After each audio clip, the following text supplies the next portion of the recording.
this is going to be piggybacking off of the conversation on my live stream that I had yesterday, okay, on Afro Elite. No plug, no shame, all right? So we were having a conversation, and I was pulling up several different receipts of times the diaspora has disrespected Black Americans, foundational Black Americans, okay? Now, foundational Black American is an identifier for the lineage. Some people just say Black American, freedmen, whatever the case is not an organization. Just getting that out the way. But I pulled up several different receipts of Black Americans getting disrespected, being called lazy, being called uneducated, being called all of these things from the diaspora, from Africans and Caribbeans. And what I notice is these Pan-Africanists don't say anything about it. These Pan-Africanists are quiet. And we just been sitting back, and I'm pulling up years worth of receipts, not just one or two things, years worth of receipts, stuff that happened this year, stuff that happened last year, receipts of us getting disrespected. And I'm talking about so much so certain things made the news, certain things, there were articles written about it. Certain things with Michael B. Jordan, how he was disrespected with the Gervais rum, with Sha'Carri Richardson, with the Zulu parade in New Orleans. There's a lot of disrespect that we get from the diaspora, and the people who claim they want unity and Pan-Africanism don't show up, don't say anything. And then when we say, okay, well, if that's going to be what we doing now, if this is going to be how we moving now, when Black Americans, when we say something about the diaspora, then here comes the Pan-Africanists talking about, oh, we got to stick together. Oh, we got to have unity. Oh, we got to work together. Why are you guys hating on each other? They look just like you. And I'm just wondering, I want to have a conversation with the Pan-Africanists, if you guys are here, wondering, why are you guys biased against Black Americans? I just want to know that question, because you guys only come out to defend the diaspora against us. Black Americans, when we get insulted, nobody comes to defend, nobody in the diaspora or Pan-Africanists come to defend us, but y'all be rushing to defend any criticism, any accountability from the towards the diaspora. Where are y'all at? That's my question. And we got a lot of people already willing to speak, so let's get this room started. BX, can you set us up, please? Yes, I can. So when you immediately come on, no, when you come on a panel, immediately go on mute until directed to speak. Once directed to speak, please lead with your race and ethnicity. Keep it TikTok friendly language only. So you got to code your words such as strange fruit, grape, unaliving, deletion, so on and so forth. If you are unsure of how to say a word, spell it out, we'll get it. Now, let me tell you what I mean about race and ethnicity. I'm going to tell you who I am. So my race is Black. Well, I'm BX. I'm from New York. My race is Black. My ethnic group is African American / Black American, but I culturally identify as foundational Black American. What that means is that my ancestors can be found on the United States of America census. 1870 is the year, and they were emancipated between the period of 1863 through 1865. If you are an American Indian, you can say that. We get it, and we understand not everybody in America was enslaved. There were free people, and there were American indigenous here who were not enslaved. So I get that. So we don't have to, go back and forth at that. If your ancestors does not fit that criteria, then that means you are not a foundational Black American, an African American, or a Black American, because those are our ethnic groups, and you cannot migrate into our ethnic group. So you would be like Haitian American, Jamaican American, Ghanaian American, Nigerian American, so on and so forth. If you have one parent who is foundational Black American and another parent of a different ethnic group, then you are what we call bi-ethnic. That is the proper term. It's politically correct. And then we may ask you, okay, what country does your heritage come from? What two countries? Also, see that Hard Up by Afro Elite's name? Please click that and complete the daily mission. That helps keep him in the rankings and keep him in the algorithm. And it's also a cool way to show support.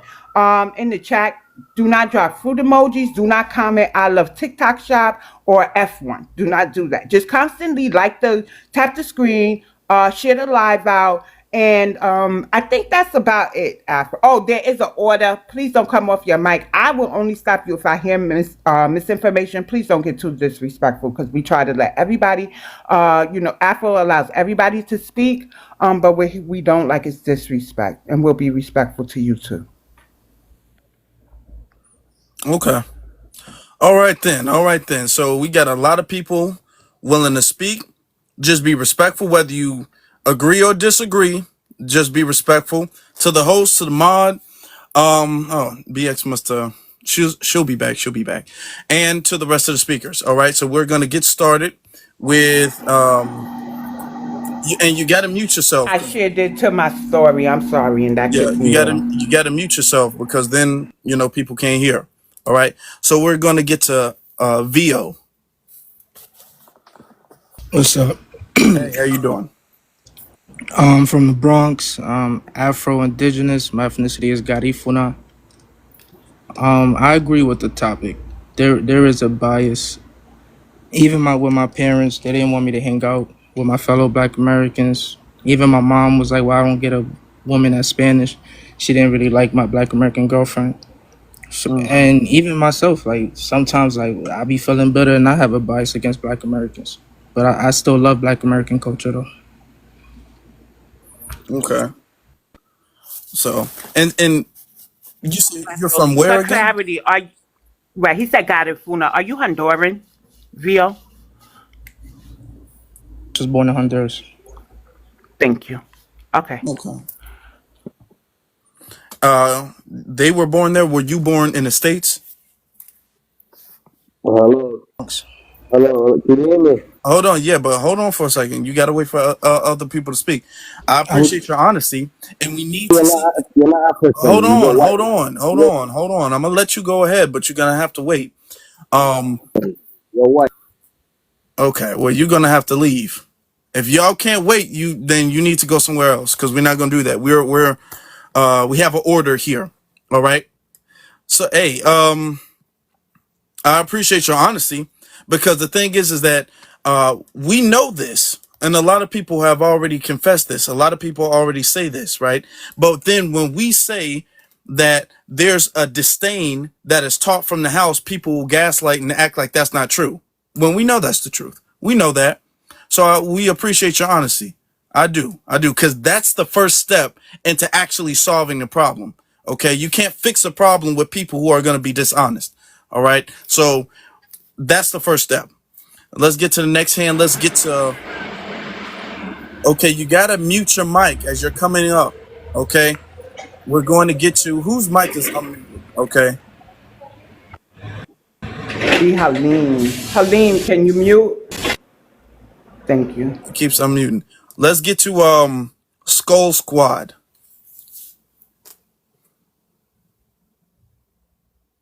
Skull Squad, you can go ahead and unmute yourself.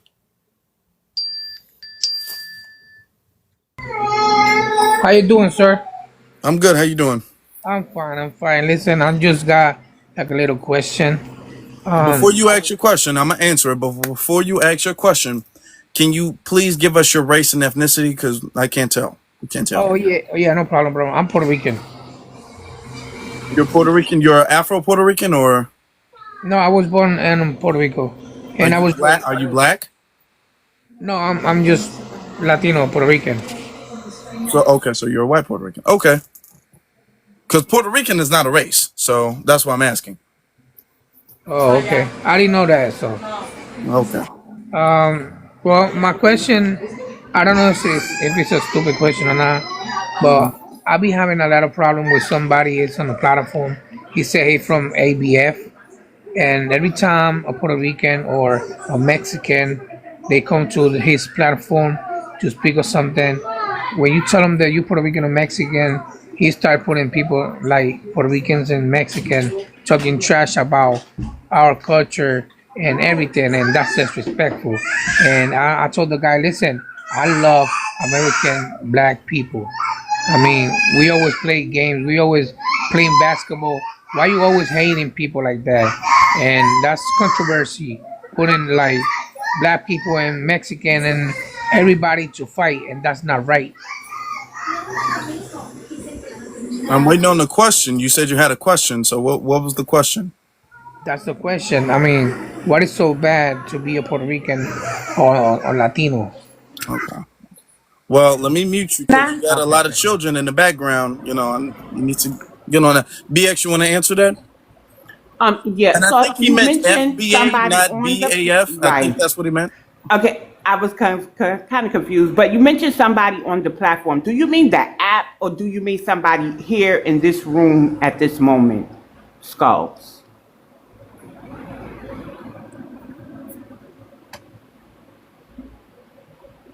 Oh, he do have a. You could comment yes or no, but I want to tell you this. Yeah, we're gonna. So I'm from New He's York, got a lot to and deal with there's right now, so we yeah, got a he lot. does.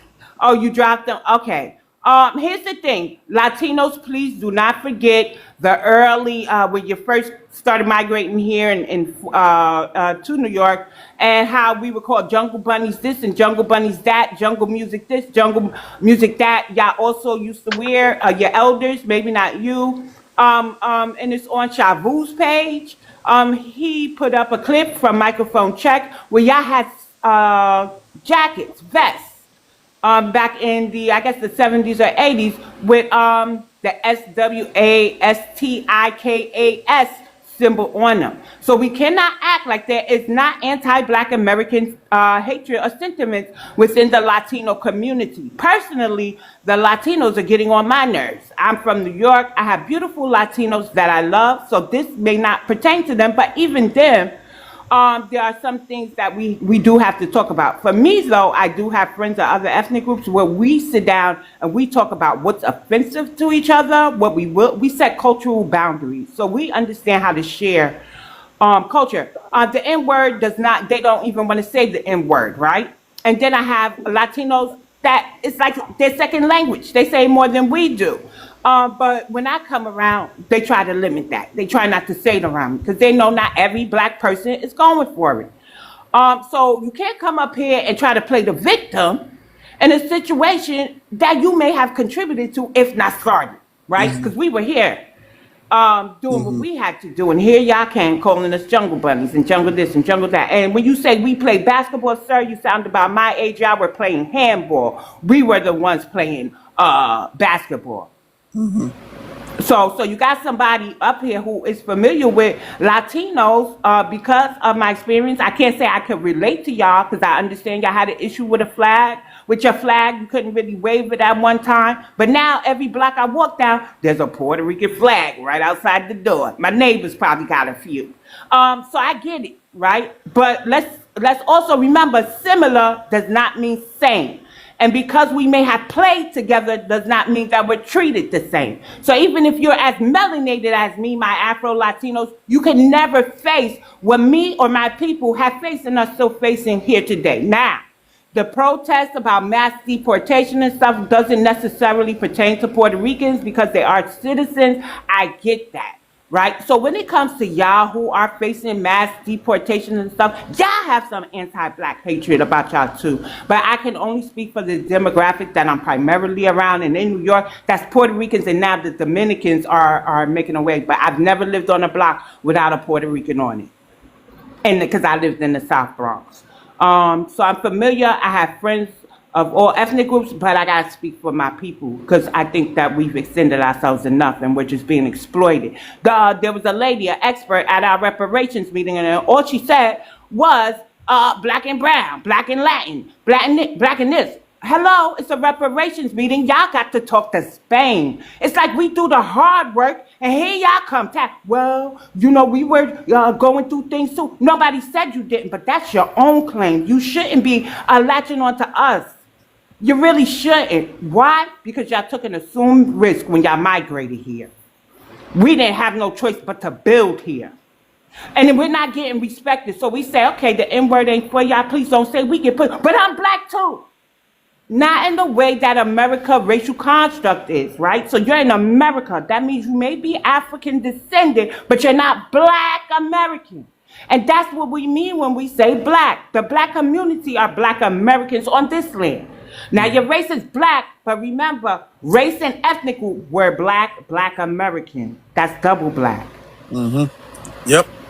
I Thank you. land. Thank you. Thank you. Let's get You're to welcome. we're gonna have to, because there's more people who want to come up, so we are gonna have to cycle certain people out. So Vio, thank you. I appreciate your honesty, brother. Let's get to Halim. How you doing, my brother? I can hear the division, but I mean, everybody hates. I mean, dislike Pan Africans. You know, all over. I mean, FBAs, Adolfs, the FBAs, Indians, everybody, Europeans, East Indian Arabs, and we've been fighting this war since 1900. I've been fighting this, my brother, before you were even born. Mm. Well, I've been a Pan-Africanist since I was 19. I'm 64 now. And I see it. We're not a perfect group. You got them that's still selling narcotics. You got them that's married and having babies by white teen women. You got them running around here trying to charge people $2,000 to speak at a university. Ridiculous. But one thing I noticed, while we're fighting each other, everybody else is building an economic base for their people. Yeah. And all Pan-African is the global unity, independence, right, economic freedom for African people around the world, for black people around the world. Now, you know, if you don't think you're BLK, you got to be American to be okay. But I don't understand. People got all these titles, and all these titles are new. But wherever you go in the world, you find the presence of BLK people. So, I mean, people want to be disunified, let them, people. But we're Well, losing that let battle. me ask you a question, brother. First off, Go ahead. you sound like you're an American. You sound like you're from here, right? Your lineage I is was from born in here. Brooklyn, New York. Bedford Stuyvesant. From you, DeKalb okay? and Sumner. So you're a descendant of U.S. chattel slavery, right? Yes, I am. Okay. Let me ask you this, because this, I feel like this is the reason. Because there's nothing. You got a lot of noise. I'm gonna have to mute you to like ask this question. I don't know what's going on. It's a lot of noise in the background. So I'm gonna let you unmute after I ask this.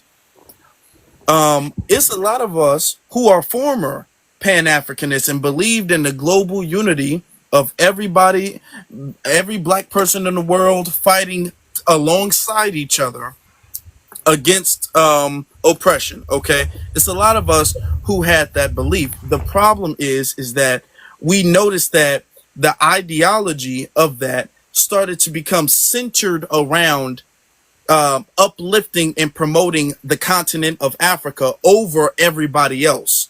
Okay, so it wasn't about people centering black empowerment. It was about people centering the continent of Africa, which is why a lot of people left the ideology of Pan-Africanism. The title right here, or the prompt right here, it says Pan-African is biased against black Americans. Because, and I'm saying this because I've seen several situations, and I would like for you to speak to this. I've seen several situations throughout the years, me, BX, Foundational, we've seen several situations where we got receipts of people from the diaspora, whether that's from Africa, whether that's from the Caribbean, coming into America, immigrating into America, and then disrespecting black Americans, calling us lazy, uneducated, saying that they just got here and they're doing better than we're doing. They'll go into a political position and then they'll vote no on reparations, or they'll try to get rid of Black History Month, or do something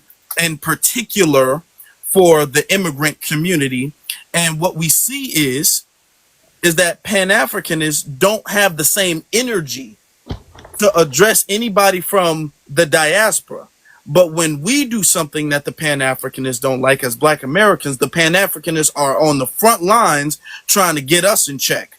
If we say anything about the continent at all, here come the Pan-Africanists wagging their finger at us, calling us, saying we got self-hate issues and we don't know what we talking about and we missing a bigger picture. I can bring you receipts because I didn't see a Pan-Africanist at all defend Michael B. Jordan when they said he needed to apologize to the Caribbean for having a drink made after an event from the Caribbean. He needed to apologize and change the name. I didn't see no Pan-Africanist defend Michael, on that. With the Zulu parade in New Orleans, you had a whole bunch of South Africans saying that we was former slaves and we are the most uneducated group of black people. We the worst black people. We get shot or we get attacked by the police. All of this stuff. I don't see no Pan-Africanist saying anything. So I see time and time and time again, if the diaspora does something, the Pan-Africanists are just, they see no evil, hear no evil. But then when we have anything to say, here comes the Pan-Africanists on the front lines to defend the continent. So the bias against Black Americans is what caused a lot of us to leave the ideology of Pan-Africanism, because that's not what it should be. So, and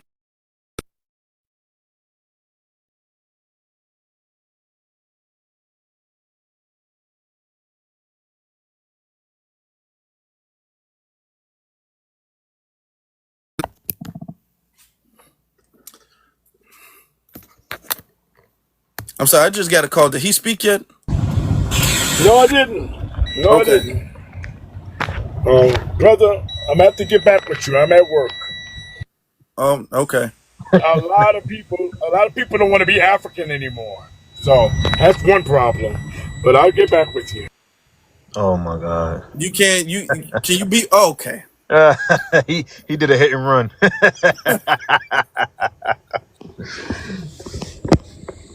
Okay. All right then. All right. Let's get to. Can You I gotta, say something, Okay, Afro? you gotta mute when you come up. Yeah, y'all gotta mute because there's a horrible echo.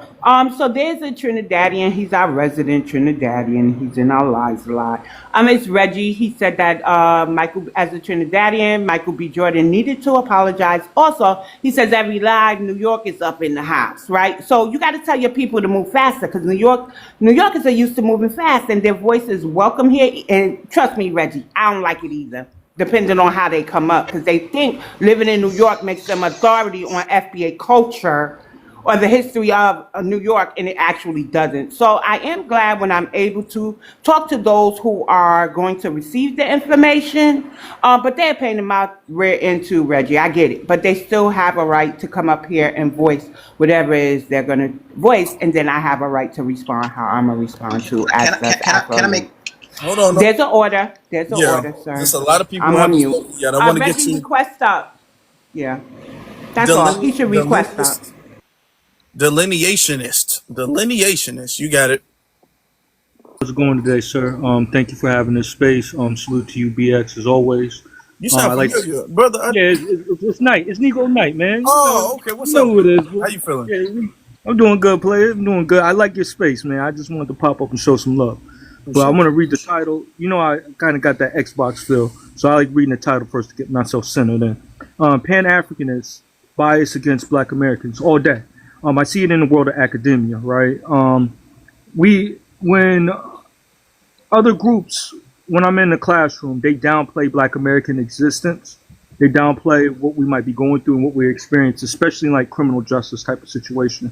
We might talk about police brutality. We might talk about the violence that is enacted against our people, and they laugh it off. They mock it and say that, well, it's not my issue. It's not my plight. It's not my fight. But yet still, they want me to be sympathetic to them when they get ICE, if you get what I mean, when ICE is raiding on them and going after them. And I have to keep it a flat and keep it real with them. It's like, you guys have terrorized my community. You have harmed my community, firebombed them, and did heinous crimes to them, an act of terrorism. No different from the dominant culture. So when you start saying these things, you get these finger-waving Boule members, you get these finger-waving Deltas, Alphas, whatever you want to call it, and you also get them finger-waving Pan-Africanists that come through that want to shame the Negro or Black American person that has a nationalistic mindset of just looking out for his people here in America, especially from an academic standpoint. Like, we can't think about ourselves. We can't support ourselves and talk about our lived experiences, but we have to support everybody else's lived experience and qualify those things. And I feel like that does ourselves a disservice in the learning environment, because when you're in a learning environment, you have to learn about yourself so you can come home to advance your people, to build institutions, to do write books, do scholarship, do something to uplift your people. And when they're blocking us from doing that and shaming us, it does our community a disservice. So that I'm just see it from a person who has a master's degree, who graduated in those type of arenas, and see how our people are disenfranchised and disrespected in the academic, and they take over the Martin Luther King scholarships and different things of that nature that is very vital to our people. We need these type of scholarships and these things so that we can be productive in the educational environment. And when they disrespect us and discredit us from those things, it does our people harm. Mm-hmm. That's true, and a lot of that that's a good thing to speak about. There's a lot of bias and problematic behavior in academic area, in the academic arena. All right, where you'll have a foreigner, immigrant teacher teaching, and they have immigrant biases. Okay, there's always a bias against Black Americans. Okay, whether that's college, high school, whatever the case is. All right, and we see this preferential treatment for the diaspora. And anytime we call it out, we get called jealous or hateful or whatever the case is. Oh, Reggie is up here. All right, thank you, brother. Reggie, you stay up for a little bit. We're gonna drop somebody down eventually, but I want to get you brother Foundational real quick. Peace, family. Peace, BX. How you doing? Afro Lee, as always, brother. Always a good topic when you come on, man. I appreciate you for having this. Peace, Marsha. This has been something that's been really, really. This has been something that's been going on for a while, right? One thing we gotta understand is when it come down to Pan-Africanist, a Pan-African American, in my humble opinion, I feel like they are the most weakest form of an American, right? They lack any kind of dignity, self-respect. They are utilized as a vehicle operated by the continent of Africa. They speak the same talking points as the immigrant class, right? They pretty much have no standards and don't mind being a rug or a carpet for somebody to walk all over, right? I can deal with a Moor. I can deal with a Hebrew Israelite. I can deal with any of the lineage and bloodlines, because the one thing they all got in common is that they had the love for self and the love for being American, right? But a Pan-Africanist, I mean, they would go steps and bounds to attack their own kind. They would go steps and bounds to undermine their own kind. They have no energy for anything that's said on the continent. When they was dancing with cotton, jumping up and down and mocking our ancestors' enslavement, they was quiet, twiddling their fingers. There was no energy, right? Whenever there's something where they're denigrating, they have no energy, right? But when it come to us, it's always the same rhetoric. It's a weak, self-defeated mentality of we lost, we don't own. All this same rhetoric we hear on the day-to-day when we know we own 250 plus banks, right? Black American owned banks, right? And a plethora of other things. If we were lost and we are the trendsetters of the world, that means everyone that's following us is lost. How can we be lost if the world is following us with every move, every nook, every cranny?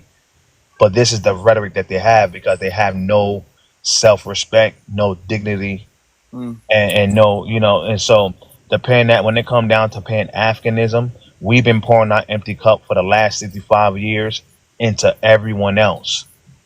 And the difference between us and a Pan-African is that we decided to say after 65 years, it's time for us to be a little selfish and pour into our own cups. It's time to put the line in the sand and say, okay, we got to start doing for self and have a U.S.-centric mindset, right? And that's what they don't get. Right, they are focused on something 10,000 miles away, jumping up and down for Ibn Torre, but 20 miles away, the inner city kids need them. 20 miles away, the inner city schools need funding. 20 miles away, there's a homeless Black American, that went to Navy or Army under very few of them that under the bridge in New York. 20 miles away, they need us right here, but they talking about Ibn Torre, 10,000 miles away, which is not going to affect them at all. It's not going to help them at all, right? It's a feel good, right? It feels good. They see somebody that's melanated, that's kicking out the YT. We're not really kicking out the YT because he went to another YT, but that's another story for another day. But they're jumping up and down for another person instead of being that leader, being that Martin Luther King, that Malcolm X. That's their revolutionary leader. We've been had our revolutionary leaders, right? They just now catching up to what we did 60 to 80 years ago. This is their revolutionary time. What are you jumping up and down for? You got the blueprint, you got the story from your leaders, and now it's time for them to implement it here in our homeland here. And that's my quarrels. I don't mind if the Pan-Africanists have some kind of backbone and wasn't spineless and has some kind of self-respect for themselves and knew how to draw a line in the sand, then you know what? I don't mind with their ideas of having, building Africa. But when you trying to build Africa, but 20 miles away, it need your help right here, and you trying to go 10,000 miles away, that's when I have a discrepancy. So I'll land on that. Thank you, brother. I appreciate you. Thank you, brother. Thank you. Y'all make sure y'all tap the screen. Let's get as many things up as possible. And if y'all disagree, y'all can feel free to come up. But what we notice is when we do these lives, a lot of people have a lot of disagreement in the chat room, but they don't request up at all. They don't want to voice their disagreement in a way that can be responded to. Okay. So I definitely want to get to as many people as possible. So let's get to Jay Pari, I think Pari. Premium. Jai Premium. Jai Premium. Okay. I give you much respect, bro, mutually. On this conversation, I know this is a study. You got to look at it in the basis of this is a global and an international movement that never gets its credit because the black man is involved, the displaced black man. There's not 54 countries in Africa that one of their leaders might have come out of here educated and reseated himself. But what the collide is this, this, the divine nine that's on campus, immature young black male takes a futuristic behavior to what they're academic going to be. When that broke off, remember, this has been happening since coming out of enslavement. Authors began to say, hey, we shouldn't be in this country. We've been displaced. They put an inferiority of African inferiority across this globe with colonialism and all of this. Young cats talk from this. But what they don't understand, unless you live the period of 1962, follow what I'm saying, when they were genociding all Latin and ethnic groups. You gotta be careful with certain words on TikTok. Okay, I'll follow you. So what I want to say is this is not so much a disagreement, but I would ask you, are you talking from your Afrocentric behavior or your Eurocentric behavior? And because they were talking in 1962, it was happening in the Caribbean. Remember, Great Britain, Jamaica got their freedom from it. Edward Wilmot was the dude that was rivaling Frederick Douglass, whether you know it or not. W.E. Du Bois was getting down with Afrocentric rhetoric in London. So what I would suggest to someone, if you're telling me to be a domestic dog and I can be a global or international dog, which one would I rather be? I'm going to tell you, I'd rather not be a dog. But as a black man, I'd rather be a global person academically, in product and service, than domesticated in the urban America you built up for us to be spoken of as African inferiority. So remember, the entertainment business has taken on the Pan-African. The biasness come from the rhetoric, bruh. You know I love you. You can call me tomorrow if you can put me to your mutual respect and trust, and I'll go with you in my view of Afrocentric, right? But we know that we're in a competition with the interpretation of Eurocentric. So when you get into monetary and material gain, you're going to think you advance beyond the tribunal. I would never want to talk about tribunal, right? Because there's no homogeneous world for one black man and all black men to be the same. It's not meant that way. I would not be interested if I thought you were just like me or you were my biological brother, because you're the difference for me not being afraid to say that I'm Pan-African and I lived it. You're the reason that and I mean this, and you're astute academic and intelligence, God, divine truth. You're the reason I've come up here and tell you I know what the collide was. It was rhetoric. We were getting arrested on the military when they made us draft it because we were doing the Pan-American, right? In the basis, getting ready to get deported. We used it as a point to escape the colonialism in the military because they were sending us to our burial. Okay, so urban America don't much look different than Vietnam, but they're drafting themselves, and because entertainment is there, the rhetoric of dissing and disparage is there, you're going to catch people who's successful coming out of that period, not fully understanding is it betted on that this is where I decide to be a resident, but I do know where I'm from. I do have a country other than this. The point is, remember, I think it was your fourth president, Madison. That's where Liberia come from, bro. Didn't you just see that transition with Trump talking to someone in Liberia? He said, "You speak good English." Well, it was supposed to be like it was for Puerto Rico and some of the Hawaii. It was supposed to be an American province in the 1900s. And okay, but for the second time, and I'm not trying to cut you off or dismiss what you're saying, but because I definitely want to get to some of the other speakers. And I respect that. I concede that. Can I ask you, would you say, just a simple yes or no, is there a bias among people who identify as Pan-Africanists against Black Americans? And is there like a bias for everybody who's not Black American, a bias towards Africans, a bias towards Caribbeans? Because I'm almost done. What we're seeing is that when it comes to people respecting other people's boundaries and people respecting other people's history and culture, our history, culture, and boundaries gets to get violated and disrespected with no defense from people who claim to be Pan-Africanists. But when it comes to Africa's history, culture, and boundaries, Pan-Africanists are the first ones there running to the defense. So this is what a lot of people are conveying. So do you feel like there is a bias against Black Americans among Pan-Africanists? I have to tell you, it definitely is a bias. And if you're saying you're Black American and you're talking from Eurocentric rhetoric, that's why the bias exists. I'm going to approach it there. But hatred, I'm going to tell you this now. The 54 countries of Africa or anybody in melanated skin will not be unified to please God when he come back. And that rhetoric, that narrative. Okay. Because we have countries, we have nationality, we have political views. Can I ask you just real quick, though, what is the Eurocentric rhetoric that justifies, rationalizes if you're domesticated in the United States, Black men don't have no power. It's just the perception of power and existence. We're still under a divide, a segregated nation. We're still under the typical behavior of an inferiority of an African. But if you're in Africa, inferiority happened, but you're doing it to another African nation. That's really where it started, bruh. We were sitting on the Woodstock. We were in entertainment, and I would ask you this: would you rather Torre or Sean Puffy Combs? You follow me? To come bring you out. Hold on. To come bring you out, because he would represent Black American, and Torre would be representation of the Pan-Africanist movement.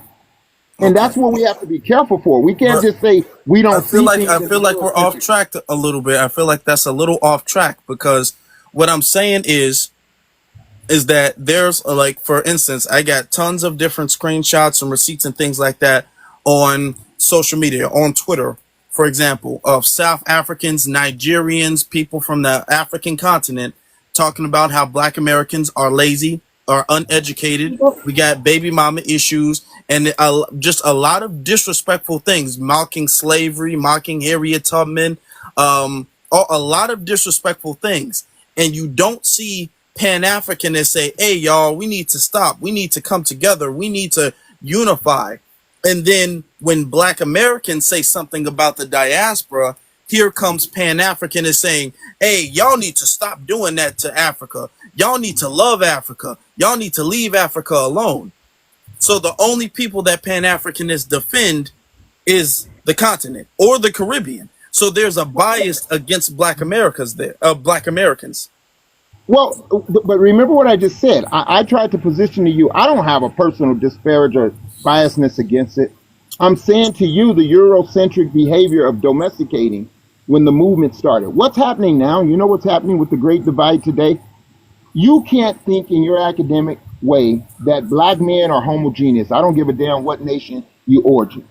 And that's what we need to get off our tongue. Okay, thank It's you. not going to be no African unity or Black American unity.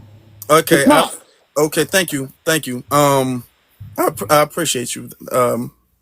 I don't feel like the question was really addressed because I feel like we're dodging things there. Not like I don't feel like he really addressed what I was saying, No, he didn't. but and I explained it like a couple times. I don't feel like it was really addressed like that. Yeah, all I heard was "We's have no power." That's all I heard, Yeah, and nothing else. and if he did not. I didn't drop him. He left. He wasn't dropped.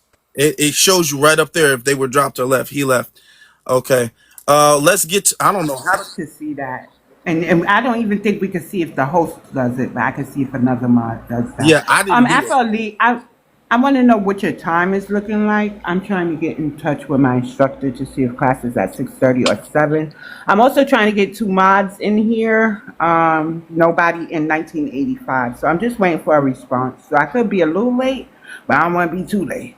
Yeah, I got. And A little bit ZZ, of I time. sent it to ZZ too, because she's also a mod. Yeah, I got a little Yeah. bit of time. Okay, no problem. But I'll make him on if I need to. But just let me Okay, know. who? I got I don't know Marshall. how to. Can you sit for the whole program, Yeah, I'm or here. at least until I get back? I'm here to 7:30. I'm chilling to 7:30. If that's enough time, I don't mind. Okay. Right. So Marshall would be my go-to Yeah, Afro I lead. can give him Thank on you. my thing. Thank you. Okay, cool. Okay, All right, cool. continue. Let me get you. I don't know how to pronounce your name at the bottom. I don't know how to pronounce that. What's your name at the bottom? At the bottom to the right. Flag. You got to be Yeah. on the flag. Hello. Yeah. Not, not right. Yeah. I'm Nana. So, hello guys. I will have a little bit of accent, so I don't know if you guys will understand me or not. So, I'm gonna use my. Let me say this. There hasn't been, for me personally. I haven't seen any African in any African household that I've gone that is already talking bad things about black people or whatever. But it depends on the kind of like experience we have with certain people that we meet. I'll use my own as an example. When I first get into this country, I came here because of a woman that I met back home in Ghana. I was already running my business. I'm doing good. But the thing was, she couldn't work in Ghana because of she was in IT, and Ghana is not an actual IT hub. So the kind of job that she does here, she couldn't find it here. So I have to sacrifice what I'm doing and move back here. So the first job that I was doing, I was working for Amazon as delivery driver for Amazon. I have never, that was the first time I didn't even catch it. Like this was actually what was happening to me at the job until these African diaspora wars started on TikTok or whatever. Then my mind, like it clicked my mind. Okay, this was really what was happening. So I was always make fun at work by my fellow Black American, by Black. I won't even say my fellow Black, but by Black Americans on my accent, on my hair. There was a time that I could remember that we were moving packages or something. So the supervisor, one Black American guy, there was something that I called, bro, can I pack here? He told me, like, I call him bro multiple times. He came to me and told me that I shouldn't call him bro. I should call him by his name. But all the other people can call him bro, but I shouldn't call him bro. I can call him by his name. I did not understand that, but I do now. So we don't, so just put yourself in my shoes. Now, I went to school here. I did computer science here. Right now, I'm a cloud engineer. I work for Microsoft, and I also work for Genesis International. I work 2 remote jobs in the house. My past job at desktop support that I was doing in IT, I was discriminated against by Black people because Black people that are not even at my department. I'm an IT guy. So the Black people that were actually at the warehouse, they were making fun of me, even how I even dressed. So put yourself in my shoes. If I just came into this country and I've been getting these kind of like reaction from black people here, there's gonna be 100% chance that I will not want to go close to them. You know what I mean? Like in the future, I will not want to go close to them because I know that they do not like me. But I will sit here and tell you for a fact that every African that cross like the whatever sea and comes here in America here, we all He have said a whatever. reason. We all have a purpose here. Most of our goals is to make money, go back home, start a business. That's it. Because the pressure Thank you. here, Can you get ready to land? Because I want to say something. You're saying a lot, and I want to say something about the bro part. Land your plane, Yeah, sir. just finish your statement. We can. okay. So every African that cross the sea and come to America here, they do not have any intention of hating anybody. If they hate anybody, there won't be a lot of black Americans, foreign people, a lot of them. December, I can tell you that December they travel to Africa the most. Okay. If there was hate, we hate them, they wouldn't go back. You understand? But it's the kind of like feeling or the kind of treatment that we have here, that is, I think, is causing all this. And many people are also fueling this kind of stuff because of TikTok, because of the money that they make on TikTok. They just try to piss people off out, try to monetize their content and stuff like that without no fact. So I think this is all something that we need to take care and just address this issue properly because we do not hate anybody. Okay. That's what I can Thank you say. for your submission. Thank you for your submission. I got to say this about Black Americans when it comes to certain terms that we consider terms of endearment, terms that shows our loyalty to each other. So the young man said, "Do not call him bro." As a foundational Black American woman, I have had Black American women tell me they don't like the word sis, right? Because the opposite of bro would be, "Hey sis, how are you?" Because it's a certain degree to that word. It's a certain level of camaraderie. It's a certain level of loyalty. And if we don't know you, we may not want you to call us sis or bro because you have not reached that level yet. Does that make sense? No, it's not. It does not. Okay, well then fine. It don't make sense to you, but I know somebody get it. And then I'm not upset with my sisters who say I don't like the word sis. Cause I don't like the word queen. You know why I don't like the word queen? Because it's been appropriated and it's lost its meaning. Not everybody is a queen. Some of us are empresses. how I'm an does it? empress. Let How See me. how is it that a works? problem? Now hold on. Let me But ask you a one question. moment, How is Afro, it? do No, you no. understand what I'm I one wanna Yeah, minute? understand Because this. I because want to it's a make cultural sure. thing. It's a Hold cultural on, thing. sir. Do you How is it understand, a bad thing to sir? call somebody bro? Nobody said it was a Okay, bad go thing. on. Nobody said that. Go on But mute. Please go on mute. she's answering why what you said happened might have happened. Okay, that's what she's saying. All right. Right. It's a probability that it wasn't because you are an African. It's a level of loyalty and status that we use amongst ourselves to show the level of friendship that we have for each other. I don't want everybody calling me queen. I don't want everybody calling me sis. Black Americans are very particular with words we use. Now, if you may have said homie, he may have went with that. But bro, sis, queen, empress, things of status, stature, and level of loyalty is sacred to us. And not everybody could call us that. So you got to prove yourself and before you say that. Otherwise, it's just another word that everybody use with nothing behind it. Let me. Does Yeah, that make sense, Afro? it does. It Thank does. It you. makes sense. Let me ask you a question. You said you came back here. So were you were born in where were you born? No, I never said I came back here. I said every person from Africa comes here with a purpose. Oh no. We Okay. Okay. So yeah, you were we come born here in. to I just want to understand. You were born in Grenada, right? Ghana. Ghana. Yeah. You were born in Ghana. I mean, you were born in Ghana, and your lady. She's from Ghana too, right? No, she's not from Ghana. She's from Cameroon, but she grew up here. She's from Cameroon, and she grew up in the States. Yeah. Oh, okay. And then you immigrated to America to be with her, Yeah. right? Okay. And how long have you lived in the States? Um, almost 4 years. 4 years. Okay. All right. Well, that's not too long of a time, but you said you having grown up in a household You haven't grown up in a household where you are taught to disrespect, or anybody is disrespecting African Americans or black Americans, right? That's what you said. No, that is not the purpose why we are here.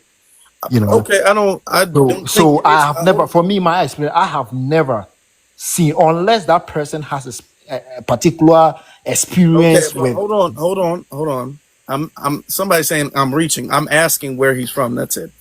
Okay. So let me ask you, have you ever seen or witnessed, have you ever witnessed any disrespect at all from anybody from Africa? Are you saying that that's made up, that in their households they are told to pretty much stereotype black Americans? No, that's not what I said. No, I'm asking.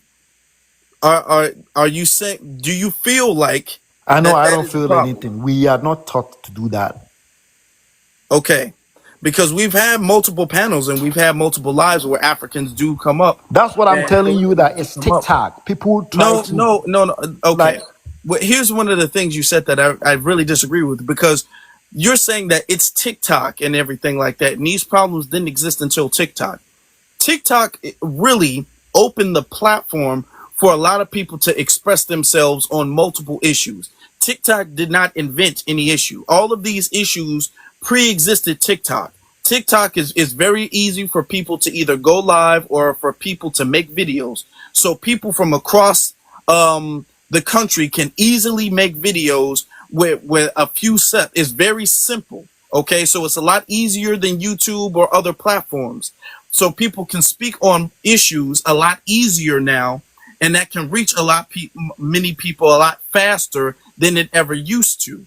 All right, but these issues pre-existed TikTok. The issue that Black Americans are having with the diaspora, this is from generations of disrespect, okay, and disunity. So this is not no new thing where everybody was getting along before TikTok. Now, I can't speak to your personal discrimination. I can't speak to that. And I'm going to say, for the sake of the argument, that everything you faced, you're telling 100% the truth of it. And you were just picked on for no reason. I'm not going to speak to that. And I'm going to give you the benefit of the doubt because I have no evidence to refute that. What we are talking about are things that we have evidence of a whole group of people, not one individual, but an entire group and lineage of people that is consistently dogpiled by the diaspora. It seems like everybody got something to say about Black Americans. I'm not talking about one individual's personal experience. I'm not talking about my personal experience, and I'm not trying to belittle yours, but I'm saying the experience of our lineage is being disrespected by the diaspora with no defense from Pan-Africanists. All right. So that's what we're talking about. If I can add just one thing, Afro, that I Yeah, know. go ahead. I noticed that when we go to their continent, we always turn told to like learn about the culture, learn everything about it before we get out there, right? And kind of learn and study the culture before we get there. But for some reason, it seemed like they don't try to learn the culture or want to understand the culture. And I'm gonna give you an example because DX tried to teach them exactly why things were said and exactly how things were said. And instead of the brother listening and taking it in with two ears and one mouth, he decided to become combative and try to tell her what he thinks instead of listening to learn the culture, right? Because if my head's a little janky, I don't care if they're gonna get on me too, a Black American. If my pants look a little janky, it got a little dust on it, they're gonna get on me too. Well, they're gonna get on everyone. But if you learned the culture and you would have tried to care to learn the culture, you would know that. A question as well. Thank you. Hold on. That's because I want to move on actually past him. I want to get to somebody else. But thank you. I didn't. Damn, I didn't even kick him off. But all right. Thank you. Let's get to Raya Doll. Let me see. Raya Doll. Okay, hold on. Raya Doll. Going once, going twice, because we got more people willing to speak now. Come on now. All right. Raya Doll is not here. That's okay. That's unfortunate. Let's get you Reggie. Reggie, man. What's Reggie, up? what's going on? Doing good, doing good. So before I start, just want to give a shout out to all of the beautiful melanated sisters in the comments. Want to do that beforehand? All right. Now about your pet. So about your prompt. Here's the thing. It is impossible for someone to claim that they are a Pan-African, that they are Pan-Africanist, if they are biased or crapping on somebody else in the diaspora, whether or not that's Black Americans or somebody else. It is impossible. At the heart of at the heart of Pan-Africanism is solidarity and unity. So what kind of unity or what type of solidarity would there be, would it show if they are biased against African Americans? Those are either the worst Pan-Africans or they're not Pan-Africans at all. And I would really argue that they are not Pan-Africans at all if they are biased against Black Americans, by definition. Well, I mean, the people who are claiming to be Pan-Africanists, I think you should address them, because the people who claim to be Pan-Africanists all are biased. You know what I'm So saying? That's why I got the quote unquote. I got the quote right there. The people who are claiming to be that, they're making videos calling us out when we address the disrespect that we receive. And the thing is that Reggie, I don't see you saying anything to them. When we get called out, you're not gonna go on their live and try to defend us. all the All right. time, all the time. So come on now, Reggie. So two things. First, about Pan-Africanism, I do have to address one thing that was said earlier by Foundation. He mentioned Martin Luther King and he mentioned Malcolm X. Both Martin Luther King and Malcolm X were both Pan-Africanists.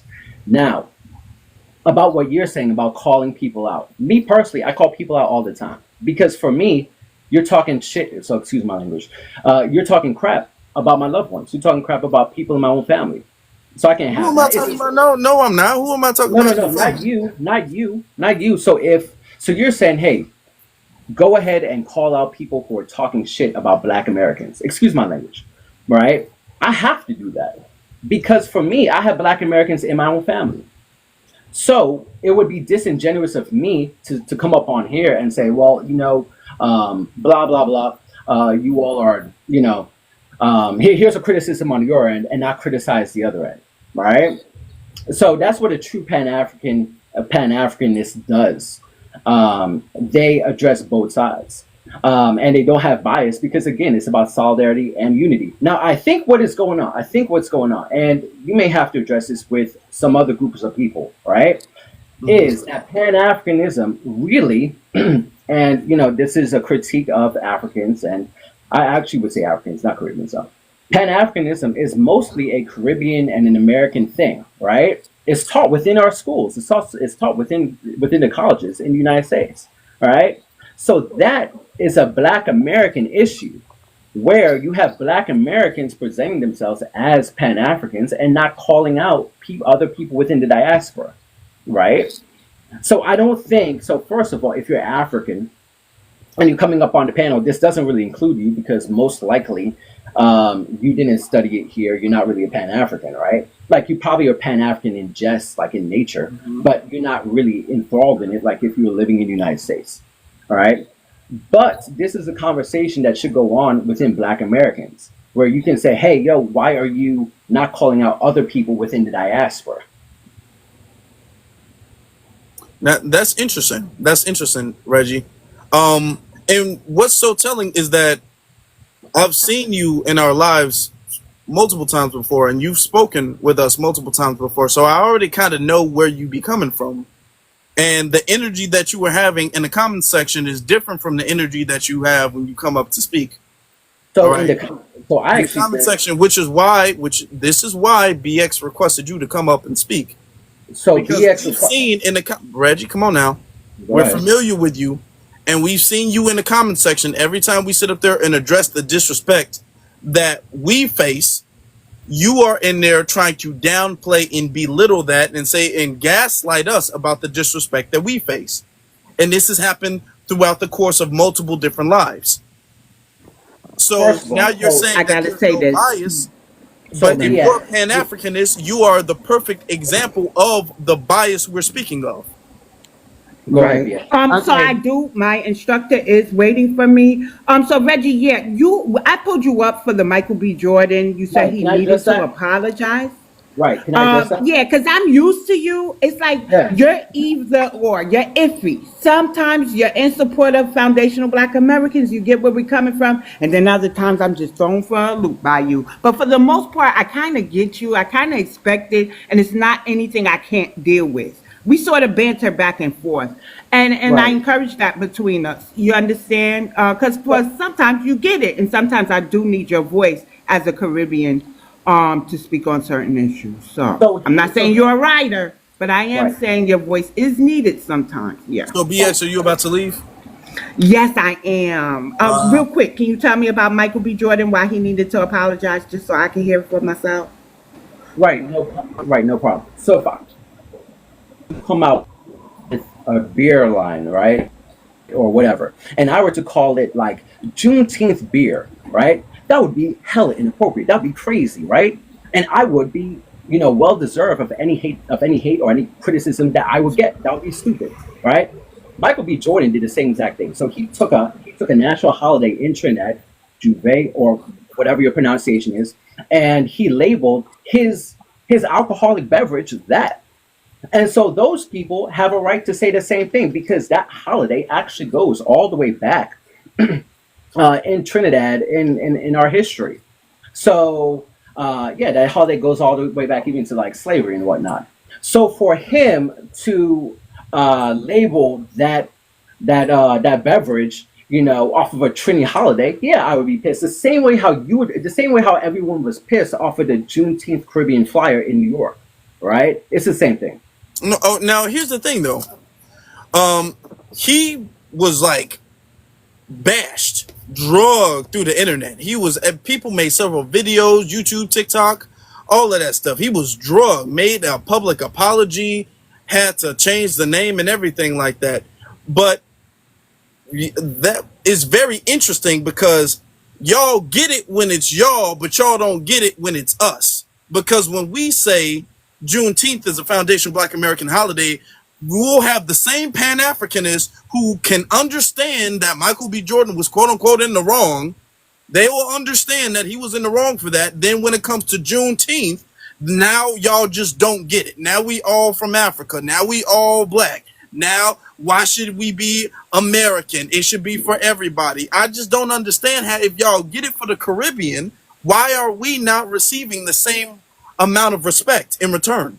So me Because part I say hold this. on, I Reggie. got till 7. I got till 7. Okay, But you got till also, 7. wasn't his partner Caribbean? Who was his partner? Why wasn't his partner called out? So his partner would need to be called out as well. One thing I will say, so you said about my comments and whatnot, right? I actually think I've been pretty consistent. EX has seen me in the comments. There's not a single time where I've ever said, where I've ever agreed with the flyer from Juneteenth in was it Brooklyn or Queens, right? That's pretty idiotic. I've always been very consistent. I think what it is you may not like the sharpness of the criticism, but I've never been disrespectful. I think the criticism has been valid. And for example, so just I was able to criticize both sides. I think that's pretty poignant criticism, and that may be what we have an issue Okay, with. but brother, here's the thing, Reggie. Not agreeing is one thing, and what's going on? Yo, say that one more time. My bad. I had a Okay, call. not because you keep saying, yeah, I don't agree. I don't agree. That's not the same thing as you saying that somebody was wrong and needs to apologize. What you just said, the energy that you just gave, what you just said it, the energy you just gave to Michael B. Jordan is very different from what you're saying the Caribbean did for Juneteenth. You all like, yeah, I don't agree. Are you They should gonna say that apologize they as need to well. apologize? You didn't say that they need to apologize because this didn't happen 1 year. This has been ever since Juneteenth has been nationalized as a holiday, but Right. as a federal holiday. It's been a damn invasion of people trying to claim Juneteenth ever since then. And Right. you might not agree, but we got people who don't agree in silence. but when they don't agree with something we do, they don't agree very loud. Do you understand? Every single panel I've ever been on, or every single show, when this is brought up, I've been very, very clear about not only my disagreement. So here's the thing: you can say so you can say, Reggie, you didn't call for them to apologize.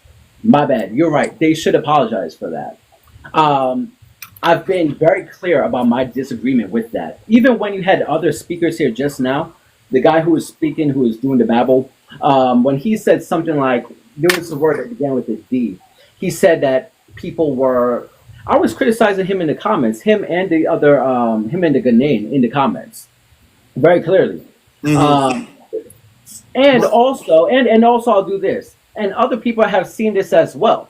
When Caribbean Americans, when Africans start talking about reparations, the first thing I do is I say, hey, my people, please leave the panel, leave the show. This is something for FBA's, ADOS to settle. And why do I say that? Because I have friends in real life who are FBAs, and we have these discussions 100 times more before I ever into a panel. So everything you all are saying, I've already had this discussion in real life. Okay, thank you, Reggie, but that's not what we're derailing.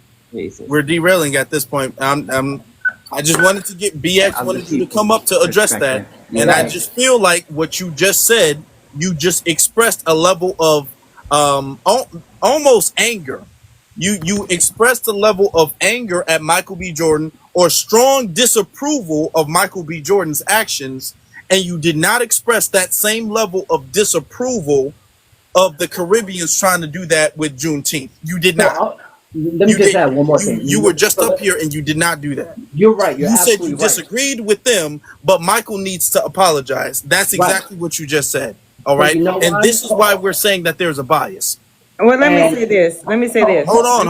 I want to get to Mary next. Hold on 1 second. Hold on. Let me just and I also want to make mention you glossed over his partner.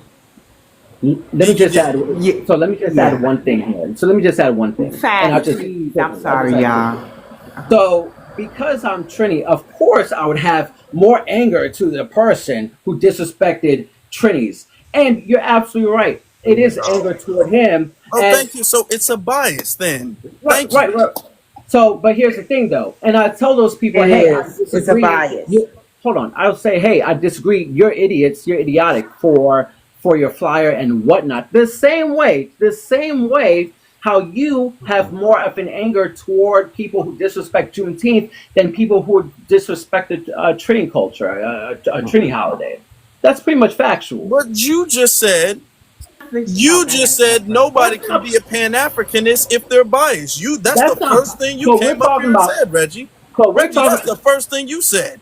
You said you can't be a Pan-Africanist if you're biased. But here's the thing: you're talking about feelings. You're not talking. Okay, Reggie, thank you, brother. But we're gonna have to move. We're gonna have to move on because BA's got a limited time, so we want to make sure we get to thank you to everybody who's gifting. When you come up on the panel, there is an order, so I understand that you may want to say something, but I have to leave in like 15 minutes, and there are some people who were up here fast single. So I mean, up here before you single, and I would like to hear their perspective. I kind of wanted to talk it out with Reggie and get his bias. Here's my thing with the whole thing.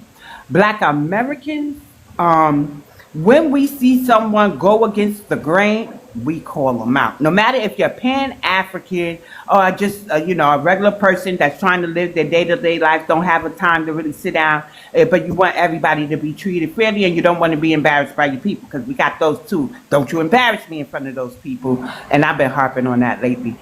So I get it, but we call everybody out the same, and we don't show favoritism with calling them out. Right now, it's just the Trinidadian who was brought up on the stage because the Trinidadian made a comment that needed to be addressed. The Africans came up, we talked to them, and then the New Yorkers, the Latinos came up from New York, and we talk to them. So I don't want to hear any deflection as why we're not going after the Asians or the white tea people. We approach them when the disrespect is shown. So now it's just these people's turn to be addressed, and that's all that is.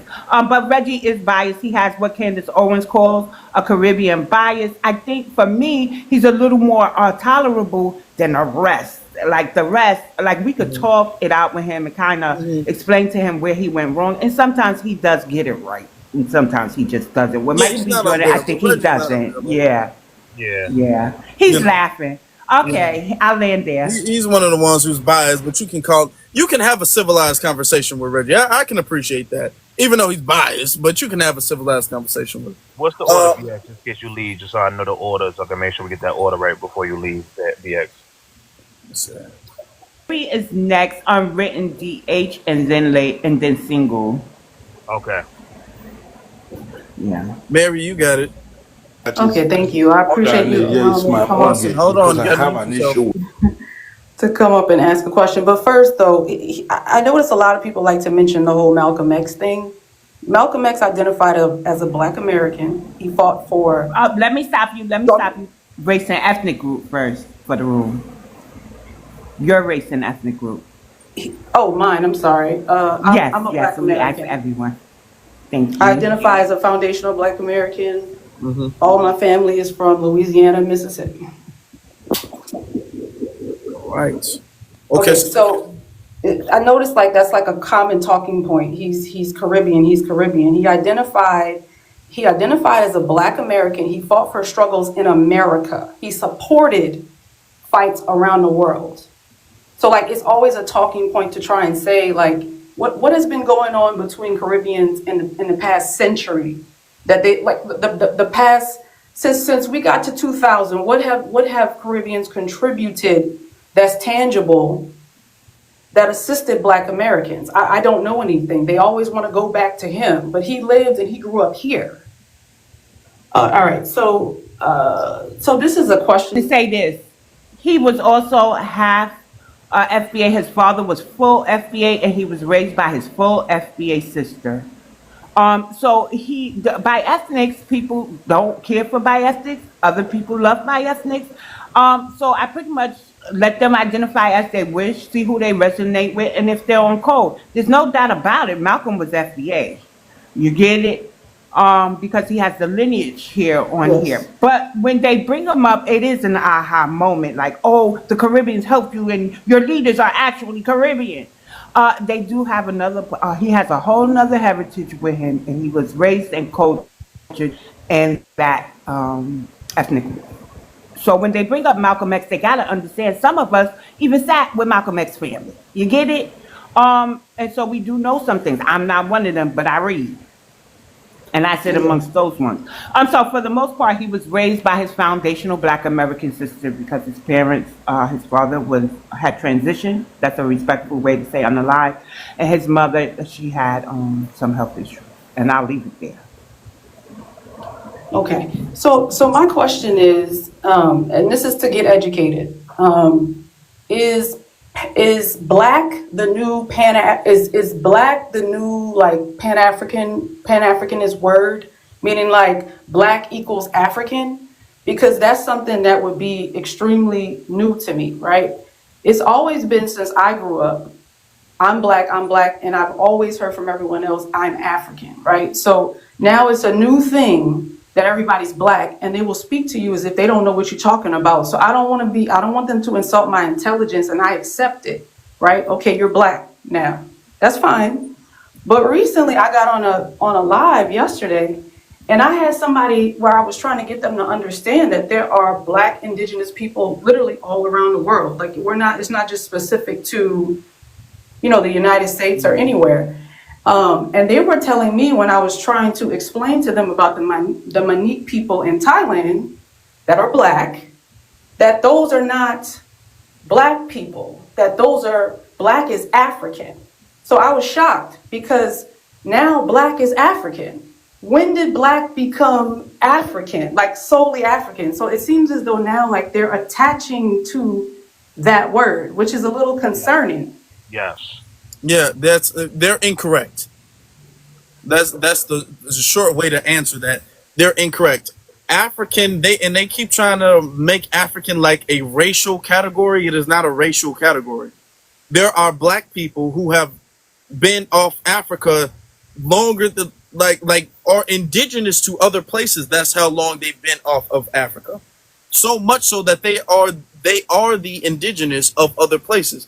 And this is why it's very important to know world history, not just African history. And this is one of the issues I have with Pan-Africanism. I expressed a little bit earlier is that Pan-Africanism, it doesn't center around black empowerment. It centers around the continent of Africa. So we got to act like the continent of Africa is some type of deity to a degree. Exactly. You know what I'm saying? And everything has to be Africa, Africa, the continent, the continent, the continent. And it's this centering around the continent, not around black, because black people been everywhere, but it's around the continent.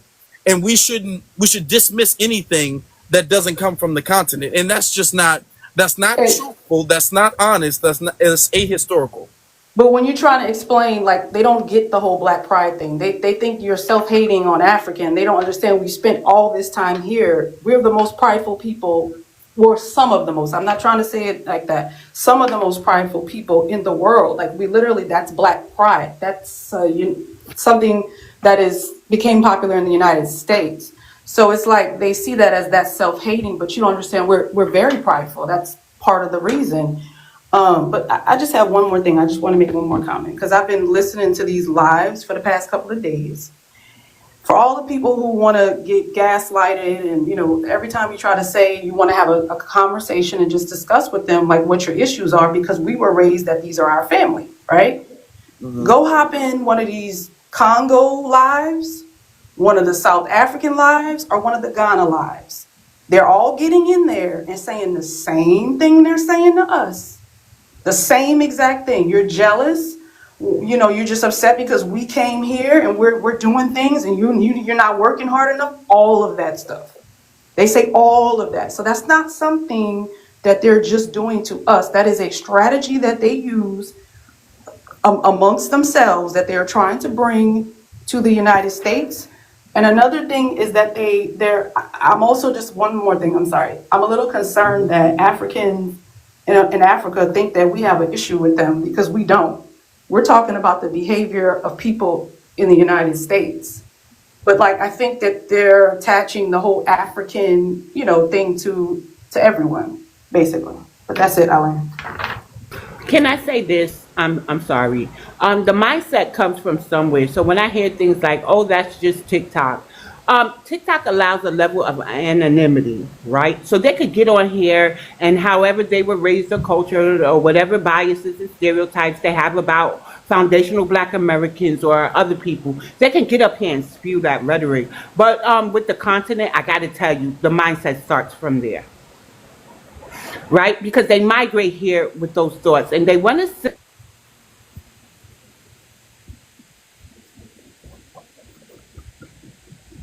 Uh-oh. Well, What happened? I don't know. She left. he I said think seven. I think it's my turn. I think her phone. I don't phone unalive. I think it's D8. She said, That's, and yeah, that's No, happened a it's couple not your times. turn. You keep trying to skip the line. Me? Yes, The app, not you. 1 minute. Whoever said my turn. So there's a certain level of anonymity that they have, right? But when the height of social media came up it was 2010 for me. I got on Facebook. It was a feel good. I could sit here and connect with the continent. I got to tell you, they were saying some pretty problematic stuff to me, and life goes on, right? So one thing that was really problematic to me, because if I was a Pan-African at the time, is I'm looking to connect. Yeah, you're right. I don't know where I come from, right? That's the big thing. You don't know where you come from. You don't know your second great grandparents' name. You don't know to speak the language or know the food. But the one thing that really sticks out is an European born in Africa is more African than I was. See how that works? So when you say why are they trying to connect Black to Africa, I think Black and Blackness, they're trying to redefine what that is because of the height of things that we are asking for, right? But Dr. Claude Anderson has been screaming this that we need to make a distinction between us and the black immigrants, because we do demand certain things from our government that not everybody is allowed to. So when they say we don't work hard, they come here, they do this, they do that, it's mathematically impossible for them to do so much better than us. We are 43 million strong and even over that. I noticed they don't bring up lawyers. They all got doctors. They all got nurses and stuff like business owners. But I noticed they don't bring up lawyers. That's something I always wanted to say since I figured that out. But we are the ones that broke down every barrier. And so, like I was explaining before, our ancestors did the hard part. They shed the blood, right? So we have never stopped fighting. It just looks different. We don't have to do the same things that our ancestors did. They paid the price, but we're still fighting. Why? Because that term African American is problematic. So our activists have been actively rallying at the OMB to get a classification that fits our lineage. So we understand everybody is racially black, but in America, we are the indigenous black Americans here. That's not to step on the American Indian toes and all of that, but we predate the country. And we're also amalgamated, so we have European and some indigenous and some European, them pesky Europeans, I call them. And so they don't understand this, that, oh, you're melanated like me, you come from Africa, but you don't know where you come from. What is it, sir? Then they come here, migrate here, and call themselves the new Americans. So if I'm not American, but and I've been here, my family has been here since before the revolutionary WAR, but you can migrate here in a month and call yourself the new Americans, it's a play, it's an agenda, but they always had that mindset. Remember who they descend from, right? Yeah, Some so of them descend from slave traders.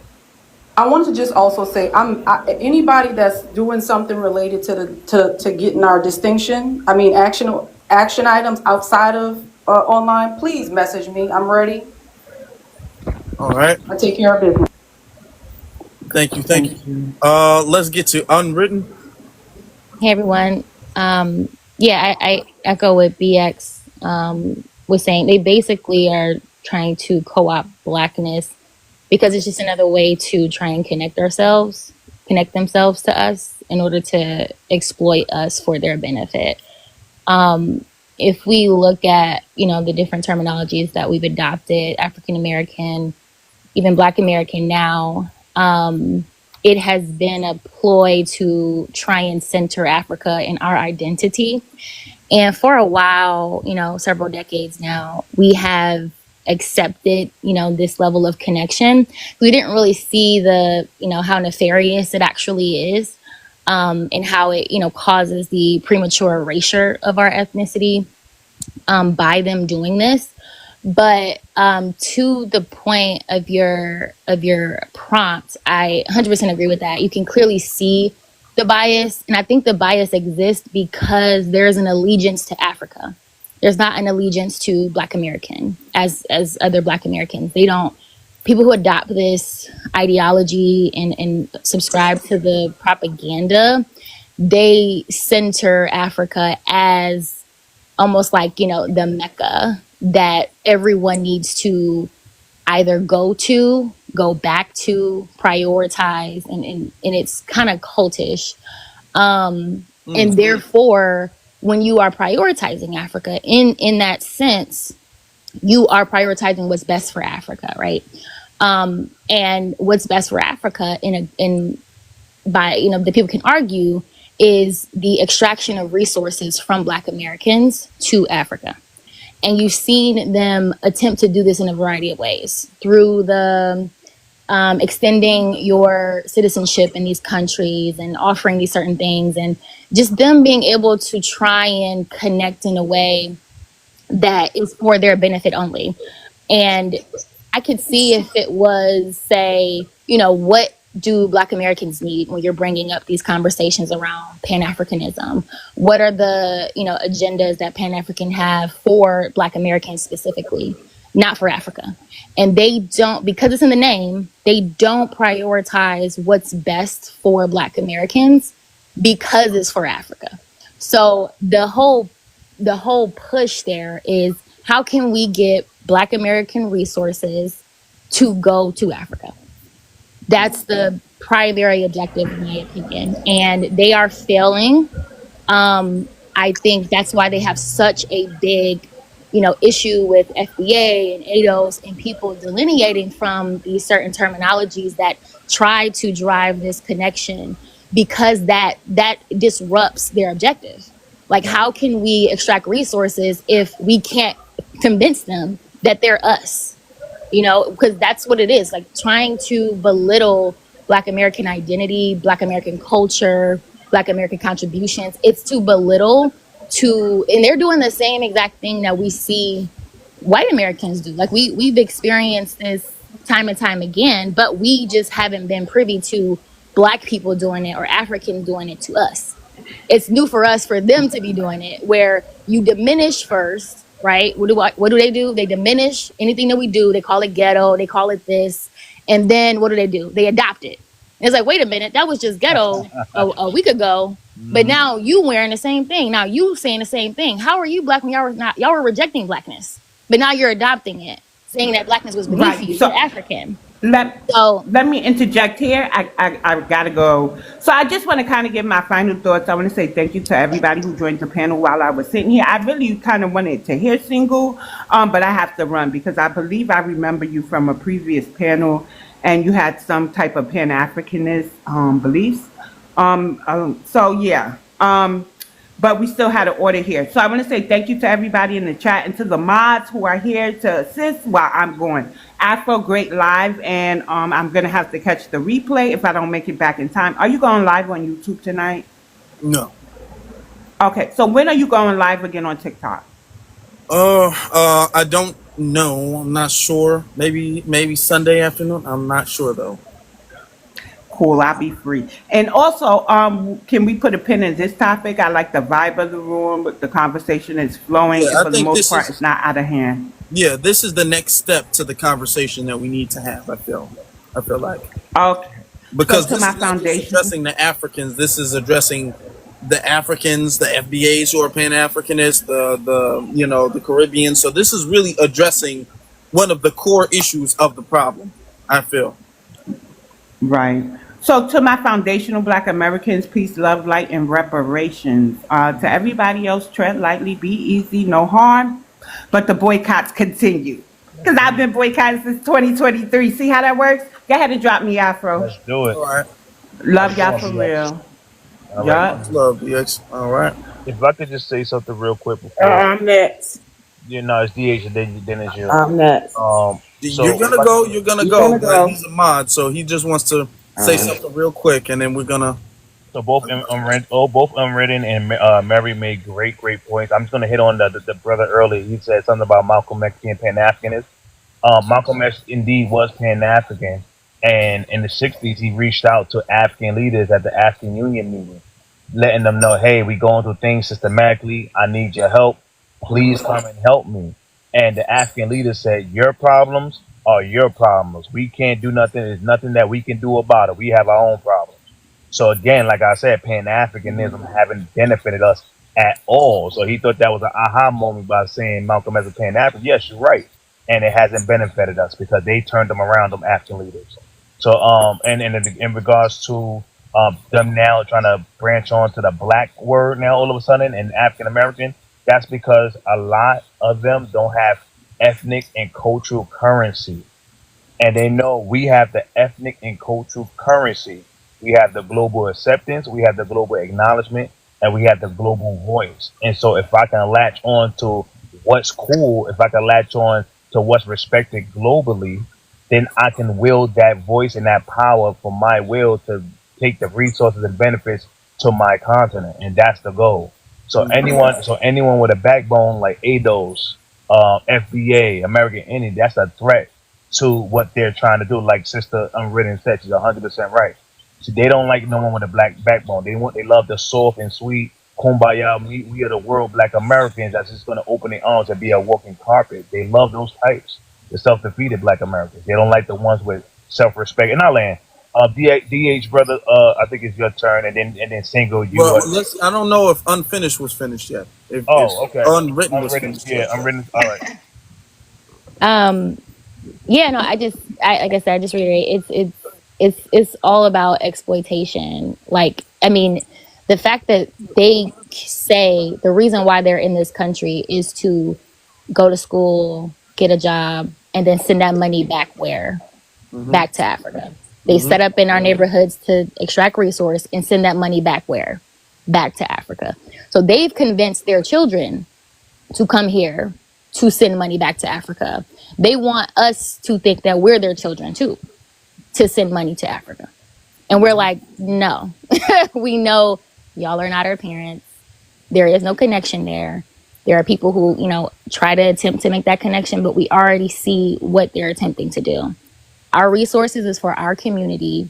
And at any point that we feel charitable for any community at this point, that's something that we're going to discuss doing. But we're not going to be bullied and gaslit into having our resources extracted for a foreign land that we have nothing in common with. I land there. What made you turn a turning leaf all of a sudden? Turning leaf? Because I had to check. For some reason, I had you blocked, and I was wondering why. So one of my mods must have blocked you. So you must have said something outrageous about FBAs. And this is I am Black American. I understand that, but the thing is, we discuss these talking points, and I feel like you must have said something outrageous to go against that. I think if I remember your live correctly, I was talking to somebody else in the comments, and I was blocked because they misunderstood what I said. So that's an error on your mod's part, not mine. But we got it cleared up, so we're gonna move on now. Now we're gonna move on. Well, we can discuss. I don't mind. Y'all can. I guess y'all can discuss that, but later on, because we gotta move on. And then we got people in the queue who want to come up and speak. So we're gonna get to Kingpin. Austin, hold on. Yeah, if you can give me the. I don't have the. Austin. Let's go into the department. I don't have the new option to help you out, Afro. So I would have muted him, but I don't have that option. Just want to let you know. Yeah. I got it. All right, Kingpin, you got it. All right. Peace to everybody in the room. So, as far as the prompt is concerned, our Pan-Africanist bias against Black Americans, I would have to say yes. It's a very unevolved way of approaching the social construct of racism in America. Initially, when our previous generations accepted Pan-Africanism as an ideology, and they pushed it, in the 60s and 70s, it's because they, did have some anti-American sentiment. A lot of the, Black Panther Party, they were communists, and they had communist ideologies. A lot of them were anti-American, right? So what we're seeing is some carryover today from those anti-American sentiments that our previous generation had. We had people going and being put on the front line for this country in Vietnam. My father's a Vietnam veteran as well. And these people were being unalived at a very high rate. They knew that they didn't get much from America as far as tangibles, but ironically, America put them on the front lines to fight for this country. So a lot of Pan-African ideologies that have carried over to TikTok are from the anti-American sentiment that our previous generations had, and so that trickles down and it affects us, and it makes them biased against Black Americans. Now that we have decided to delineate and disconnect from the African continent and to be proud of being American and proud to be Black American. So that's what we're seeing right now. Also, another point that I wanted to make was that people are always bringing up Malcolm X and talking about how he was a Pan-Africanist, but they always overlook the fact that Malcolm X also said that we are Aboriginals. He did say that as well. He said, yes, he did. Yes, he did. They overlooked that. And another thing, Malcolm X passed away, or he was, unalive. I ain't gonna say passed away because it wasn't peaceful. He was unalive in 1965. When was the Immigration Act passed? That was 1965. So that means that before Malcolm X passed away, there was a quota on the number of people from the continent of Africa that could come into this country every single year. So that means that Malcolm never got to deal with the bullshit that you people are bringing to our country right now. Because had he seen y'all show y'all entire asses the way that y'all doing it now, he definitely would not have been a Pan-Africanist for the entirety of his life. He would have turned that switch right on off the way that we did. Because most of us are former Pan-Africanists that had to get off that hype train. And another thing that you touched on, and I'm going to go ahead and land on this, is that that Pan Africanism is looking more like a religion nowadays, and I would have to completely agree. And the deity is Mother Africa, and so the thing is, whenever we speak out against Africans, the Pan Africanists feel like we are speaking out against their saints, against their saints, whoever the saints may be. I'm not into like Catholicism or anything like that, but for the version of Pan Africanism as a cult, as a religion, it has saints, and those saints are the Africans. And if we speak out against those saints, then essentially they feel like we're attacking their religion. That's why they get so emotional when we just say, "Hey, y'all, y'all can't run us over anymore. We're gonna delineate. We're going to delineate our dollars. We're going to boycott you." It hurts them because it's going against their religion. It's almost like talking against somebody's deity. And I'll go ahead and land there. Yeah, I appreciate it. And I was saying this yesterday on my live stream. Yeah, it was supposed to be originally a strategy for everybody who was black. Even if you were from Africa, even if you black, you were from black in Asia, black in Europe, black in America, black in the Caribbean. We were all supposed to unify under the guise of being this big family and fighting together and helping each other against our common oppressor. All right. That was supposed to be the original strategy behind it, the intent behind it. It transformed and turned into a religion that centered the continent of Africa. Now it's not about what's in the best interest of all black people as a family. Now it is what's in the best interest of the continent of Africa. And having this unrealistic pedestalization and deifying the continent of Africa and acting like Africa is some big Wakanda. So it's all centered around that, not around all black people or what's in the best interest of all black people, just pedestalizing Africa, which is why a lot of people said, okay, it's time to move on. Plan A didn't work, time to move on to plan B. But a lot of people are still thinking in this mindset that this is some type of religion that we have to stick to. And it was never supposed to be that. All right. All right, we got single. You said what? Yeah, we got single, and then Austin right after, then King Vegeta. Okay, single, you got it.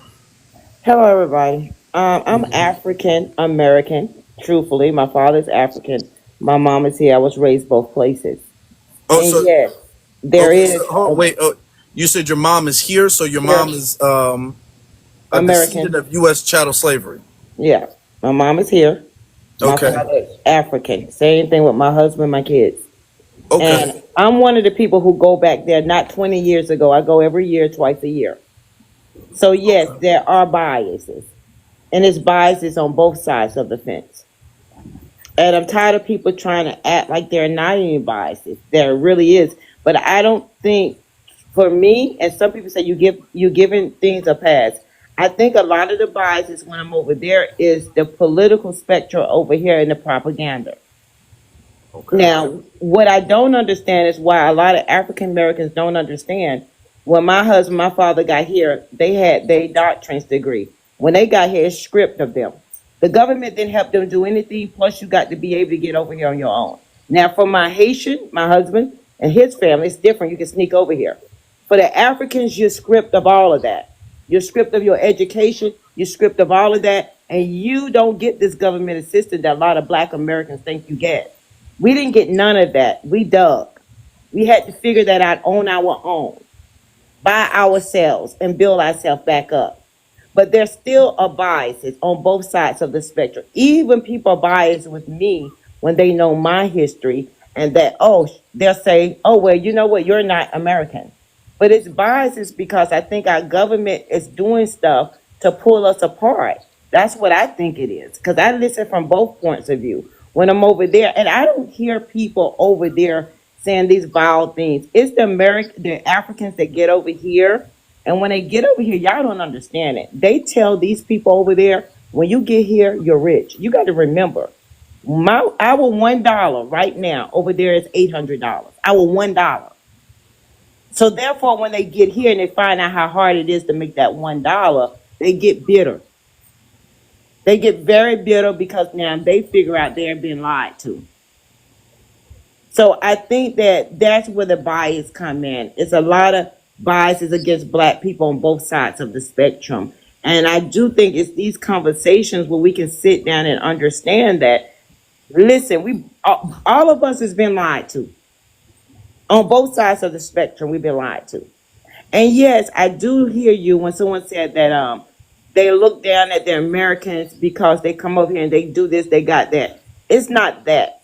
This is what they do. Like my husband, my son, they got over here at 21, lost all their land, their homes. They don't have education when they got over here. And they got over here at 21. And they made it happen, let's say, in 4 or 5 years.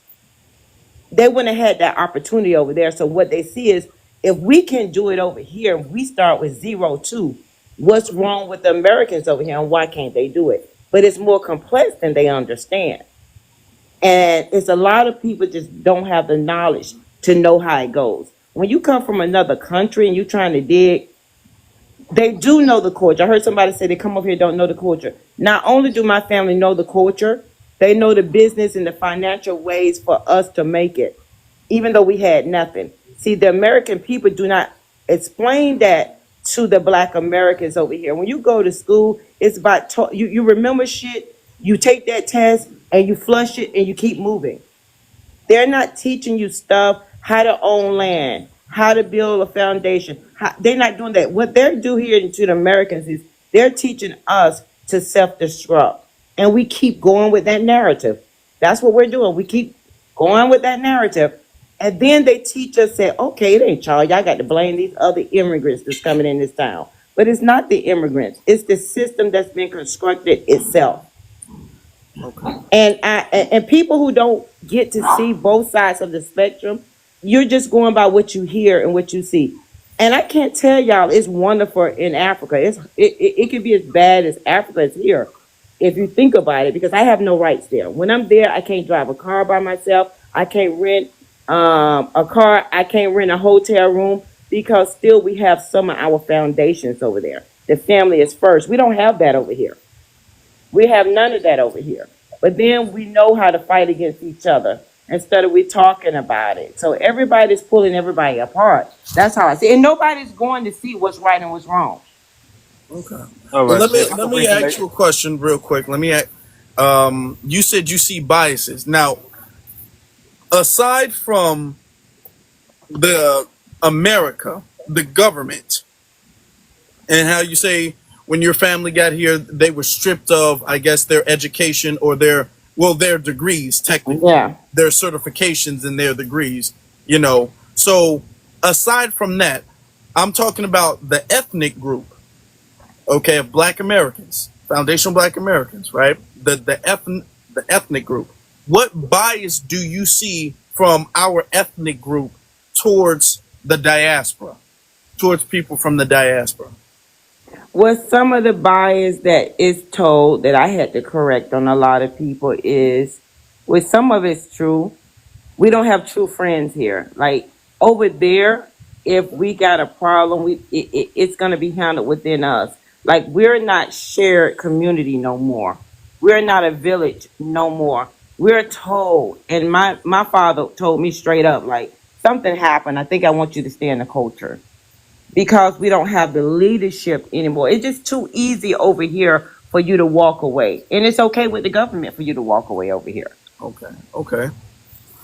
What biases do you feel like the Africans have towards or against Black Americans? Or I think the bias they have over here is, it's like you got your rich cousins. That's how I feel like my cousins over there feel like. It don't matter if I was a nursing assistant or I clean toilets. I still got more than they have because I end up here in the United States. It's just that bias that y'all got it so easy and y'all doing nothing for it. Until they get here and figure out how hard it is for us to make that dollar. They're very jealous that also we can speak up. We're not those people that's going to cower down. We're going to speak up. We're going to speak out. And we don't care how you feel about it. We can be wrong. We're still going to speak up.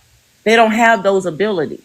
So, but they're told over there that we are the people that lay in the background. You see what I'm saying?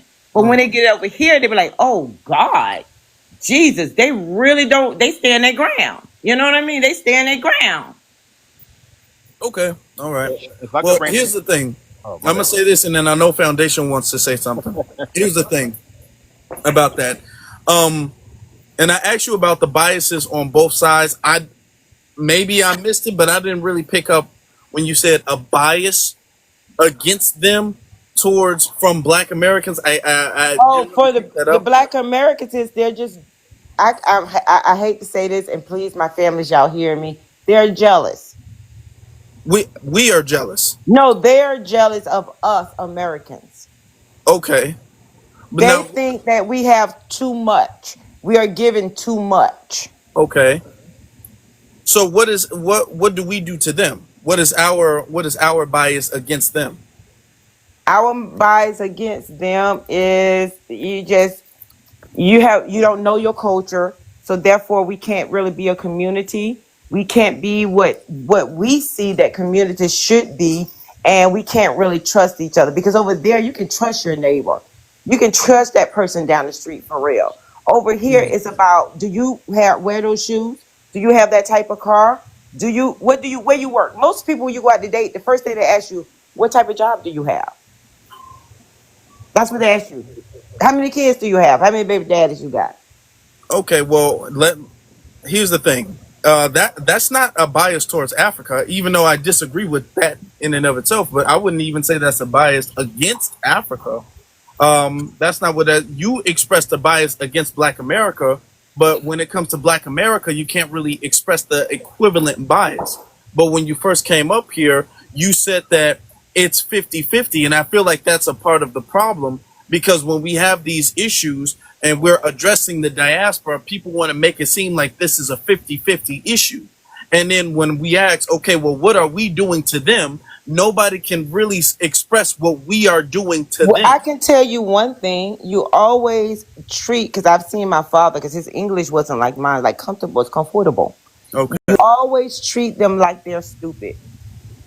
When they come over here, you assume because you don't know the language here and you can't read and write it, you assume that they're stupid, but they're very smart. 9 times out of 10, if you got here, you're very, very educated, usually. Okay. But you still get treated. My family, my father, always got treated less than a Black man. Okay. And these are people with PhDs.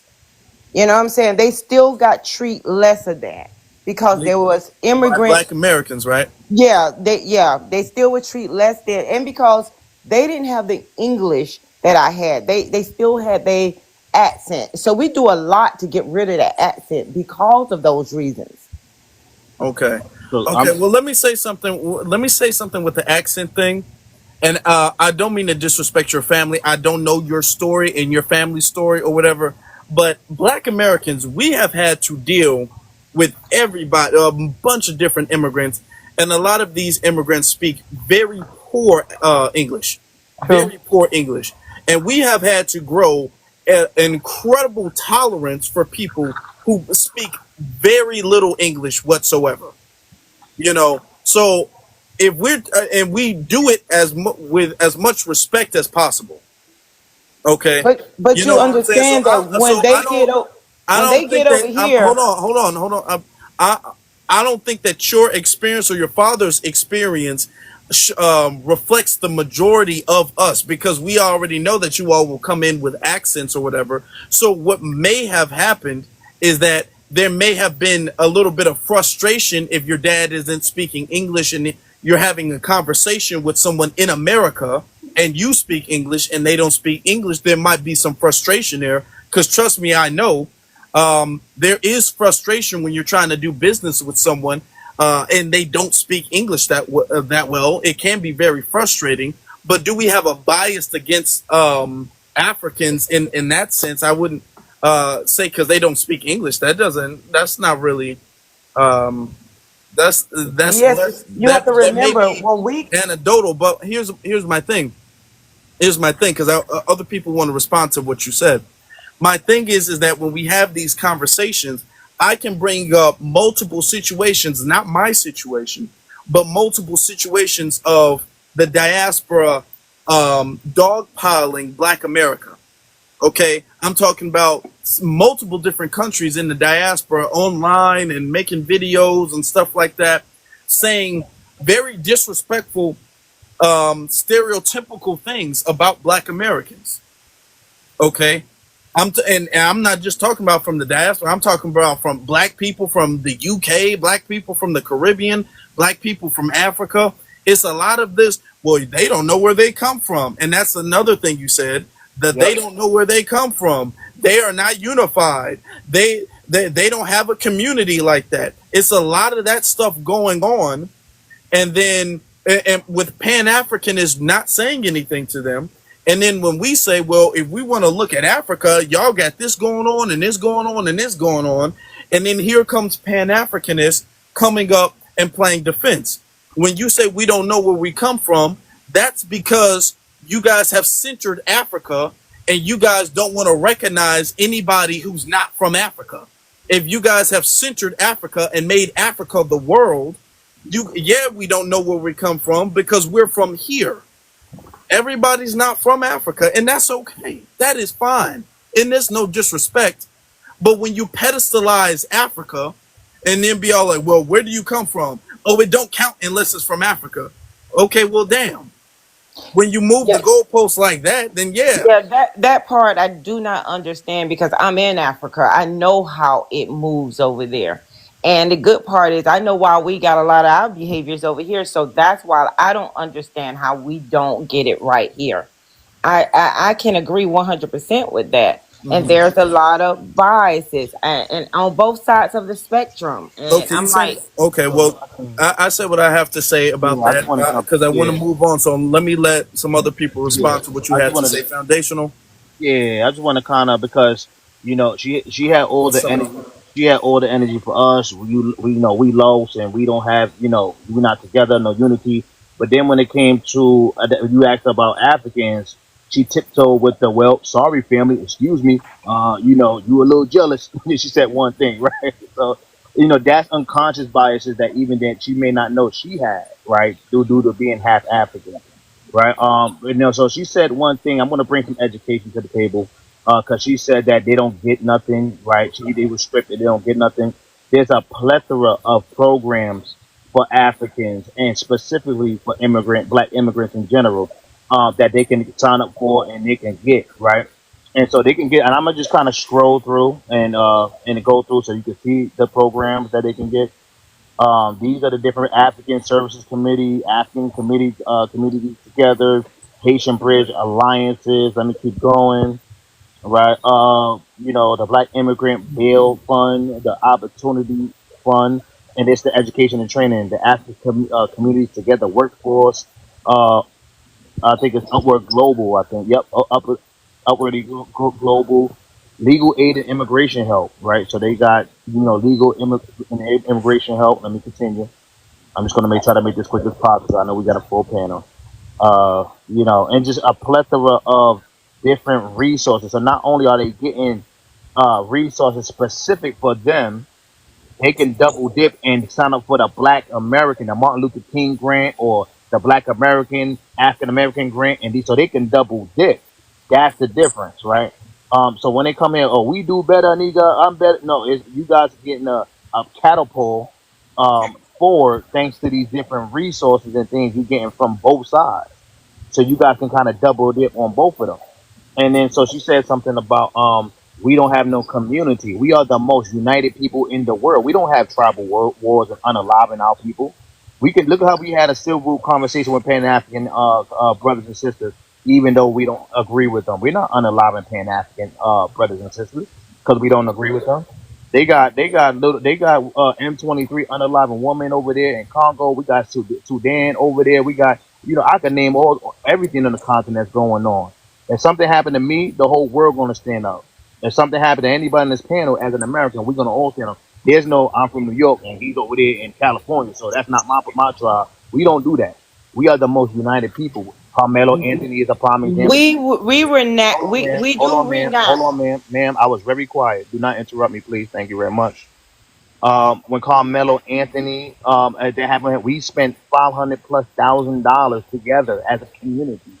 When that young lady got hit in the face in New York, we all came together as a community, and them people still scared to come outside, right? And so we are the most united people in the world, and that's why they know Black Twitter. They know not to play with us. That is us, Black Twitter. That's not no African. No, that's us. We are the Black Twitter that people get their jobs canceled and things like that. Let's be clear, right? And so this rhetoric, and again, you have an unconscious bias, and I get it because you have an African parent, so they're going to put these self-defeated messages in your mind of we lost and they're not community and this and famous culture because they dangerous.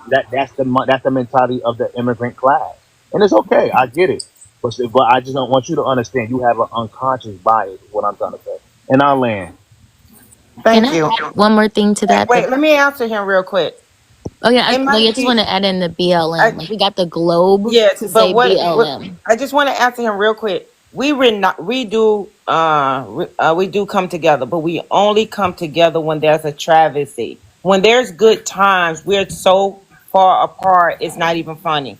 But We're that's not not true, ma'am. consistently But together. even if So you want to say, that, that's not a bias against Africa. Even if that is true, which that's less than that's I would say less than honest. But even if that is true, though, how is that a bias against the diaspora? Is you know, that why real the quick, real quick, King. My Rwanda? bad. Hold Let me just say on, this real Bro, quick. you know what I'm saying? Like, it wait, seems is like that why Rwanda and the Congo visited the white team man Trump to cease ceasefire and have peace, right? Because of their conflicts, they had to go to a white tea country and a white tea president. While they're so busy over here barking orders saying that Trump is the evil one, but yet they still go to Trump, quote unquote, Daddy Trump, if you will, I guess of Africa apparently, to have peace, right? Is that what you're talking about, Single? And you know what's crazy, King Vegeta?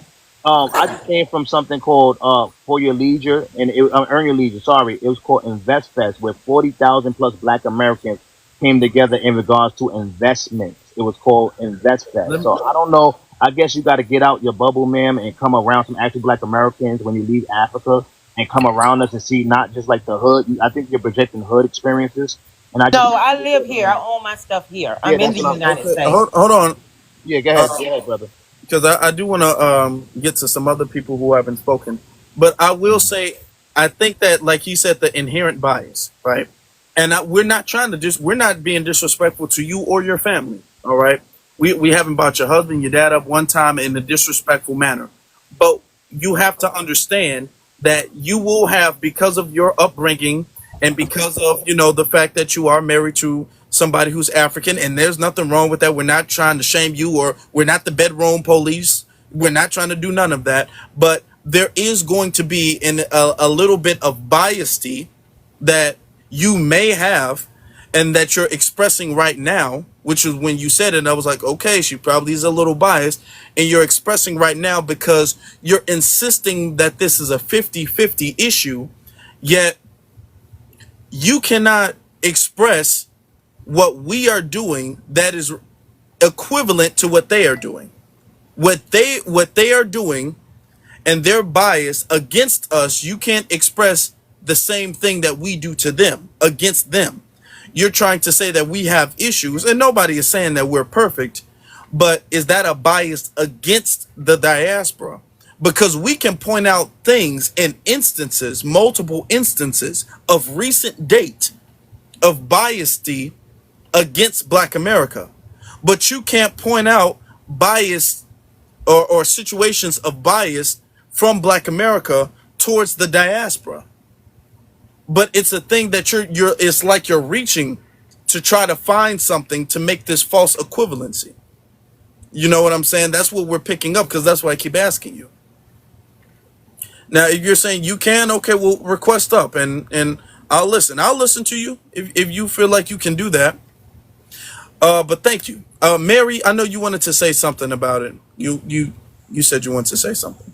Thank you. Foundational, thank you for showing those things that are benefits that they're receiving. But I just want to point out that there are others that they also receive that we are not aware of, because she's saying, or she mentioned that, that's not true. And they're just telling y'all that as if it's some kind of, like it may not be the case. I work in the property management industry. I have for a very long time. I was very shocked to find out that though they're telling everyone that immigrants don't receive, Section 8, they don't receive those benefits. It's very simple. If you come over here and you have a baby, you have an American citizen and you have a mixed household automatically, right? So you have someone, you don't even have to have a baby. You could just find somebody off the street and connect them on your application. And you're the immigrant, you have a mixed, at that point you have a mixed household. These people are taking, they're going in front of, let's say, people who are American citizens. The impression that's being made that they're not getting benefits is really wild, because there's so many ways to get around all of those things. And the reason why I'm bringing this up is because it disproportionately affects us. We're sitting on, I know this, okay? This is managed in Los Angeles, New York, New Orleans, all over. We have 5-year waiting lists, and we have people that are Black that can't get on because we have people who are from out of the country who are receiving those benefits. That's it. That's all I want to say to that. Mary, I agree. My sister's in Savannah, and she's over the Section 8 department right now that she does those things. But if you in the business and you're doing it day to day, like my family, you'll see who people are going first. I can say personally, we didn't benefit. We didn't get nary dime, no loan, none of those things. We But got that's none of you, that. and I'm just saying it's a large amount But of what people I'm who saying is are. she works there president. Her name is Rosalind. She works, everybody know her in Savannah right now. And she does that right presently now. Like I'm a nurse right now, today. I'm telling you that when the government give it out, it's all of us that's putting it back. You're going to get the Cubans that look more white first. You're going to get the Indians get more than all of us get. I'm Yeah, telling you what I that know. may I'm be not another telling you by conversation, though. statistics. That may be another conversation. I think she's bringing that up because you made the point that they don't come over. They come over with nothing, and Yes. they get it I'm out the talking mud. That's about the black people. hold, The black people like my father that's but what dirt Them black. too, you're saying that and we're pulling up the receipts especially because in New that's a York. talking point that you did say. You said they stereotype us because they come over pretty much with nothing and having to start from scratch, and somehow they make it, and then they look at us and say, well, if we made it, why can't you make it? And that's a way to stereotype us as being lazy, okay, It's and not lazy. uneducated. It's So not lazy. I didn't say I that. I don't think you that's didn't say lazy. that. You didn't say that, but I that's don't think the I don't talking think point. that's lazy. Yeah, I know you didn't say that, because then you said that they don't understand, but that's the talking point that is implied. Okay, the result is implied that we're lazy when you say that, because the truth of the matter is that they do receive assistance. There's a lot of different programs and grants and things like that for them to succeed. There's an economic floor that is given to them for them to succeed when they migrate here. So it's and I'm not saying they're not working hard, but them starting from scratch and getting it out the mud is less than honest. That's disingenuous. I wouldn't say that because we got people right here on Section 8. Like I said, my family does this. My brother's the FBI. So I have this, I got real life situation that's happening that I see every day. We have American people that's been on Section 8 for 20 years. Section 8 food stamp has never been a way of life. The United States has made it a way of life for a lot of us American people. Now, hold on a second. I'm sorry, guys. My dog. Can I say something? Hold on. Well, we're gonna have to move on because we definitely want to give other people a chance to to go ahead and speak, and then we got more people who want to come up.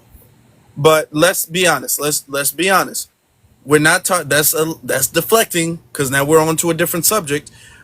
What she said is that they come here with absolutely nothing. Everything is stripped from them, and they have to start from scratch, and they got to get it out the mud from scratch. They don't receive any assistance. That's what she said. And now we're showing receipts that they actually do receive assistance. And if that's true, They wouldn't they wouldn't be get it able to out the make mud it in the if they didn't country? receive any resistance at all. Assistance, I'm sorry, at all. And this isn't I to can say, say in my family and for myself, we had no assistance. okay, Period. okay, well, can you acknowledge the fact that maybe your family is different, but immigrants in general No, I receive agree. assistance? Host, I said that 100%. Yes, Okay, it's different. I disagree with them coming over here and being the first in line. Even my sister who working in that area right now, it's a disgust. I'm American too. I think people forget that. okay. Thank you. I think we got to I want to be clear on one thing real somewhere quick, where we can if you don't move mind, on. Afro. What? I just want to be clear on one thing real quick, if you don't mind. The number one recipients of Section 8 or any government assistance is YT people at 47%. Black Still, Americans are only, excuse me, ma'am. Black Americans are only 17.9% in poverty. The rest is middle to upper class, and that's something you can actually look up. So again, when we talk about this Section 8 stuff, understand that the number one recipient is YT people, whether we like it or not. Again, these talking points, like Brother Afro is saying, is unconscious bias, and you may not be saying it, but it's alluding to that Black Americans are lazy. Is the unconscious bias taught by possibly family in our land? All right. why do they have to be Black Americans and not just Americans? Thank you. Period. But yeah, but we're gonna move on now. So, but thank you though. Let's see, Betty. Betty, what did you have to say? Okay. I'm not American, and you can tell by my accent. I'm Kenyan, but I'm Kenyan American because I'm a U.S. citizen. Anyway, what I want to say is, when Africans come to this country, first of all, let me ask you guys, of all the problems that there is in America, I believe Africans should be the least of your problems, because how much percentage, like how many people Africans are in this country? There are not so many Africans. If you look at it, even when you look, I'm in Arizona, how many Africans are in Arizona? Not so many compared with the population. So, and what you guys need to know that everybody will never agree. People will always say something. Some will say bad things about, Black Americans or white people or Asians or whatever. And everybody will never be on the same page, no matter what, no matter how much it's like racism. Racism will never end, no matter what. And we found it here, we'll die and leave it here. Even in Africa, we have tribal issues and people will never agree.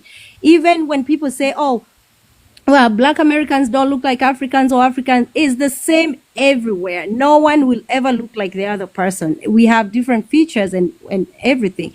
So one thing I can tell you, from Kenya, when I landed here 10 years ago, the last thing in my mind was how Black Americans are or how white people are.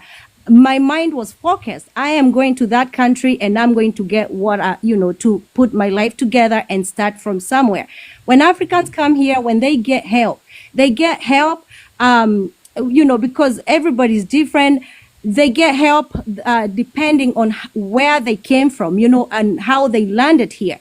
If some people like, let's say Somalians, if they came from situations where from war or something like that, obviously when they come here, they're gonna need some help. And how many of those land in America?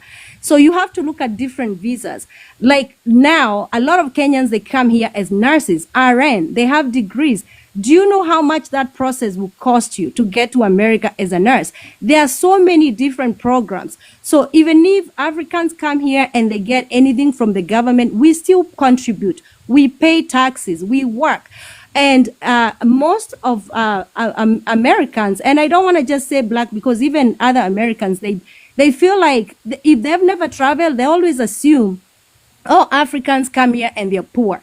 There is a huge number of Africans that don't know what poverty is. And I can bet you, you, the host, if you want me to take you next year to Kenya, I'll pay the trip. And you come back and tell everybody how Africa is. The way Americans are received in Africa is a whole different story. We receive you guys with love, with respect. And I'm telling you, it's a whole different vibe. You cannot generalize and put all Africans in one bucket and think Africa is bad just because of the few comments here and there you hear from different Africans. Now, let me tell you, Africans are human too. When they are attacked, they fight back. They'll say something too, because you as human, if I confront you the way I come to you, if you receive me in a bad way, I'll say something nasty and I'll pick something that I know it'll hurt you. That's why some Africans, they will say, oh, you guys are lazy. Because how you hear Africans are poor is the same thing we hear about Black Americans when we are in Africa. Me, before traveling to America, I was aware that Black Americans are into drugs, they are into guns, they are into violence, because that's the picture that it get painted to all of us. And we get scared of Black Americans. Now, you come to America, you go to work, and the first person you talk to is a Black American, and they talk to you in a nasty way or very mean way. You start believing, oh, so it is true, it is true. And you find some other Black Americans that don't want to work or stuff like that, and they want to still be mean to you. So you have to fight back. But let me tell you, Africans, even if we don't get along with each other in our countries or whatever, because we are all human and different tribes, we are genuine. When an African smile at you, they mean it from the bottom of their heart. We just don't have plastic smiles.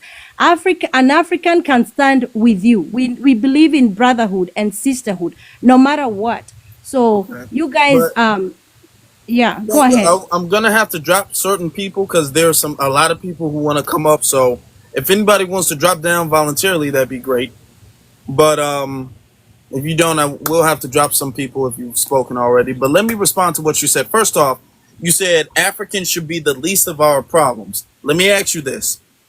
How big of a problem do they have to be? How big of a problem does their disrespect have to be for us to address it?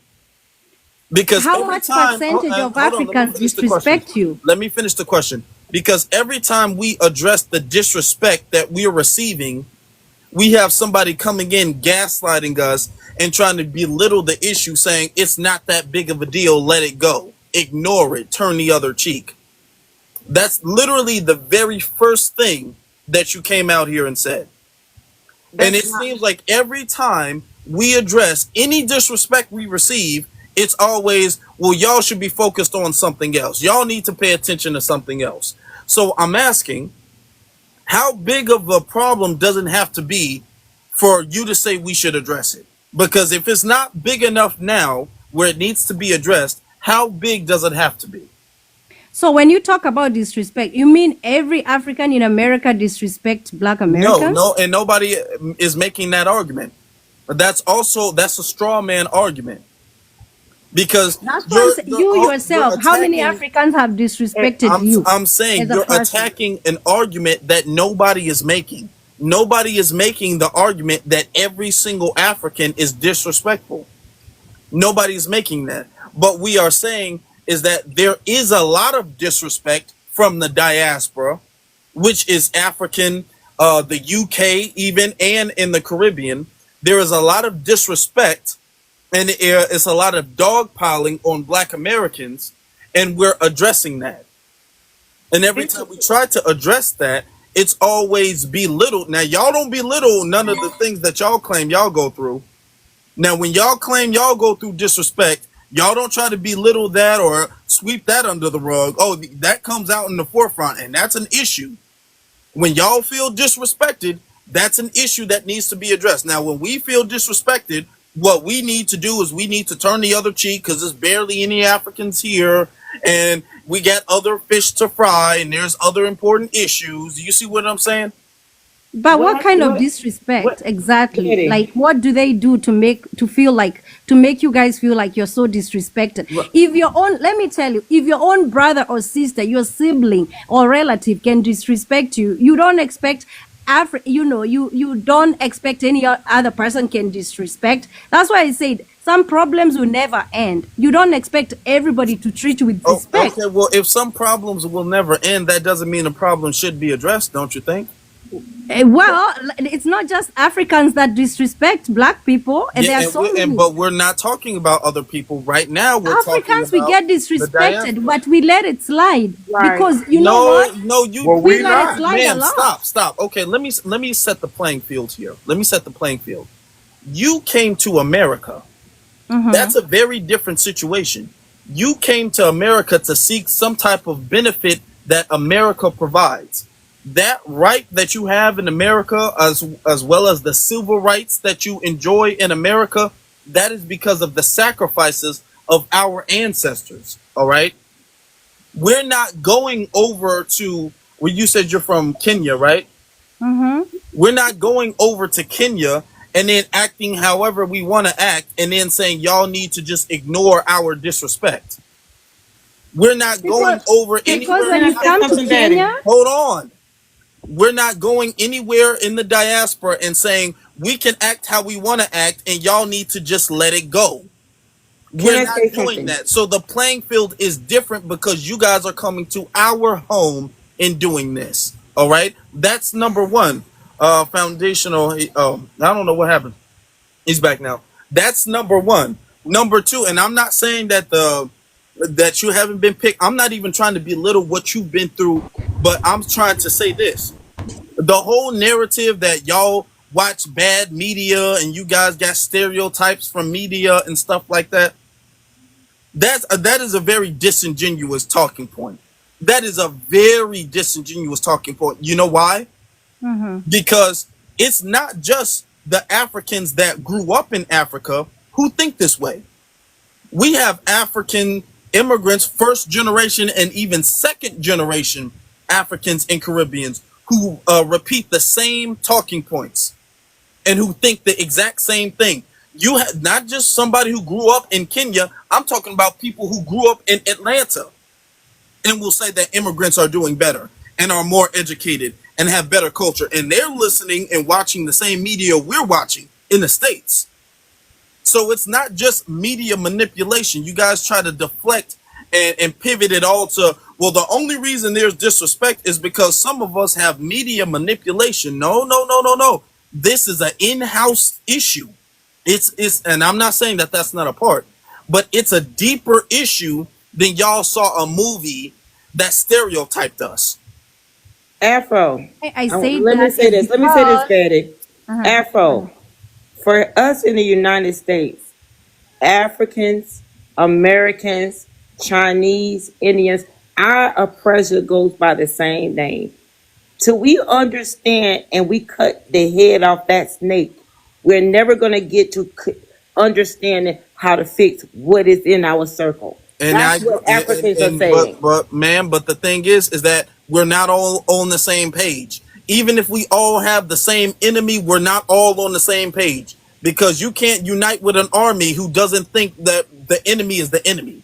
And that's what we got to get to. I'm saying if half of the army is fighting the other half, if half of the army can't trust the other half of the army, you're not going to beat the enemy. So this is why we got to address and talk about these subjects. I got you. I agree with that part. Yeah, you're right. But to me, what we feel like as Africans is we're going to deal with the bigger problem right here first that's suffocating us and drowning us first.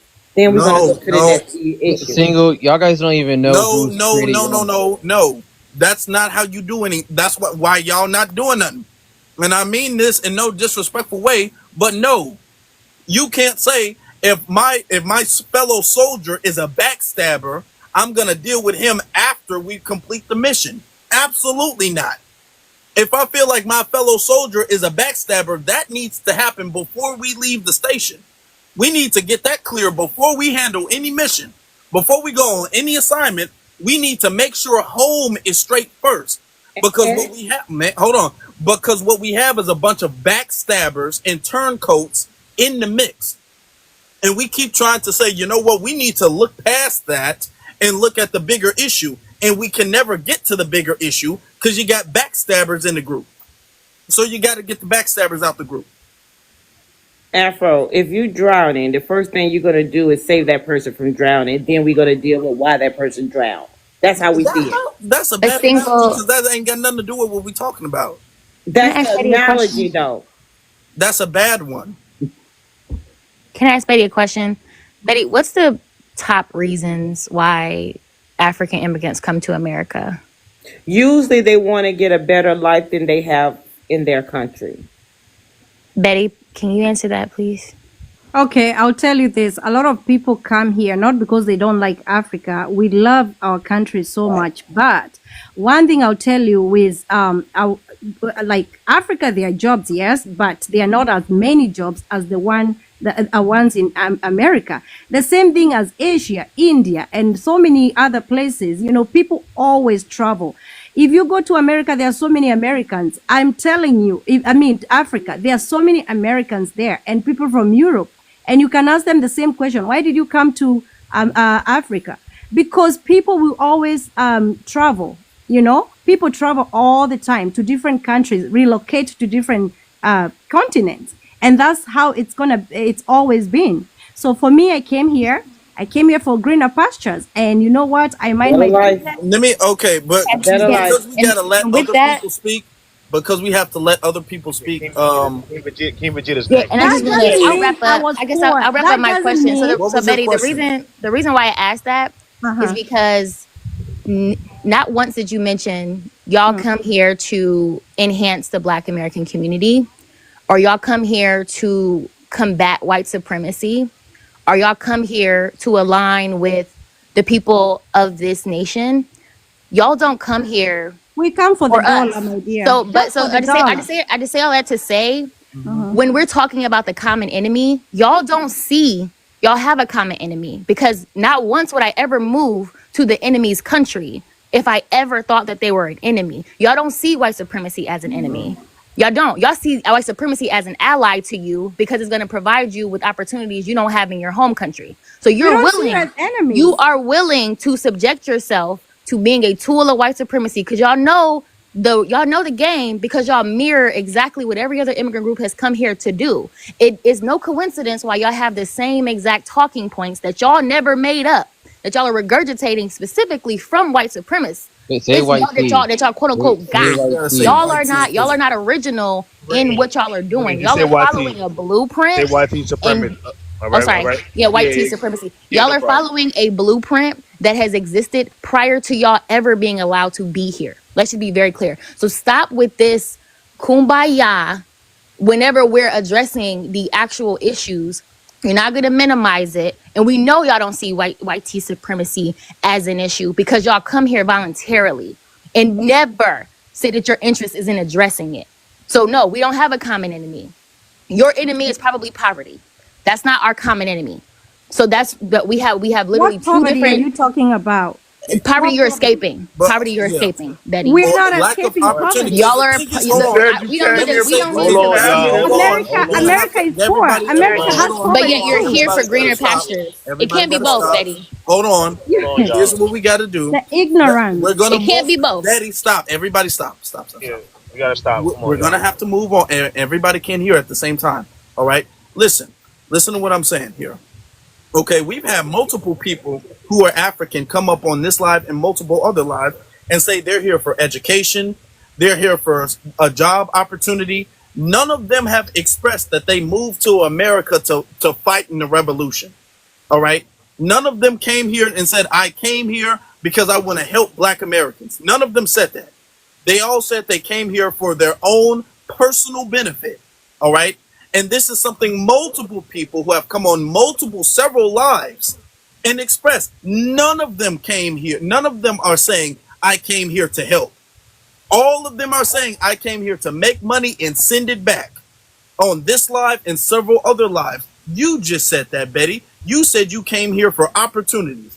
And then when we say, okay, well, you're not here to help, Now you want to talk about a common enemy when you just express you're not here to fight a common enemy. You're here for opportunities. So what I'm asking is, if I went to Kenya and I started disrespecting the Kenyan people, and I said, don't, I saw a movie where Kenyan people were poor, and I'm coming to Kenya just for a job. I'm not coming to help you guys. I'm not putting any money back into the community. Yeah, you're paying taxes to the government.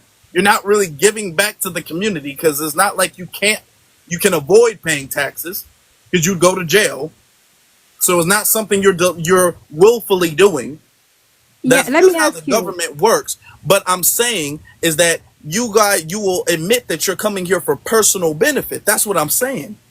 Let me The ask thing you. is Let me that ask you. if And I we want to had ask this lady. hold on, Betty, hold on. I'm saying Hold if on. we had the same energy, if we went to Kenya, if just 100 of us went to Kenya, started working in Kenya, doing the jobs or whatever the case is, and then looked at y'all and said y'all lazy. Looked at y'all and said, I guess the stereotypes are true. If we looked at Kenyans and said, well, we got a job, why can't y'all get a job? If we went to Kenya with our American education and then we said, well, we're smarter than y'all, so y'all must be doing something wrong. If we went there and said, well, why do y'all need hand? If we went there and disrespected y'all in the slightest, y'all would want us to leave. Y'all would run us out. And it might not be peaceful or civil. It would be violence to get us out of there. All right. And I know that because we see that going on in Africa today. We see other African people migrating into other African nations, and the natives are kicking them out today. We see that happening today in South Africa and in other countries today. They don't tolerate people coming in, wagging their finger, disrespecting them, taking opportunities and resources. They don't tolerate that in Africa today. But in America, we're supposed to just ignore that and turn the other cheek when nobody else has to, because you're not going to say anybody else is uneducated for that. So what I'm saying is, just like with the prompt, the standard is bias, because the same way y'all don't tolerate that in Africa, y'all expect us to tolerate that in America. That's biased as hell. Make a quick announcement. Let's have some respect for Afro League. If he is talking, no one should be coming off their mic interrupting, talking while he's talking. We mute your mic up when he's done. Then you can have a conversation. We can sing together, but we can't talk together. So let's have some respect. We're grown adults. Please and thank you. Thank you. All right, let's get to King Vegeta. Afro, peace, Marshall. There's a lot to say here. This conversation took so many pivots. It was getting kind of annoying at this point. Not gonna lie. All of a sudden, it became or African immigrants this, African immigrants that, and they're showing their biases right now of what it means to even be Pan-African. You know, Pan-African is supposed to be the root and center focus of the entirety of the Black diaspora. It wasn't meant to be quote unquote center focus on Africa. But of course, you know, a lot of pan goofies are so lost and so twisted. Even the Africans themselves want to steal the credit of Black Americans even popularizing Pan-Africanism in the first place. To the point that most of them actually believe that Pan-Africanism started in Africa. And that just shows how much bias and how much animosity they have towards us Black Americans, and that within itself. Not realizing that as we were raised, most of us here was raised as Pan-Africanism. Me, I was definitely one of those people. Most of us were taught to love one another, taught to love Black people all around the world. And somehow, some way, they still want to twist this fallacy as if we're the evil ones and debtors, that we go out of our way to punish them, right? But the reality is they come over here to punish us because they have this animosity towards us, saying, how dare we become so successful? How dare we, have running toilets, electricity, the whole nine? And, we actually have morals and ethics, and we actually stand up to white tea people, whether they always like to bend over the barrel, as we continue to see.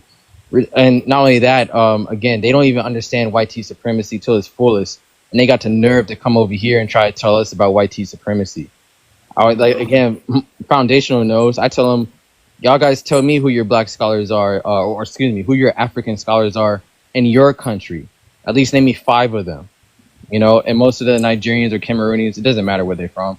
Most of them can't even at least name me 3. I say at least instead of 5, I say give me no. I really said 10. Then I reduced it to 5, and then I reduced it to 3. You know, at least some of them at least give me 1. I give a few of them credit for that. But even when it comes to this Pan Africanism, my real address, who I really want to address this to, are my FBAs, because that's where this real conversation was, and that's what this panel is really about, right? Yeah. Addressing the FBA. Real quick, Vegeta, hold on. Yeah. Mary Unwritten, I'm gonna have to put you guys down in the queue because I'm not gonna be on too much longer, and there's a lot of people requesting to speak, so I appreciate you, sisters. Thank you. You know, hopefully you all come back soon, but I want to let as many people speak before we get out of here as possible. But keep going, Vegeta.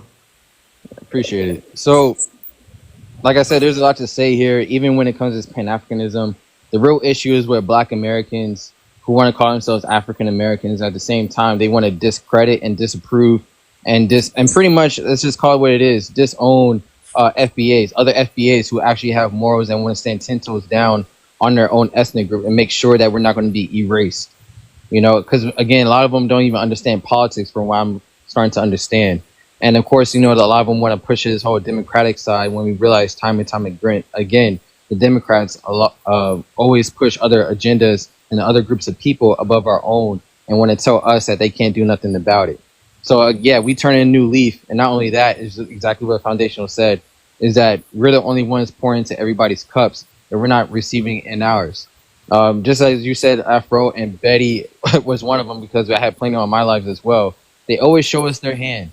They have no intention, no will, no concern for our Black community. All they give a damn about is their own community, and within itself, they don't even send money over there because most of them say they don't even trust their people over there because, you know, they just like to buy other things because their folks over there want to say, oh, well, we're sick, or we need to go to the hospital and this, that, and the third. And they know other Africans in the United States or in other white tea countries know that's it's a fallacy. So they got their own beef. They got their own issues within Africa itself. But as I said with these Pan-Africans, even with the Africans who want to come to us and plead to us and beg for us as if they really care about us, as I said before and over, they only come here for our money, and that's it, and that's all. They didn't come here. They don't go to, you know, Brazil. They don't go to Argentina, knowing the fact that a lot of Afro-Argentinians are being unalived and being reduced and being heavily mistreated. I don't see one African coming up here mentioning anything about the mistreatment of other Blacks around this world, other than their full concern is what our FBA is going to do within the diaspora. Even though there's plenty of us who are we're spread out and sold off anywhere across the planet, and that's their only concern is about what we're going to do instead of helping out the ones who are disenfranchised and don't even have a voice.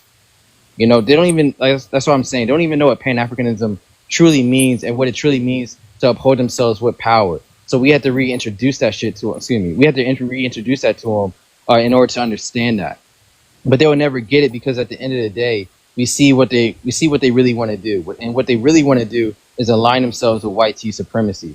And we see that time and time again because every time we address them, they're like, oh, no, we're good. All we're doing is minding our own business. You know, we're just sticking to ourselves and keeping our head in the sand. You know, and the whole point is why we brought them over here is not keep your head in the sand. The whole point why we brought you over here is again, combat white tea supremacy. Even use, if you want to talk about economics, to bring your resources over here to build a better agriculture and infrastructure within our Black community. Not go over here and extract it out. No, you bring it in.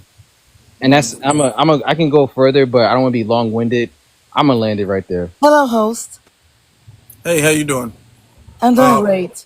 That's good, but hold on. I'm glad you're doing good, but I'm gonna get to you. Let me get to Block Kitchen. Hey, good afternoon. How you doing? I was at one time consider myself kind of Pan-Africanist, but I realized that Pan-Africanism has, at what point in the history of this country has it ever held Black Americans? I'm talking about every game from the time we've been here to now, and most of them benefit immigrants. They were gotten because of our blood and our fight, all of them. So they don't seem to have a appreciation or respect for that. So I delineate it. I'm just cool on them. I'm worried about us because at this point it's useless to think that they're gonna fight our fight. They're never gonna do it because they don't see things. They don't see white people the way we do. And then when stuff, even though this is the topic, just like the Latinos, what's going on right now, they didn't see white people the way we saw them. And we told them what was going to happen. Project 2025 and all of that, it was written, what's happening right now. And now they saying, oh, the black Americans was right. These white people they really don't like us. Duh. No, they don't. They don't like nobody but them. And we're the only ones that's going to be on the front lines fighting against that. And you're never going to get any of them other people to join that fight. They might talk about it, but they not. So just delineate and let's worry about building up our nation inside of this nation. I'll land my plane there. All right. All right. Let's get to. No, not you yet. Let's get to Bamp. I think. How do you pronounce your name? Yeah, the name is pronounced Binky. We have Bimpy at the bottom. Yep. Yes. I was here. Hi, everybody. Yeah, I you're was recent here. Where were you from again? Nigeria. Nigeria. Okay. Yeah, I was here a couple of days ago, and I started the conversation by saying I do acknowledge that some disrespect happens. I'm not going to say I don't know about it, but you didn't give me a chance to finish the last time. So, but the disrespect that I have noticed is not just from the Africans to the Black Americans. It goes both ways. So for the Africans, what I have seen is I hear some Black Americans say, "Oh, they don't let our kids, or they don't let their kids play with our kids. They don't let they don't associate with us. They don't respect our culture and all of that." First of all, I'm going to say, let me address the Black Americans' bias towards the Africans as well. So I have had situations where, like, this is something I witnessed. It's not like someone told me about it. I've had situations where a friend of mine is speaking with a Black American and like addressing some concerns about her. It was actually at work. And then you hear this Black American lady telling her, "Oh, go back to where you came from. You be scratching African with your so and so as." And that I was looking because I was still new in the country. And with everything I have heard so far, I know you Oh, think, wait, she called her. You said a booty scratching African. yes, Oh wow. Okay. you Wow. called her that. So I'm listening and I'm like, okay, what's going on? Because at this point, all of this is new to me. I have heard things, I have watched movies while in Africa, but I have not, I hadn't witnessed it firsthand. And witnessing it firsthand, like, gave me another like perspective about what was really going on. So sometimes I feel like Africans are actually reacting to what has been done to them or what has been said to them. So we started it, is what you're saying. No, that's not what I'm saying. Okay. Sometimes Because if you're saying you're reacting, then we started. hold on. Sometimes I see people who just react even without having gone through anything. So they are reacting based on the emotions they feel from what happened to their friends, or so they are like on the defensive on both sides, not just on one side. It's not a one-sided thing. But the way you guys are making it look now, you're making it look like the Africans are the ones shooting all the trouble. And like, you guys are not doing anything. We're just peace-loving people. We don't want any trouble with y'all. But you guys are just, pointing things. I don't see it that way. With what I It's have witnessed so far, and things that I have seen, like a Black American make an African lose her job over nothing. So you say we side with the white people and we do this, we do that, but that Black American actually went to report to a white person. You sided with the white YT, person to get YT. your, oh, whitey, sorry. You sided with the whitey to get that African out of the job.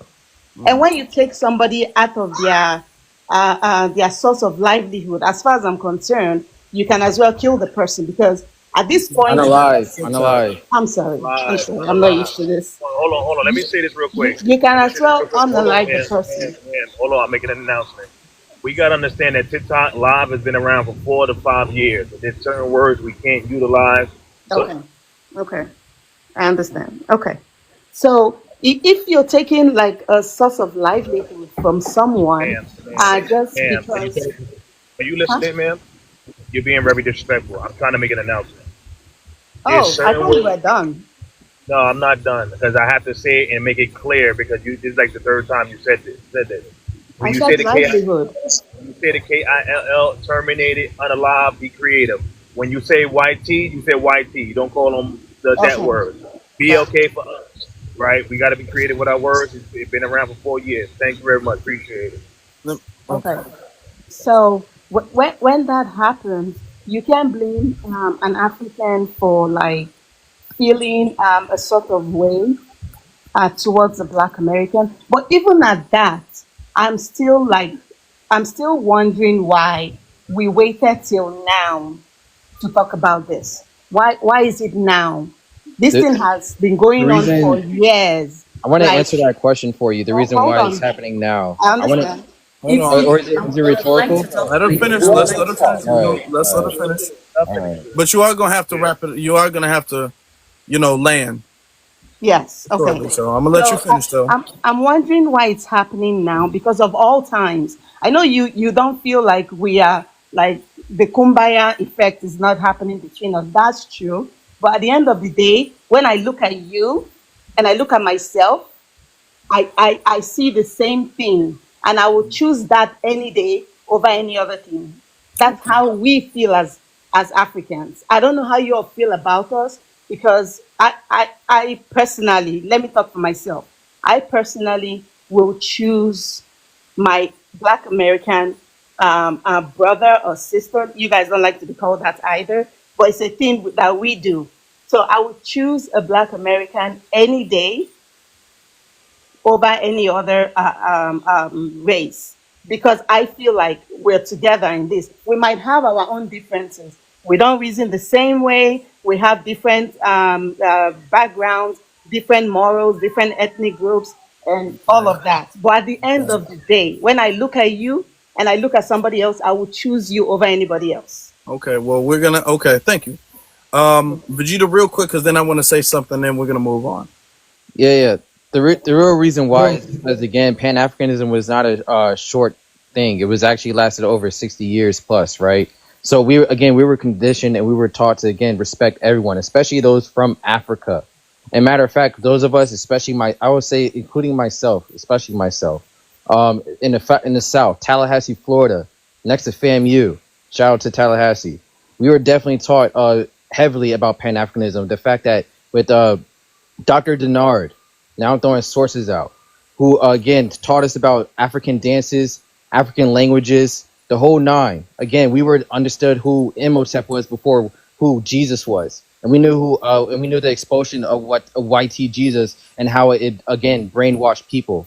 So this is what Pan Africanism does, and this is what we're taught over here. So all the blasphemous stuff that you're saying actually absolutely makes no sense, because when you speak to a regular everyday African, quote unquote African American or Black American, they have no animosity, no disrespect, nothing towards anything towards any Africans. So that's why we say this. Most of us actually found out that you had that you did have animosity towards us, either through one-on-one conversations like myself, because I actually had these conversations outside of TikTok, And number two is when we also saw this in the Olympics. But to break it down even forward, we see this over 30 years, over 3+ decades of how y'all guys showed your hand of bending over to white T supremacy and leaning onto their side, and again misjudging us, and again undermining us and how we go about things. So that's how we sum it up, because we got evidence over 30+ years of it. I'll land it. Now, thinking, let me I ask would you a really question. like to talk. Hold on. Everybody got to stop. Let me ask you a question, Bampi. How long have you lived in the States? I'm going on 10 years. 10 years. Okay. What was the reason you immigrated here? Because I got married to an American citizen. You got married in the States, or you got married in Nigeria? I got married in Nigeria, but my husband lived here. So your husband is a Black American?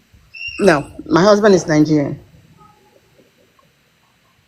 Did he used to live here? Yes, he used to live. He still lives here. Not Oh, used to. so he's like okay. So he lived in America, then he came to Nigeria, and y'all got married, and then y'all moved to America? Together. Mm-hmm. Okay. Yeah. All right then. Okay. That's all right. So being fair, just hold on, just being fair. So that's, and you came and you got into the nursing field and all that stuff. Why did he come to America? What was his reason for coming to America? You're gonna have to speak with him about that. Okay, all right. I don't know. I For can't the hear sake of time, all right, fine, I get it. So my thing is this: when you say that there's been disrespect and stuff like that, and let me ask you this: from your experience, because you lived in Nigeria, do you experience Black Americans by the hundreds of thousands migrating to Nigeria, getting, the jobs, getting into political office and all that stuff, and then looking at the Nigerian natives and saying, you know what, you're lazy. We got it. Why can't you get it? Why are you guys not as hardworking as we are? You guys need to pull yourselves up by your bootstraps. It can't be because you're oppressor. It can't be because of colonizers. It can't be because of any of these things, because I got it. And if I got it, and I got here with just $5 and you guys can't get it together, it must be your culture. It must be you. You can imagine, as a Nigerian, how that would feel if we went to Nigeria and started disrespecting the Nigerian natives like that, right? You can imagine how the Nigerians wouldn't tolerate that at all, right? Can we agree that the Nigerian natives wouldn't tolerate that at all? We wouldn't even give room for that.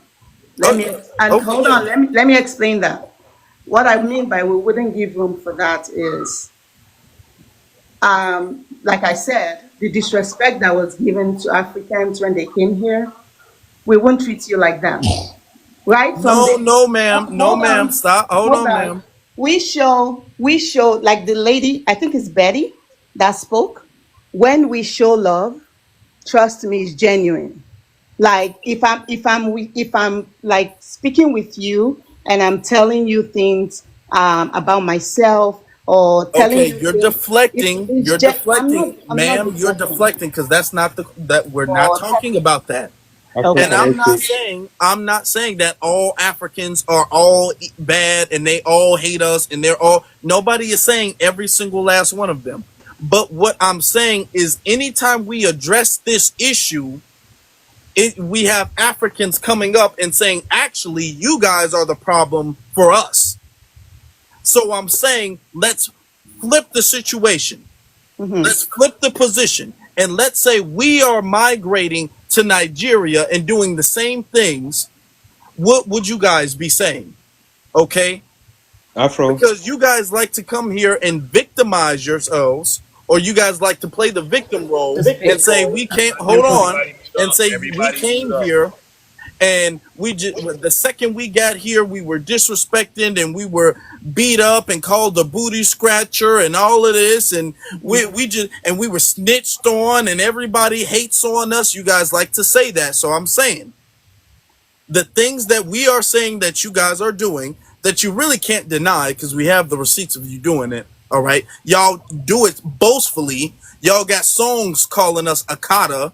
Y'all got songs and stuff like that. And y'all got podcasts talking about how y'all harder workers and we lazy. We got tons of receipts. So please don't act like we don't. Okay. Because we do. But if we went to Nigeria and said that y'all were lazy and said that y'all don't work hard or don't have a good culture and said that we were harder working people than you guys, how would Nigerians feel? Or what would their response be? That's a better question. Okay. As a Nigerian, as a proud Nigerian, let me tell you what our response would be. Our response would definitely not be what you guys are doing right now. What would it be? No, hold on.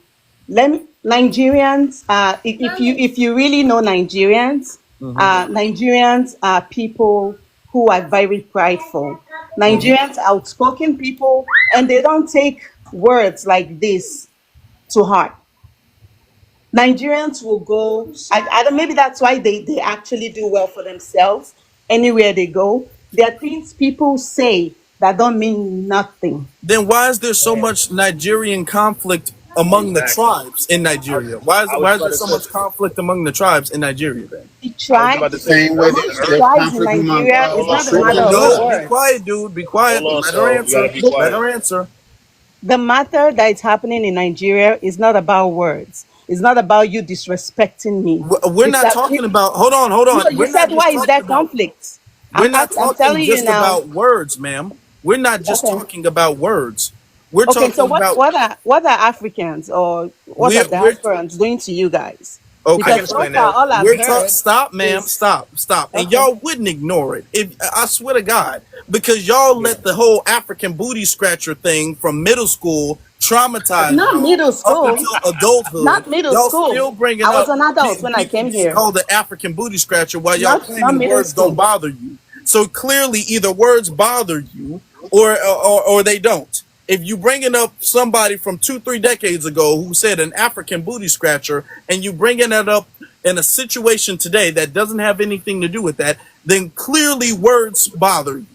So I only don't make it seem, because you're not being genuine, you're not being May honest. Don't may make I it speak? seem. I mean, you just pounding on her. May I speak No, also, you may please? not. We're having a conversation. We're Afro, can having you a give me back and forth conversation. give me the mute button, the mute, so I can control this brother Yeah, while you doing your thing? listen, Yeah, because it hook gets that so up. ridiculous. You don't have to. I'm saying, what do you think the Nigerian response would be? Please be honest. well, to be honest, probably they'll not probably they would actually be upset about that, but not going as far as you guys are going right now. Okay, well, don't tell us what you wouldn't do. For the sake of time, tell us what you would do. Well, it's kind of hard to say this because we, as me as a Nigerian, I haven't really gone through this before. So putting myself like to tell you something right now will probably not be a good idea because I don't know how I'm going to react. But Okay. definitely not this. So Okay. Afro, Because the way If this is that's the being case, taken, if your mind can't comprehend what you would do if the roles were reversed, then the conversation's over with. yeah, and Afro, you know what's crazy is that like about a week and a half ago, the Earthsmen burnt little kids to crisp. Literally, just the skeleton head was showing. It was all dust in certain villages. I don't know what you think she like. We know the politics and geopolitics, right? They unalive people. If you were to do anything that's unaligned, Please. hold on. If you was to do anything that's not aligning with their government or with the things that they want to do, you're unalive. It's some people that is a gentleman that made a book and he got arrested. He made a book. Excuse me, ma'am, I'm gonna drop you. Come off your mic again. I'm gonna drop you. So again, there's a gentleman that made a book and he got arrested for making a book telling the secrets of what's going on within the government. They can't speak out against the government. If they speak out against the government, they'll get unalived or put to jail. So I don't know who they think they playing with. They know we can't. If we were to have our people undermine them and be in positions of power and political power and start changing things on a political scale, they'll be unaliving us in mass. So they can En play games. masse. They Thank can you. play games if they So want to, but they Thank they, you. I basically said they would deal with us and it wouldn't be civil. It would be a very violent solution. They would so resort straight to that would be their first resort. That would I be just want to plan get A this is right. resorting to violence. And the reason why I asked you guys this I think I don't want King I talking got you. because I okay. got King you. has been here I'm for gonna a Okay. let you while, talk. and Please. Okay. The I got reason you. why I asked this question is because I already know the answer.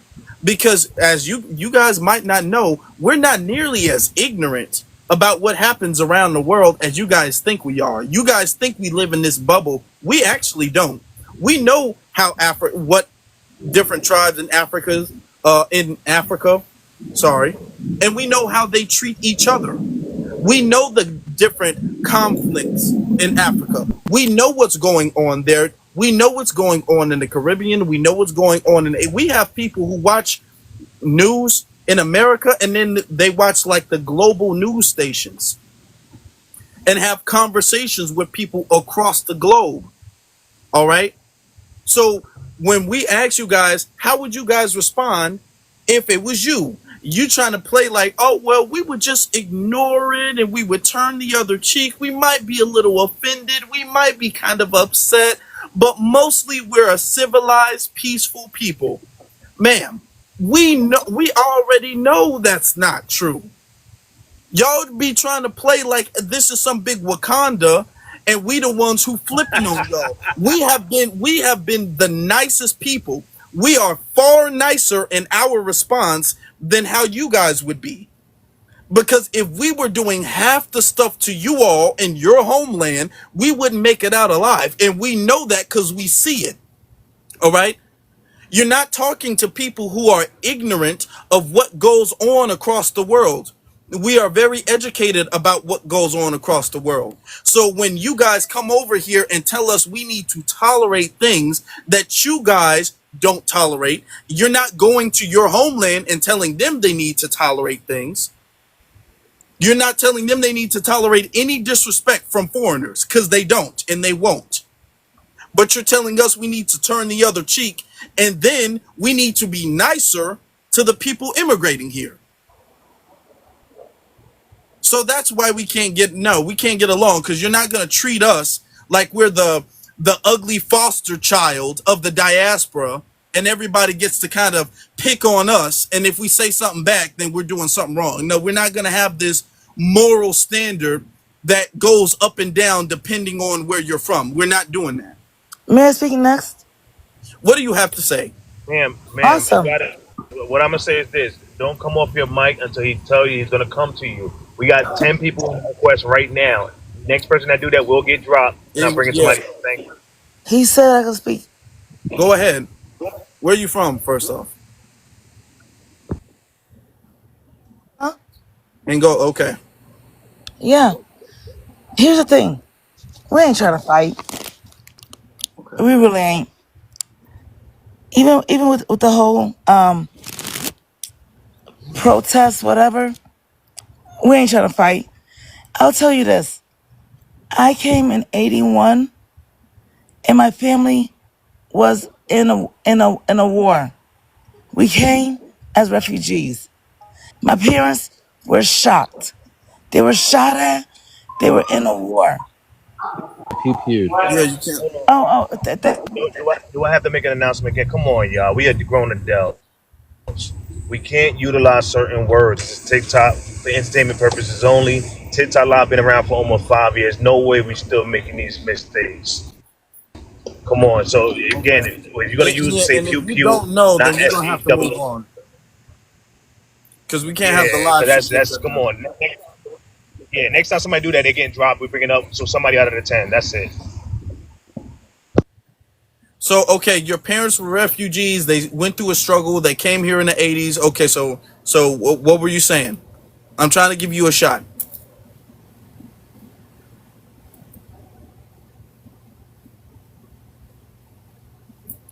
You can go ahead. Going once, going twice. Okay, we're moving on. You didn't hear me? Let me talk. Yeah, Let yeah, me yeah. talk. Sorry. You were muted. You were Oh, muted. sorry.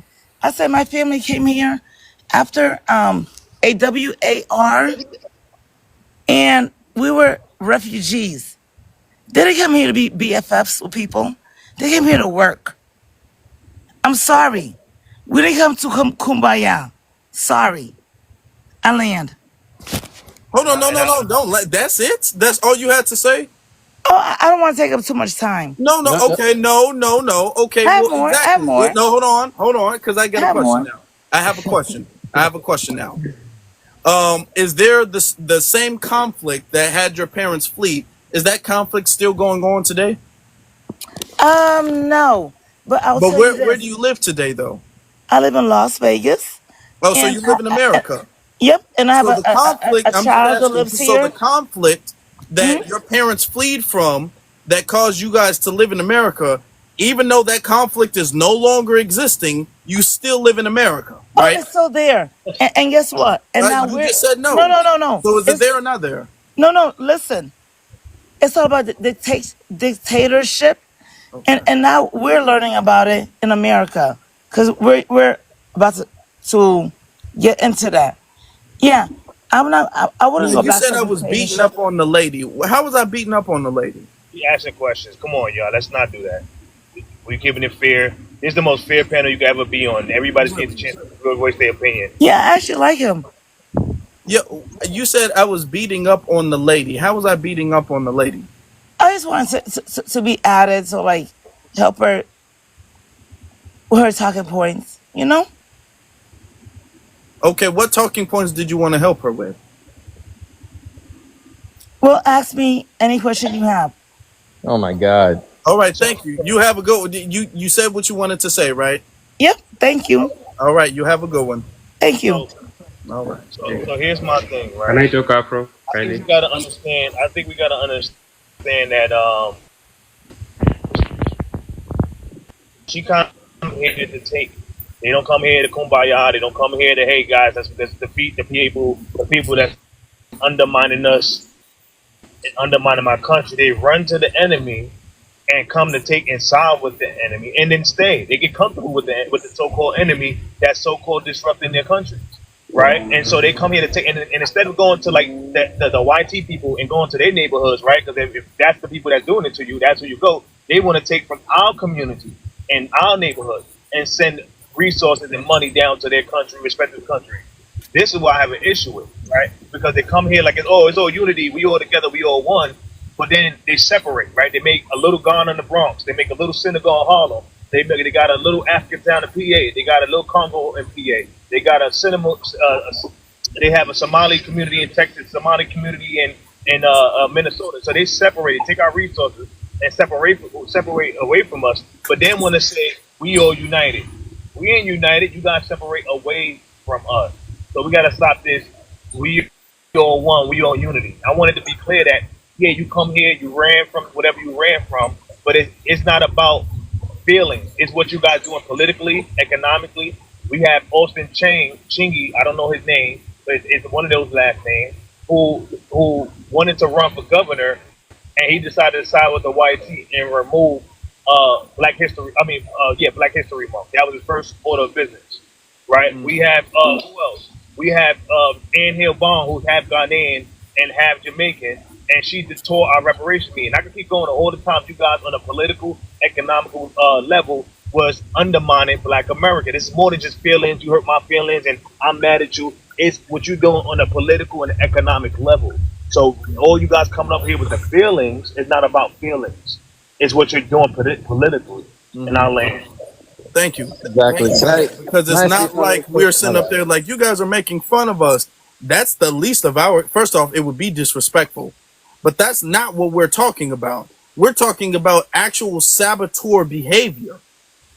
We're talking about very problematic behavior. It's more than just being annoying, and which is why I keep asking, are we doing the equivalent to what you guys are doing? And none of you guys can say that Black Americans are doing the equivalent to what is being done towards us. Nobody can say that. Nobody.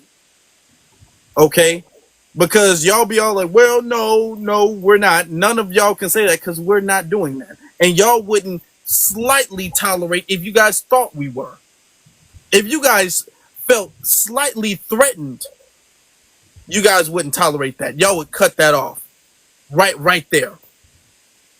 So no, we're not. So it's not a 50-50 thing. Y'all keep trying to make this a 50-50 thing. It's not. I'll just say this real quick. I'm gonna land it real short. It just shows why, again, they don't know what I've been white waiting supremacy patiently to is. talk. He done Yeah, talked hold 3 We'll on, get times. a bro. I got chance. you. Let Vegeta go I'll ahead. make this really short, really short. There's a whole point about Pan-Africanism and why it's a problem.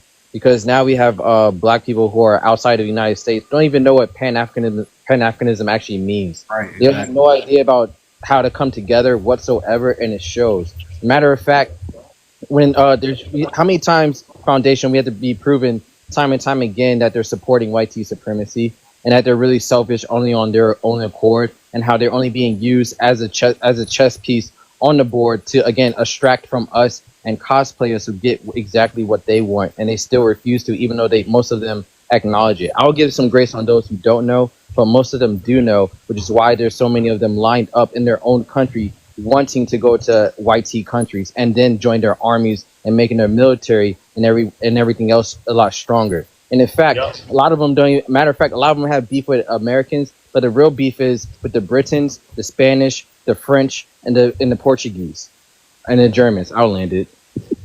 All right. Brother, appreciate you. Yep. Soul brother, you got it. Waiting a long time. I hope you give me the opportunity to finish.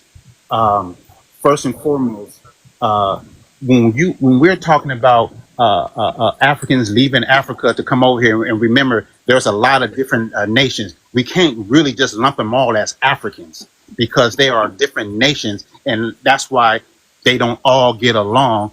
But they are getting along more and more when YT nations are getting kicked out. As you see more and more YT getting kicked out, you see more and more nations coming together. So they have been had puppets by the U.S. and Great Britain and other European nations put in there to start wars, to kill their people, to start famines. So let's get that straight. Yeah, you have. Five next time. No. We're not doing that. We love is love. We keep saying the rules, and people keep breaking them. You're gonna mess up Afro Elite's lives. Hopefully, I ain't overstepped the boundaries of Afro, but I'm trying to protect your lives. If you want to bring them back up, I don't mind bringing them back up, brother. But people don't understand. You can't say KILL, right? We Yeah, you gotta be can't do mindful. that.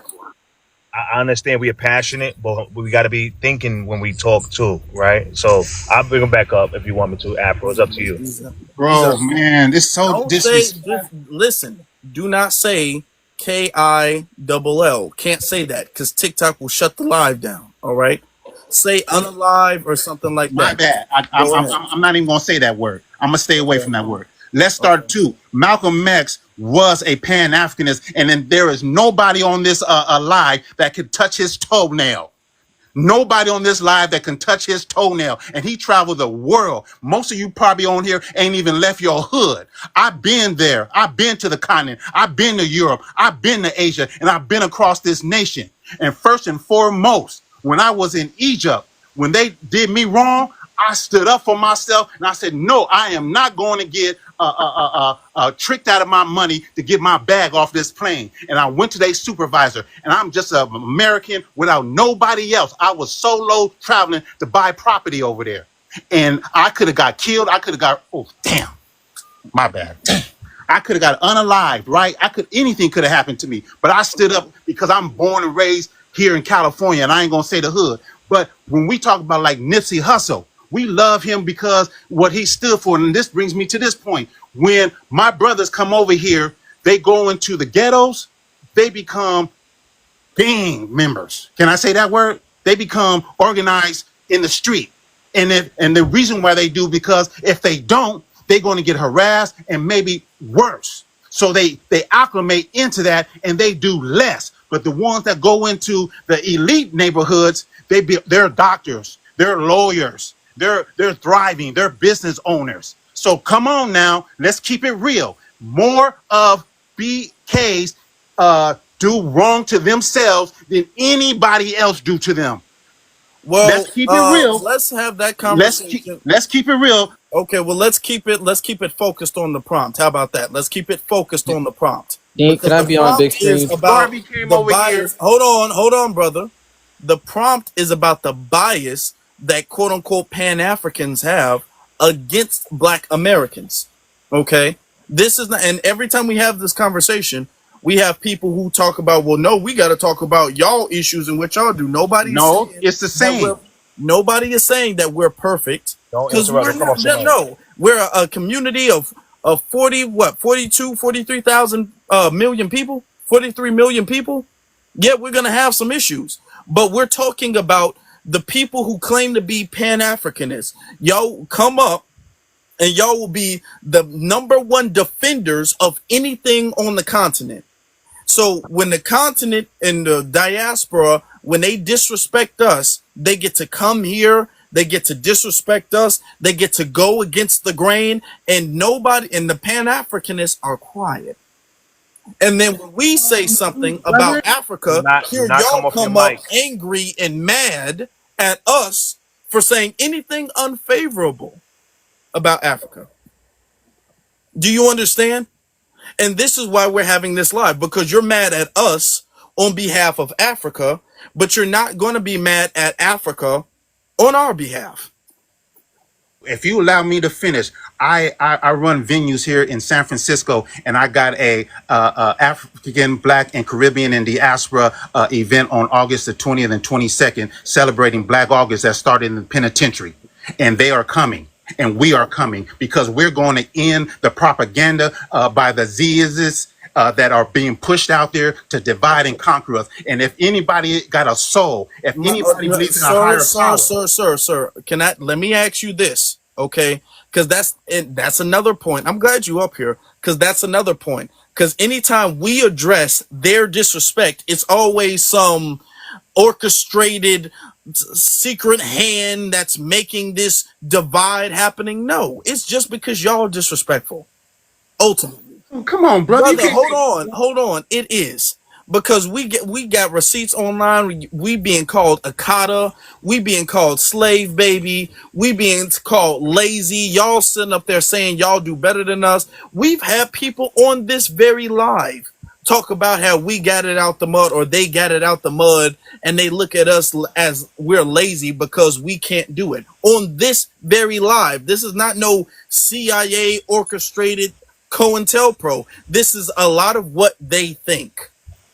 And every time we address what they think, here comes y'all trying to run defense and say, oh no, it's not really them. Y'all can't keep coddling them because this does not solve the problem. Okay, can I say Bro, something? this conversation, can we have an honest conversation Yes, that let's it have an goes on honest both conversation. sides? It's Can I both be on a big sides screen and real all quick? sides because there is fuel putting on the fire because they need it that way. That's just like Okay, crack cocaine did sir, not get into sir, our sir, community sir, because we sir, just sir, wanted it. stop. You can't say that either. Watch your words, bro. I don't understand, brother. If you You say can't. one more thing, the conversation is done and you won't be brought up. Okay? Okay, So let me just let me listen. finish. Can I Let me come finish in, what I was please? saying though, real quick. Give me Were you done talking, brother? Afro? this, man. If I could be not interrupted, Okay. let me just finish my thing. Like the other brothers who are BK got to just spill out what they needed to say. What when can I say the word drug? No. Oh my God. That's no. Oh, what can I say to say certain things that I don't know Say enough? hard All right. candy So or look, something like that. Can I Say say pharmaceuticals? act like you're talking to a little kid. Are you talk to your little kids like that, man? Okay, let me say. Okay, D. D didn't get into our communities because we woke up one day and said, "Can we go get some?" There was a plot for that. Let me just say this. Mhm. Uh, the reason why Pan Africans started in 1897, to correct a young brother who thought it was just 60 years ago or whatever, but the reason why it started in 1897 by Henry Sylvester Williams is because there was a need to bridge that gap of division. And you might not think it was back then. You might say that's an excuse, but it wasn't. And so, in order for us to know each other and to fix our global problem, because BKs cannot receive reparations or anything because as long as you go by that term, you are property. It is legal in the dictionary Oh of my law God. that if you do not have a nationality, you cannot get reparations. Name me one reparations that was received by a people that did not have a nationality. You Right. can't. Do you know we have a nationality? But keep What going. is it? I'm gonna go let you get your 2 minutes If your uninterrupted. But go nationality ahead. does not have a language rooted in your nation, does not come from a language rooted in that nation, does not have a flag rooted in that nation, does not have several other things, you are not considered a nation on the world international level. You are considered property. That is why the UN told Malcolm X go ask Kennedy for your reparations because this venue cannot serve property. So ever And you may not like that, but I'm just telling you the real Okay, but I'm gonna let because you I know land. that I'm for a gonna let you fact. I land. looked it up, international law. I study that, bro. I practice that. That's why I travel. Before I so his travel international, I study international law so I can know my rights so that nobody can violate me. You Okay, have to thank be you, thank you, prepared. thank you, thank you. Because But his I Marcus can see this conversation is gonna keep going in a loop because you're avoiding touching on the was kicked out of no, this. sir. You're avoiding touching on the subject. Okay, you're gonna have to go because yeah, you're first off you don't you're have to coming go. off as way too Yeah. emotional. Yeah, you Okay, don't have to go. you way too emotional. You're saying things on the panel you're not supposed to be saying, and we keep giving you a lot of grace. I mean, a lot of grace. Yeah, But the you was thing very is patient, that brother. no, let's be honest. You don't want to touch on this subject. Now you bringing up what we had to go with the community being invaded and stuff like that, and then why we can't get ain't none of that stuff have to do with the subject. And first off, you're wrong. We do have a nationality. We Yes. do. We are American. No And matter we have how a much flag y'all too. dislike America, and with all of America's flaws, we are American. That is our nationality. We're not nationless people like y'all like to claim us to be. And even if And we claim to be African, Africa is not a nation. It's a continent. We're not no nationless people. What are you talking about? All right. And going back to what you were saying before, it goes both ways. It does not. It doesn't go both ways. And he just expressed the bias that we were talking about. Because the first thing he came up here and started reprimanding us and what we're doing, and he's not going to have that same energy for Africans. And then or the diaspora rather. And then when I said, okay, notice you're not going to have that energy. Oh no, I'm having an event where everybody gets to come together. That's not what I'm talking about. I'm not talking about having an event. I'm talking about addressing them and correcting them the same way you came up here to correct us. Because every time it comes to correcting them, people want to give them some type of pass or deflect the issue. And anytime it comes to correcting the diaspora, it's really the CIA. Oh no, it's really misinformation. Oh no, they're not really doing anything. Every time it comes to correcting the diaspora, notice we always gotta coddle them. It's always a coddling. So no, we're not gonna get anywhere with that. And you know what's crazy? Let's be clear. There are reparations happening right now in Evanston, Illinois. Right now, they're giving out reparations. So he doesn't know what he's talking about. It was all emotions. He said that they learned bad stuff from from our hoods. What you got to understand is that only 1% of our people participate in gang activities, and they only attack other gang members. They don't go out and attack innocent people purposely. They go after that small niche group, right? When it comes to the continent, it's all kinds of tribal wars. I can name all down the line from, like I said, M23 raped a whole bunch of women and then took over Goma. Then we have Sudan, right? Then we had the civil war in Ethiopia. Then we have the Nigerians getting kicked out of South Africa. Nigerians getting kicked out of Ghana. So we can go around the continent if you want to talk about violence and anything else. Anything you can say about us is on steroids on the continent. Be honest with you. So I don't know what he's talking about. But I land. All right. All right. Yeah, we've been on here for a few hours now. I'm not trying to be on here all night long, y'all. My bad. It's my Friday, but I want to make sure I get to as many people as possible, though. Yeah. We still have them. I just want that dude to show up so I can show him on a big screen, like if he knew who this dude was, because he like to tell us that we don't travel, right? And the thing is about us, Black Americans, is that we love. Again, we were conditioned to love Africa and everything about it, especially when it comes to Kemet. You know what I mean? So I wanted him to actually know who his brother was in the hat was. Because anyone who considers themselves quote unquote Pan African, truly Pan African, they would know who this black man is in the hat with the shades over here, next to the monument. I'm not gonna say his name again, but again, this is for those Pan Africans who want to call themselves scholarly, right?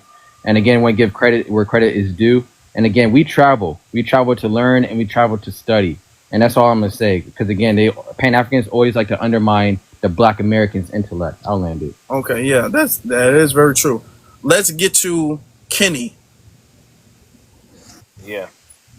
Hey, hello, how y'all doing today? We're good. How you doing? Hey, oh, good. All right, there's one thing I just want to address. Oh, Nigerian actually, Nigerian your American. audio is I've kind been of. living in the United States. Are you on Bluetooth Oh, or okay. speaker or something? Yes, I am. I am on Bluetooth. You want me to take the Okay. Bluetooth off? Yeah, because your audio is kind of, messed up a little bit. Okay. Let me get the Bluetooth out. I don't know why every once in a while will be changing and changing. Okay, we'll get back to you. How about that? Can Because you hear me I'm now? not. Hold on. Say something. Yeah, can you hear me now? Yeah, go ahead.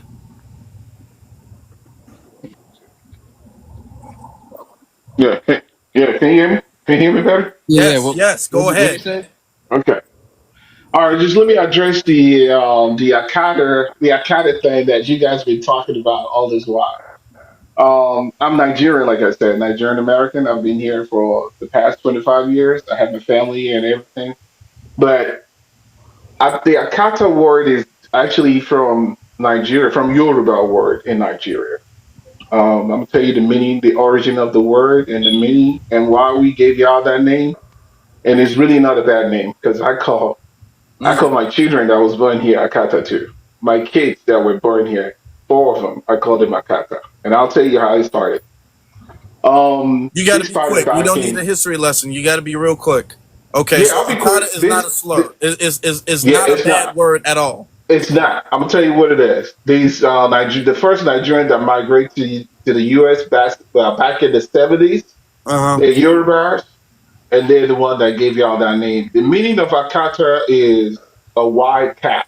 That means cats that was not domesticated, that were raised in the wild, in like somewhere outside of the Africa, the motherland. So you think that So calling somebody a wild cat cannot be taken as something that's offensive? no, Calling someone a no, it's wild not. animal is not offensive? It's really not. The difference It's is not. just that So if I called your children a wild I animal, did. I'm calling them Akata. if I was to refer to your children as wild animals, you wouldn't be offended as their No, it's, father? it's not. It's not. Look at it that way. The way you look at it, it's just because we translate it into English. That's why it looks like a slur. I do call my kids like the Akata too, because the real meaning is that someone that was born outside of the motherland. That's just the meaning.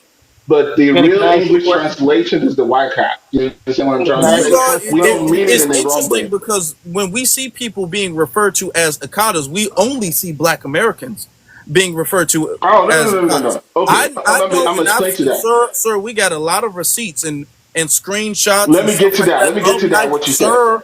We have a lot of receipts and Stop screenshots and interrupting, things sir. like that of Nigerians calling us Akata. I don't see Nigerians calling Jamaicans Akata. I don't see Nigerians calling Haitians, Trinidadians, or black people in the UK. I don't see them calling anybody else Akata but us. So if Akata means any black person who was born outside of Africa, you would be calling everybody an Akata. But you are only calling us an Akata. So there's a particular reason you're calling us an Akata. So why are we referred to as an Akata, a wild cat, which you say is not offensive?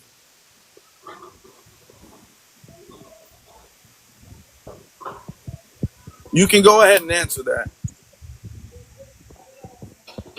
Yeah, I'm gonna tell you this. They mainly use it for Black Americans, not for any other people from other countries. And I'm gonna tell you why other Africans take it out of context. Is because they don't really know the meaning of Akata. It's a Yoruba word. Just only one group, only one ethnic group from Nigeria know the meaning. So other tribes, even in Nigeria, don't really know the meaning. We have to explain to them, just like I'm explaining to you. So, and then compared to other 54 other African countries, they have no idea what that means. They What do thought it you? was a slow Okay, word, and if they they turned don't it know, to be a what do slow you? word. And let me ask you, what do you think it means? If they don't know what it really means, what do you think they think it They means? think Or they more have no meaning importantly, to it because they don't know the more meaning of the importantly, word. They think why it's are a they slow word using it? Why are they using it like that? because 'Cause because they I don't know what happened. You all right? Turn your mic over, man. Your mic is off. you gotta hit your mic. Yes. Yeah, hit your mic on, man. all right. So they think it's a slur word, but we are not using it as a slur word. That's what they Mm. think, and they So, cannot adopt it as a slur word. That's oh, not so what they we use it use it for. as a slur. Yeah, but they have no meaning to it. They don't know the meaning to it. We, the only Okay, one that has the meaning to it, we don't okay, use it as a slur word. so now we got to it because it really doesn't matter what the original meaning of it is. How it's used against us is used as a slur. Correct? You just That's said it. yeah, that's what they think it is, Okay, but but that's not what it is. you came here and said that we were wrong about the word I'm akata trying to and that it's correct not a that bad word. narrative. And then No, I later didn't say you're on, you're wrong. saying, first off, if akata meant beautiful, if akata meant beautiful people, it doesn't matter because it's used as a slur. It doesn't matter the We don't. original, sir. We It that doesn't matter, created it, we don't sir. use it as Hold a on, slow. sir. Hold on. It doesn't matter the original meaning of the word. First off, a wild cat is kind of disrespectful, but it doesn't matter the original meaning of the word. It matters how the term in the word is used. If the term in a word is used to disrespect somebody and to be used as a slur against somebody, you can't say, well, hold on, you can't consider that a slur, even though we're using it as a slur, because the origin of the word was not a slur. Even if the origin of the word wasn't a slur, it later became a slur. And the origin of the word, as you said, is kind of wild. Calling somebody a wild cat is a Okay, let little me give you another disrespectful. example. Some people were thinking Negro in outside of American. Some people think the word Negro. Don't no. We don't need you to teach us about our words, sir. Let's focus on your word. We don't need you to teach us about our word. Please don't do that. Let's talk about kata. Just what it is. It's not a slow word. I call my kids Akata, that they were born outside of Nigeria, outside of Let me Africa. So it's let not a me ask you a slow word. question. Can I ask you a question, Kenny? Is your wife Yeah, go ahead. American? Is your wife American? No, she's not. She's not American. No, she's not. She's not Black American.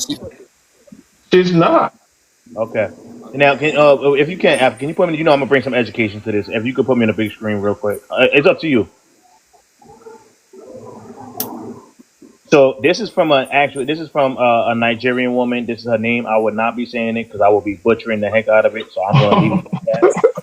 She addresses Akata, right, a West African term for Black Americans. And here Well, she's she not said, even Yoruba. excuse me, sir. She I said mean, Akata is a West African term for Black Americans. It is genuinely considered derogatory, right? Derogatory slur. In fact, this wait is way too small, but we get the gist of it. You can go see that articles on brittlepaper.com. She wrote a whole mhm. article on it. But you can come up here and gaslight us all you want, brother. That's like me saying puto is not a bad word and it means good, it means great, and just accept it. We got to stop playing games because multiple I said people. the same thing she said. Hold on, It's sir. Hold on, considered. sir. Hold on, sir. Multiple Africans from all throughout West Africa have a different meaning for it. Some say it means cotton picker. Some say it means wild cat. Some say it means lost cat. Some say it means so they y'all all have a different meaning. But one thing y'all all have in common is whenever y'all mad, that's when that word come out and with ill intent. So please stop playing games with us, fam. Because one thing about us Americans, we're gonna keep it real with you. If we have a slur word for you, we're gonna say the slur word and let you know it for you. We're not gonna dance around it. We're not gonna play games. We're not gonna try to gaslight you. And that's what you guys like to do. It's a racial derogatory slur. All right. And I'll land. 'Cause I know Brother Apple gotta go soon. Okay, I'm gonna let that go. But I have something else that I need to talk about. I'm being sincere right We now. gotta move. We I'm gotta not move on playing because around. we can't wait. Hold on, brother. We gotta move on because we can't wait. Brother Apple at least time. He has a lot of people on the panel, and so we got to move on so Brother Africa League can go ahead and go about his day. So yep, Afro. All right, so we got that next. was that was it. You made your argument about the Yeah. word Akata, okay, and then later on, even though you initially came in and said we were wrong, you later had to admit, actually, yeah, it is used as a slur because we know what we're talking about here. We're not assuming anything. But thank you. We're gonna move on. Let's get to Mastering Monday.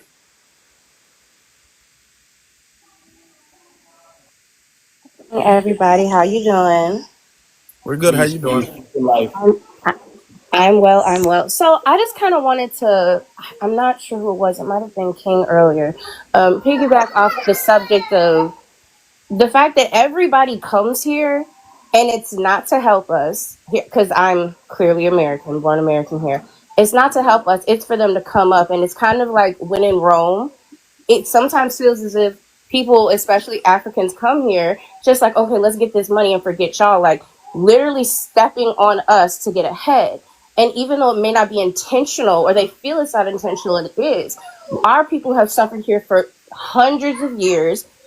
We were here before the settlers were here. There's so much that goes into this. So when we're having a discussion about people coming to our home, our land, and disrespecting us, it's just wild to me how everyone wants to gaslight us like that's not really how it is. We're American. We're not going to tell somebody in China, oh, it's not like they're like that there in China. They live there. They would know. They have the knowledge. They have the history. And I find it really annoying that and rude, in fact, that somebody's going to tell us how we're supposed to be and how we're supposed to feel here in our homeland.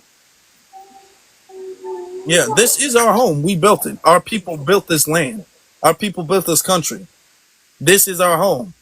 And this is the problem when it comes to Pan-Africanists, because y'all don't want to believe, and this bias against, like I said, Black Americans, because y'all don't say that to Jamaicans. Y'all don't go to Jamaicans and say Jamaica isn't your home. You don't do that. Y'all don't go to Haiti and say Haiti is not your home. You don't go to Trinidad. You don't go to anywhere else with anybody else and say that's not your home. You only come to America and say this is not our home.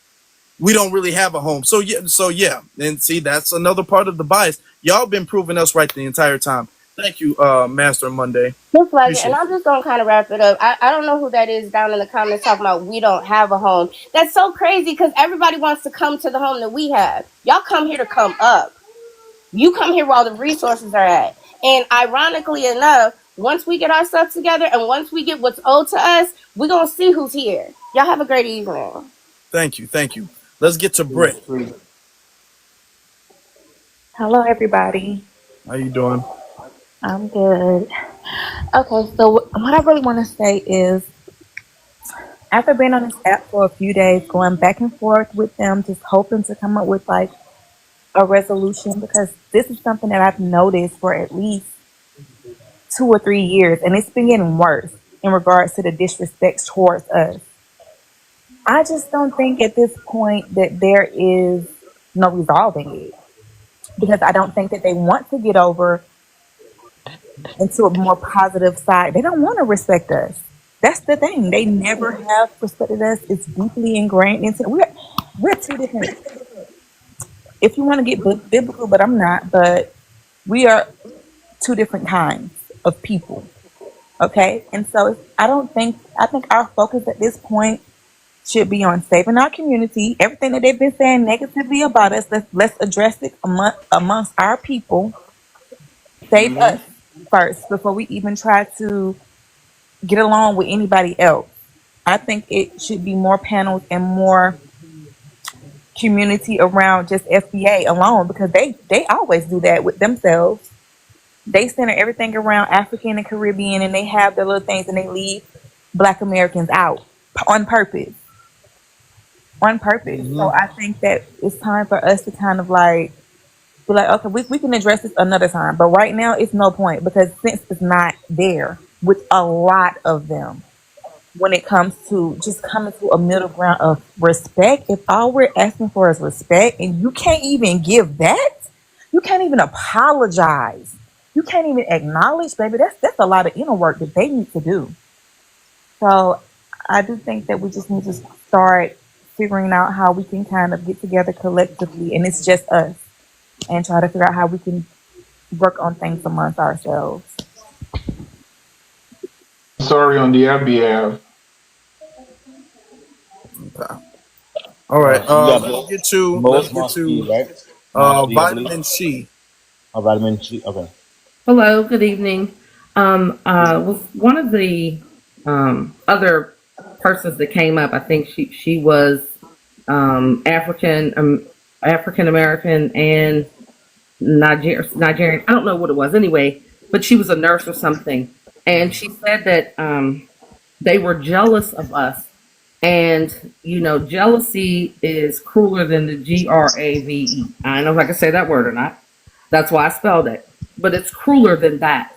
So to me, that says that there is no trust. So when there is no trust, there is no relationship. I have been here in Atlanta for 35 years. I am in my 50s.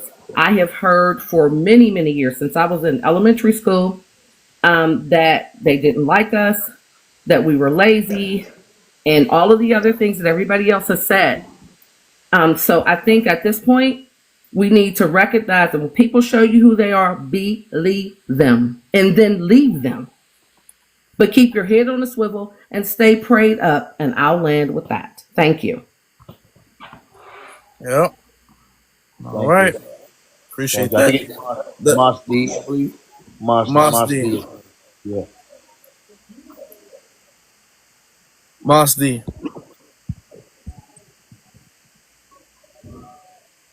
Going once. Mosty going twice. Yeah, we about to move over to somebody else, Mosty. So I'm gonna give you about 5 seconds because we gotta go.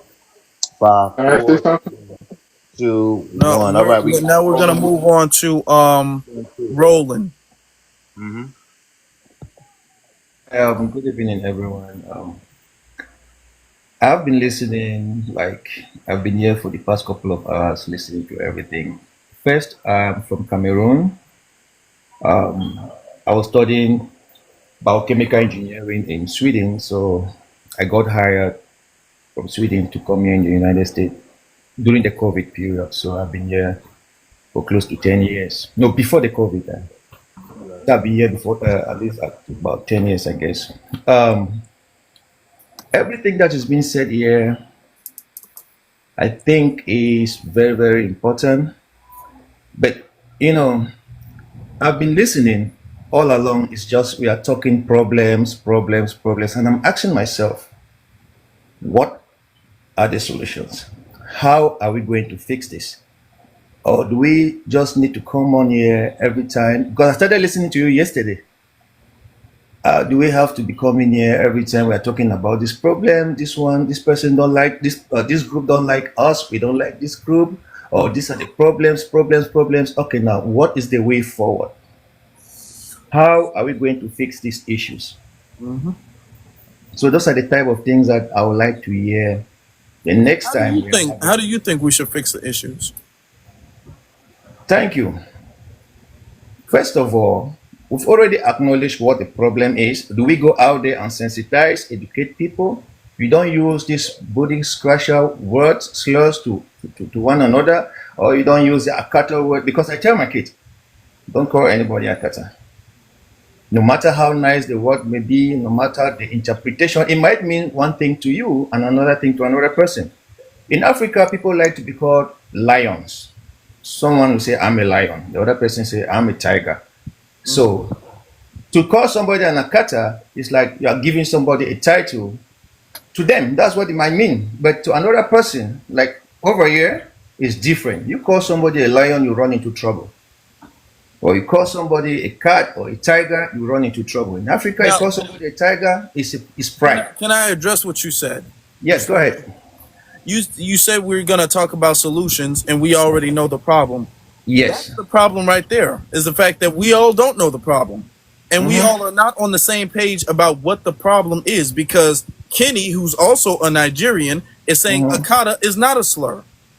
He refers to his kids as Akata, and we need to not look at Akata as a slur. And then now you're coming up here saying Akata is a slur, and you teach your kids not to use the word Akata. Yeah. So clearly, y'all are Mm. not on the same page. So the Okay. whole thing of let's just come together and move Hmm. on, you can't come together if you guys are not on the same page. Everybody is not on the same page. And every time you all come up here and say, well, what are we going to do? We're going to just keep talking or let's move on. We No, no, can't get no. to the moving on stage because you guys won't fully take accountability and acknowledge the wrongdoing and acknowledge what we're saying. You guys want us to ignore it under the guise of moving on, but we can't move on. This is becoming a repeated major obstacle for us to deal with.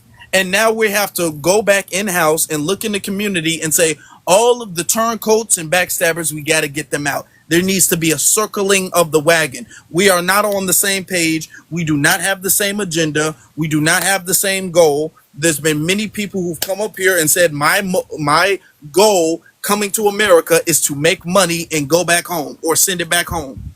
Okay, so this thing of this idea that we all have the same mission and the same ideology and we should put our differences aside is not going to work because we do not have the same mission.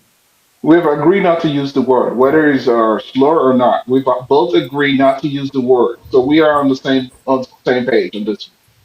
It's bigger than the word Akata. Yeah, It's a lot bigger than the word Akata. I was gonna give a solution too. I would like Okay. you guys to jump in. So, Hold on, I real. You asked understand. for There are two. you asked for solutions, right? I'm gonna give you right. I would like you guys to, because the problem is a lot of you guys allow the loud minority to run rampant, right? And the quiet majority sit back and watch. That sit back and watch and listen. When we have what somebody on our side that say something crazy, we check them. Like a prime example, Gilbert Arenas. He's not even Black American, but just because he have our mannerisms, we talk like us, he act like us, we jumped in front of that and said that's not right. They called him the Aki tribe to that Sudanese team. We jumped in front of that. But when you guys sit back, be quiet, and allow the loud minority to run rampant, and the quiet majority sit back. So instead of coming on these type of lives and wagging, hold on, you shut up, man. Instead of coming on these type of lives and wagging, I got you. Don't worry about it. I'm gonna help you out.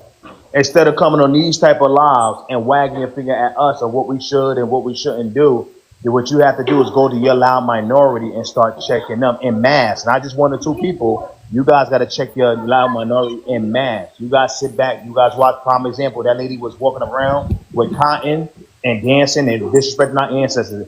And she went from 0 to almost 50,000 followers, and people calling her the Minister of Defense for Africa. Nobody checked her. Nobody said, as an African, this is wrong. None of that, right? Because when it's against us, you guys will all unite. Even though you guys fight all the time on the continent, but you go against Americans, you guys will be the most united you ever been. Matter of fact, we probably brought whole of Africa together from that at that time because you guys are going against us, and that's what you guys do. There's no accountability, and I'll end on that. All right.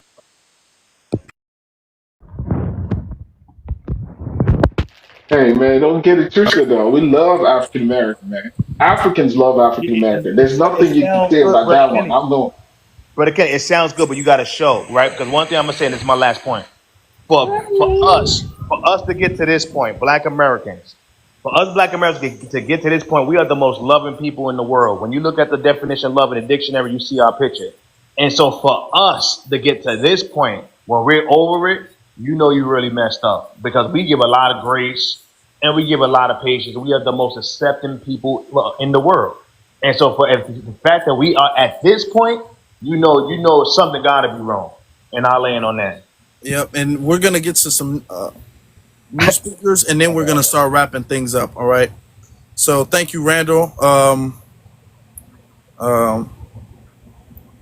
Thank you. Thank you, Roland. Sorry, not Randall. Roland. Thank you, Roland.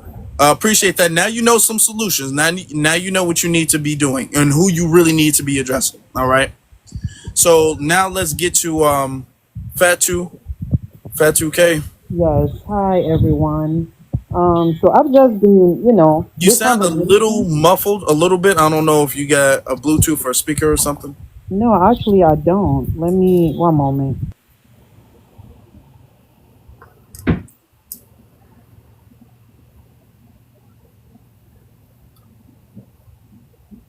Okay, well, while she's getting that together, Is this better? yeah, much better. Okay, perfect. So, I've just been on TikTok the whole day. I see this topic all over TikTok. Um, so I'm African, Liberian, and Guinean to be precise. I just feel like there's a disconnect, right? Hmm. It's not that I don't think Africans hate African Americans and vice versa. There's just a disconnect. Whenever there's a disconnect, there's no understanding. For example, I've been here for like 22 years. I came here when I was in fifth grade. I was 10 years old. So the amount of time I spent in America, I've never even spent in Africa. So, I was.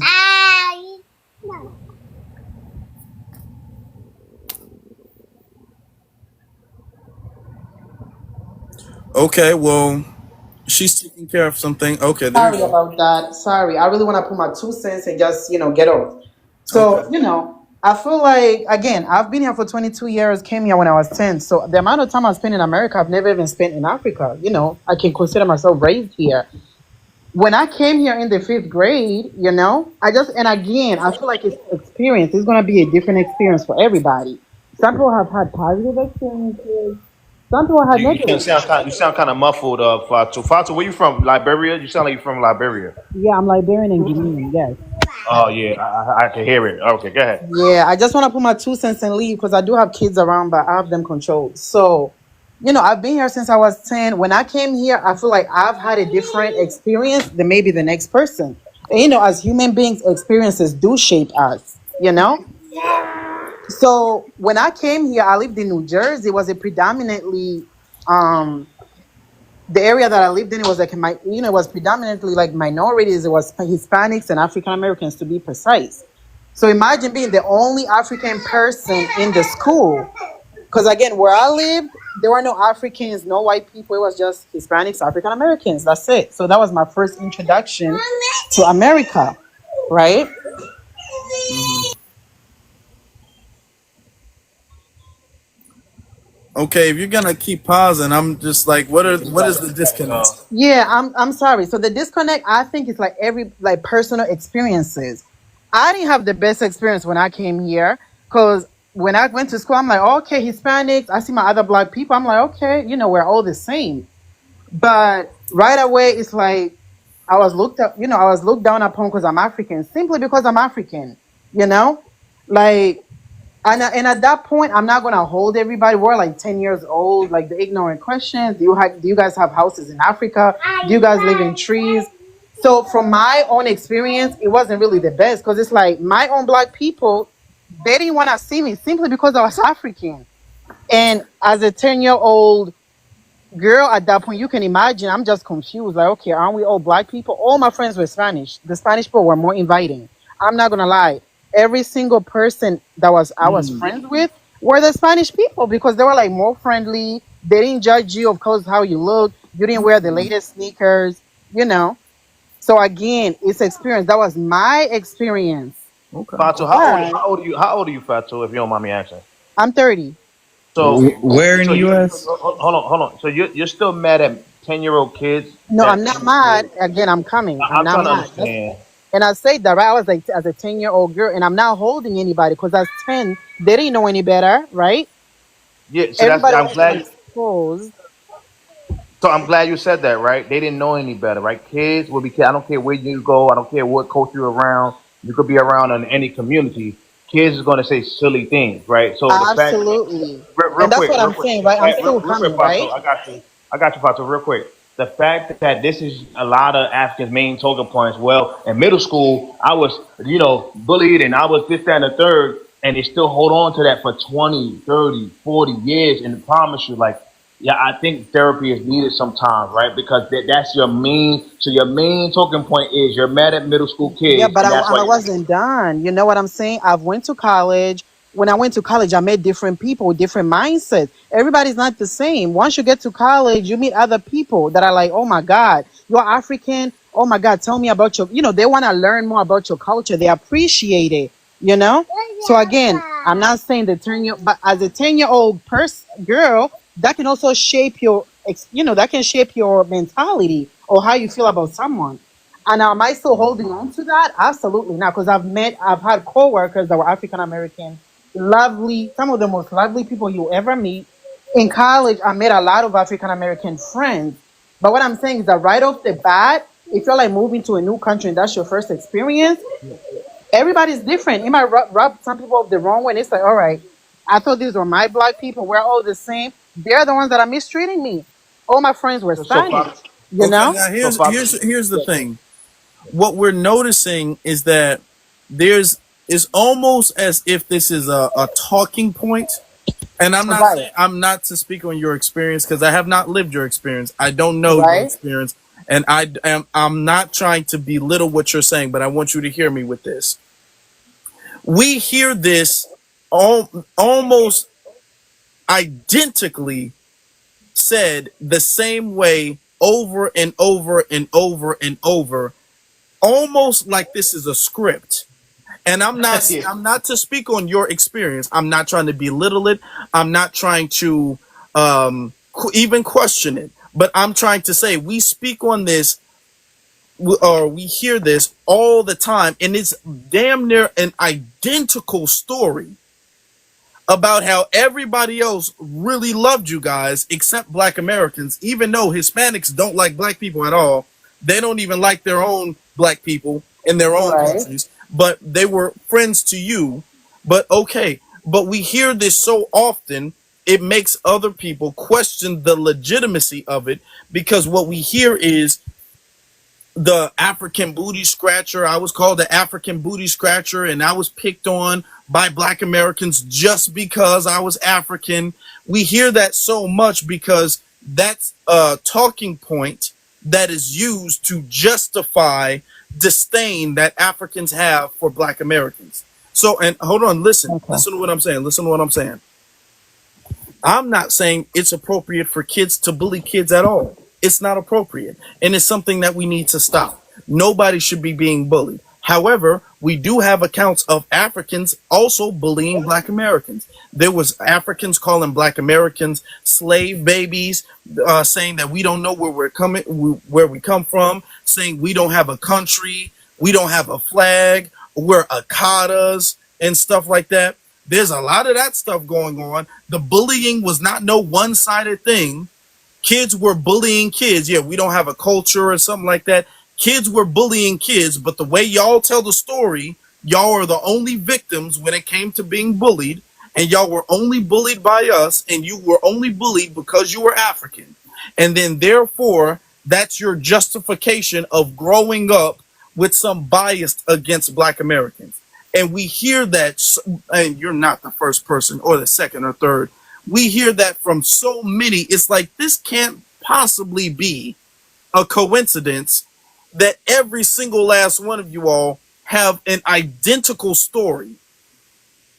This has to be some type of talking point or script to say, well, we can't deny the bias, so we're going to justify it by saying we were picked on. So that's why we question it when we hear that.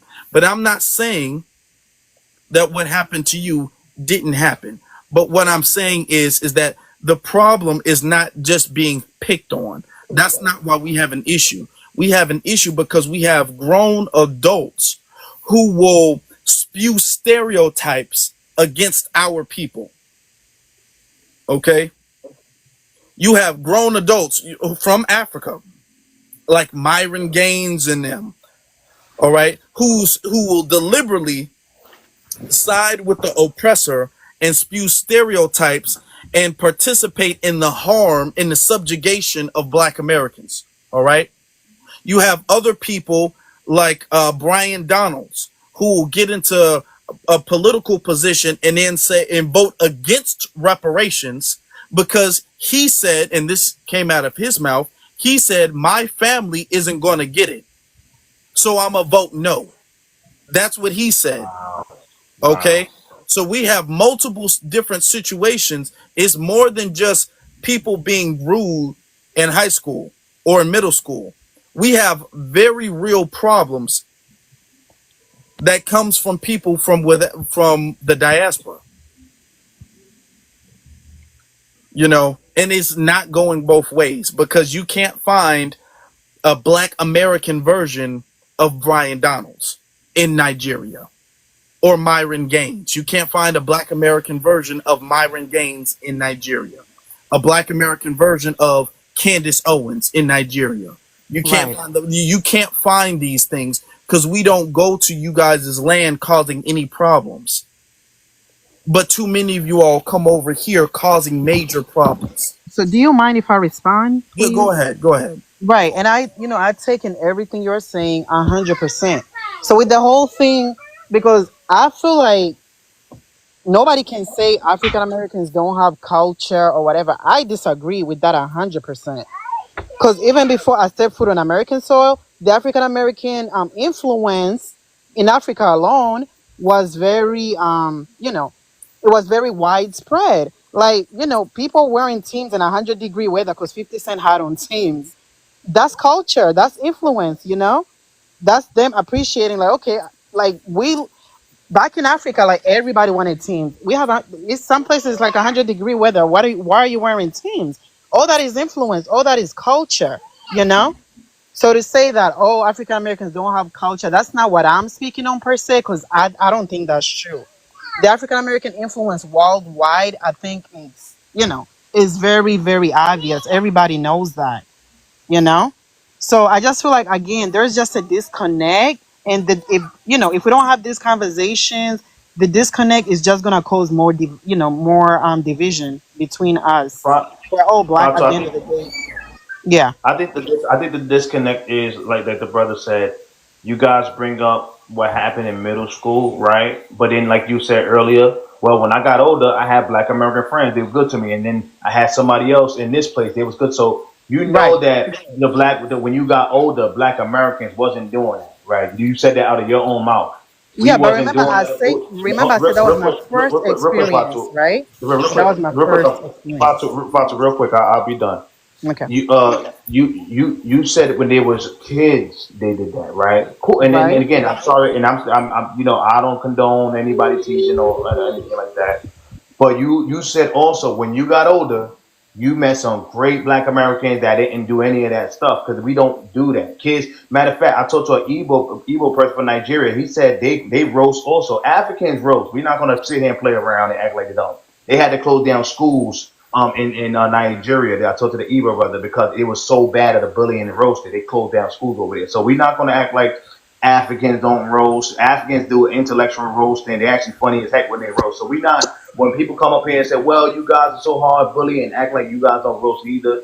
I find it really interesting. But I'll land on that because I know brother But you get Akon what here. I I'm want saying, to. right? And that's what I say. But for example, if someone, God forbid, someone was essayed when they were 10 years old, you can't tell them not to bring that experience up because it's part of their shaping and and it shaped them. So you can't say, oh, when you are 10 years old, you got to stop bringing that up.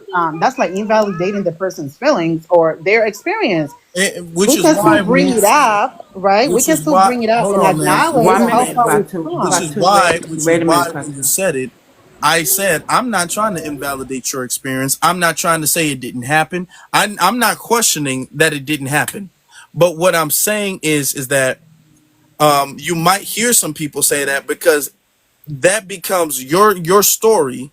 That now, according to Black Americans, we never had a thing where we picked on Africans for just being African.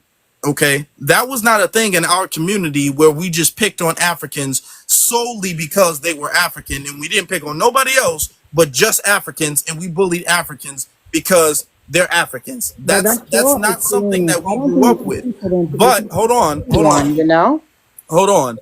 I'm not saying that bullying didn't happen, but bullying happened to everybody. Okay, you can't find a single Black American kid who said that they either didn't experience bullying or didn't witness other people being bullied. Everybody has either experienced it or witnessed somebody else being bullied. So people have bullied people, people have roasted people. This is something that kids do. Now we can say as adults, kids shouldn't be bullying other kids. But we also have to acknowledge the fact that it's not a 50-50 thing because not only do Africans bully and have certain names, derogatory names and slurs for Black Americans. Also, in their household, they're taught by their parents, and we have multiple people from Africa come up and confirm this. They're taught from their parents not to be around us, not to befriend us, not to mess with us. Black American in our culture, we've uplifted and pedestalized Africa. So we never taught our children to have disdain and don't be friends with no African people. Don't marry no African person. Don't bring no African home. We have never taught that. We've always taught that Africa was the motherland. All right. And now we're finding out that on the other end, there was a lot, and not all, because here comes the all police, but there was a lot of African households that taught the opposite. There was a lot of African households that taught, don't be friends with the Akata. Don't date the Akata. Don't mess with them. Don't play with them. Okay? Stay away from them. And they reinforce negative stereotypes against us. So when we have these conversations, we're not having these conversations as if this is a 50-50 issue. Because when we have these conversations, a lot of the Africans will like to come up and say, I was bullied for being African, but they don't want to be truthful and take accountability for the fact that there's a lot of anti-Black American disdain and vitriol coming from the diaspora. And this is not to say all, but enough to be an issue. Can I say something? It sounds like the African booty scratcher term Okay, is so a I'm shared sorry. I'm gonna experience. get down. 1 minute, but ma'am. please, 1 minute, ma'am. 1 minute, ma'am. It sounds like the African booty scratcher was a shared experience through our culture, a shared cultural experience, right? Because we called everybody that. And we do have the Michael Blacksons. But I want to ask my people who went to school, what did it look like when Black immigrants came to school? So, for instance, I didn't go to school with Africans, right? And so I want to know if these children are coming in. I do know that Latinos go in a separate class at times, like they'll take ESL, English as a second language. So I was watching a report on Bronx News, and this father was saying that his children were being bullied. However, the children didn't really speak English. And so I'm wondering if in public school, are these children in separate classes? Like, what was the dynamic? Because I can't picture what it's like to go to school with them and how they could have felt or how we could have felt or how their shared experience could have been on the playground if they're not coming in speaking as we speak. Anybody? Black American? Can you tell me? How that works. All I know is that everybody was African booty scratchers, including me. And so bullying, when it comes to that, it's just a real thing. And anybody could get it, including the teachers. So it wasn't just an isolated thing to Africans. So it wasn't just like, oh, let's pick on the Africans. No. Everybody could get it. Anybody could get it. Because that's just how, that was the culture in school sometimes.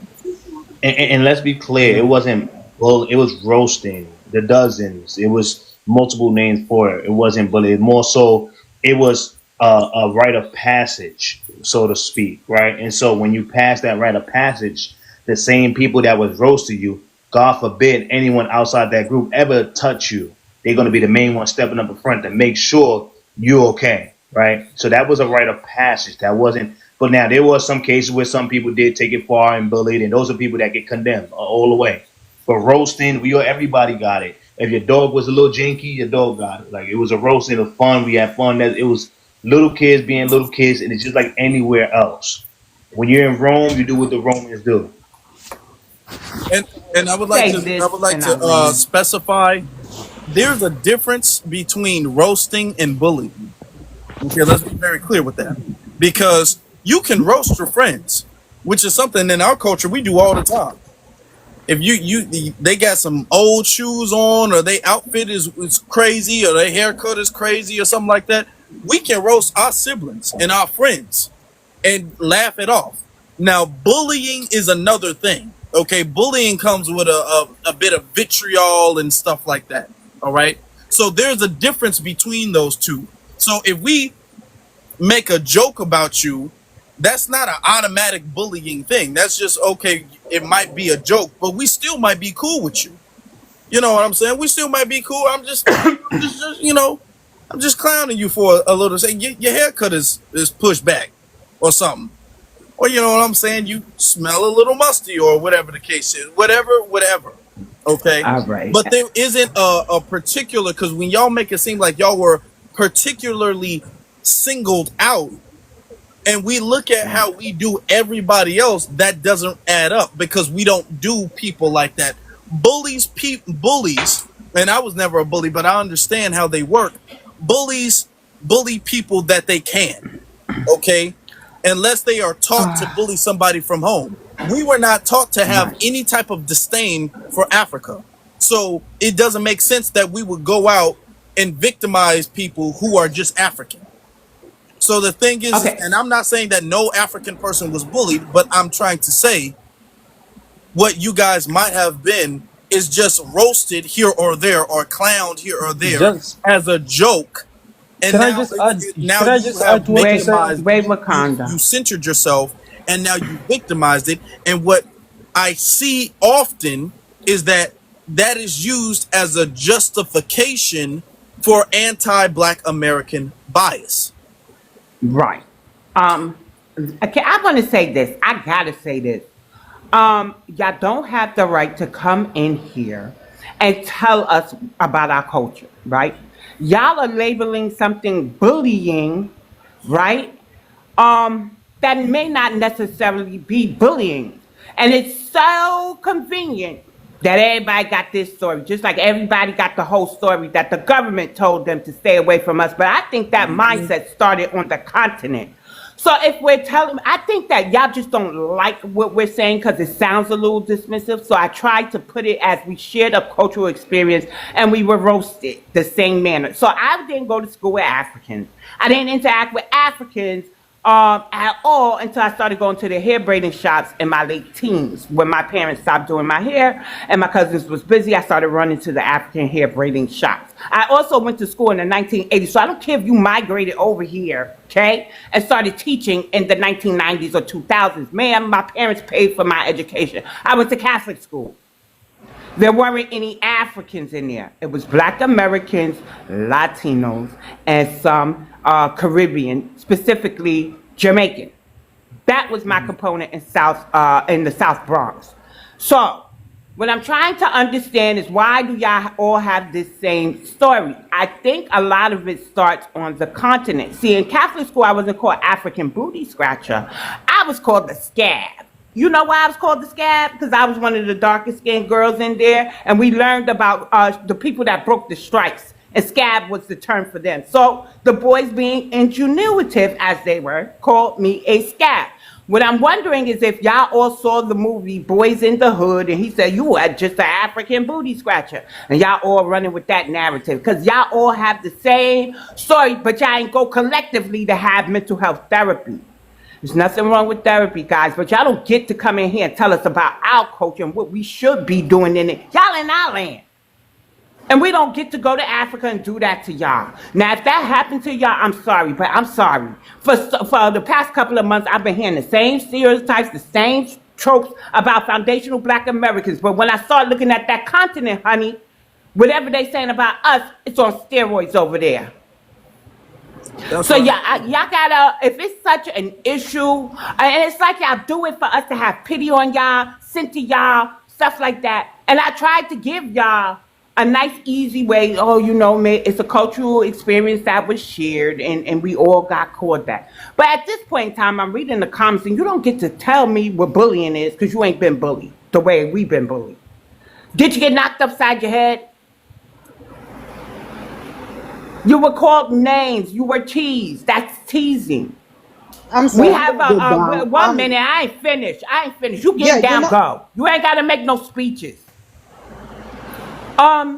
We roast. That's our culture. We made our comedians made millions off of roasting. And guess what? Michael Blackson, Godfrey came in and they're making millions too off of roasting. Baby, get in where you finish, because my son was 23 and told me he was bullied. I said, wait, Why you didn't tell me when you was younger? He said, because I know how you are. I flipped him on top of his head. He ain't never bothered me no more. Why? And I think this is a difference in parenting. If a bully bothers you, the only way to stop a bully is to what? Show them why they shouldn't be bothering you. And sometimes that gets handsy. So y'all wasn't bullied. Y'all really wasn't. You know what I'm saying? 'Cause bullying to me We're is when they putting gonna their hands on you, making you give you their lunch money. That's bullying. yeah, we're gonna wrap things up shortly. All right. Let's get No, to I ain't bully her. I told her the real, ma'am. And let's if you get feel it's to bullying, go do something about it. yeah, Because let's I ain't playing that game. Because y'all don't get to come in here and change our culture. We roast. That's what we do. Just like y'all want to call us a hate group, but we ain't strange fruit nobody. We ain't write no slur for y'all on y'all bodies. We ain't set y'all on fire. This is the things that hate groups do. So if you can't take my tone, you can't take my words, that's because we're culturally different, ma'am. And this is why you shouldn't appropriate our vernacular. You shouldn't sit up here lying about a lot of stuff and centering yourself. If y'all have issues from childhood, and don't conflate SA with name calling, damn it, because that diminishes the real victims.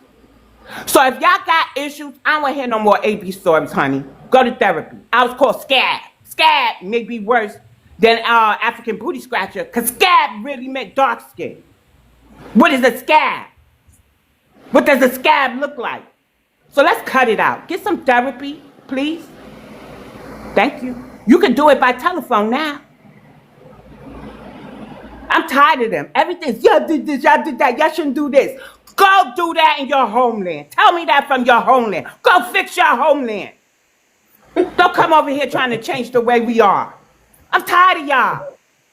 And Nigerians, of all people, are getting kicked out of almost every country they go to, but y'all so superior and to have this and have that over us. We're tired. The boycotts continue. So you don't want to be bullied. We'll just target y'all by taking our money from y'all. Because y'all are doing too much. Y'all are using that to be anti-Black American. Grow up. Kids did things. Was it right? No. But you don't get to change the culture of roasting. I like it, damn it. I like it. I laugh. I listen to Richard Pryor. I listen to Eddie Murphy. I listen to Bernie Mac. I listen to the old school Red Fox. Y'all wouldn't last a day around them. And if it's such a case, go tell Godfrey, don't tell another joke. Tell Michael Blackson, don't take another joke. Don't tell another joke. They pissing me off. I know you tired. Every time I come in the room, and we gotta brace ourselves. Oh God, here come the ABS stories. Y'all doctors, y'all ain't got no mental health specialists? Go see them. Go utilize them. It works.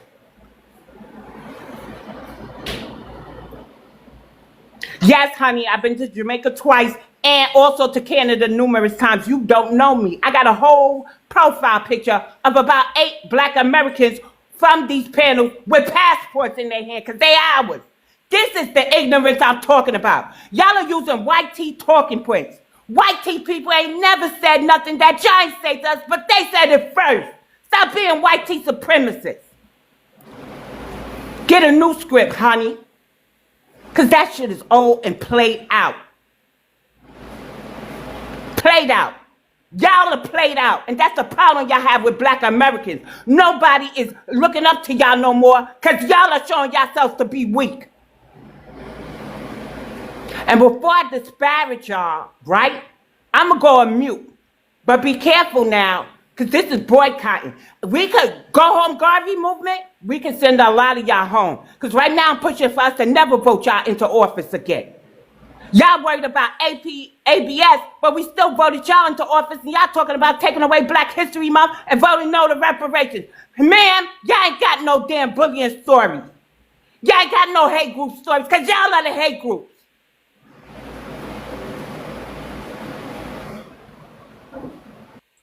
okay. We're gonna go to, I guess, Dusty Foot. That's a funny name, but yeah, but Dusty Foot. We You got what's your ethnicity? Wakanda What you said? forever. Oh, Yeah, Wakanda. salute, Yeah, hold salute. on, my bad, Dusty. We're gonna go to Wakanda forever. Okay, okay. Shout outs to the auntie. Shout outs to BX. I love you. Yeah, yeah, funny.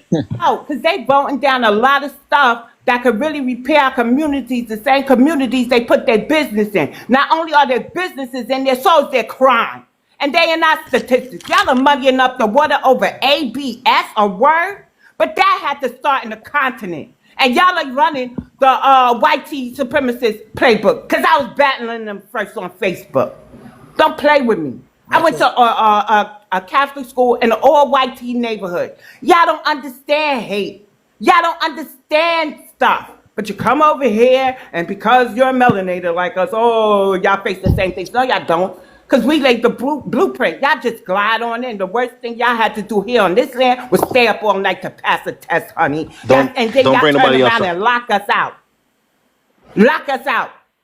That had to start in the continent. Y'all can't be that hurt over ABS. Dusty, you got it. Yeah, You Maz, going don't bring forever nobody else left. up. This is it. Yeah, salute We're Yeah, not y'all. Dusty, go bringing ahead. nobody up. Nobody else up.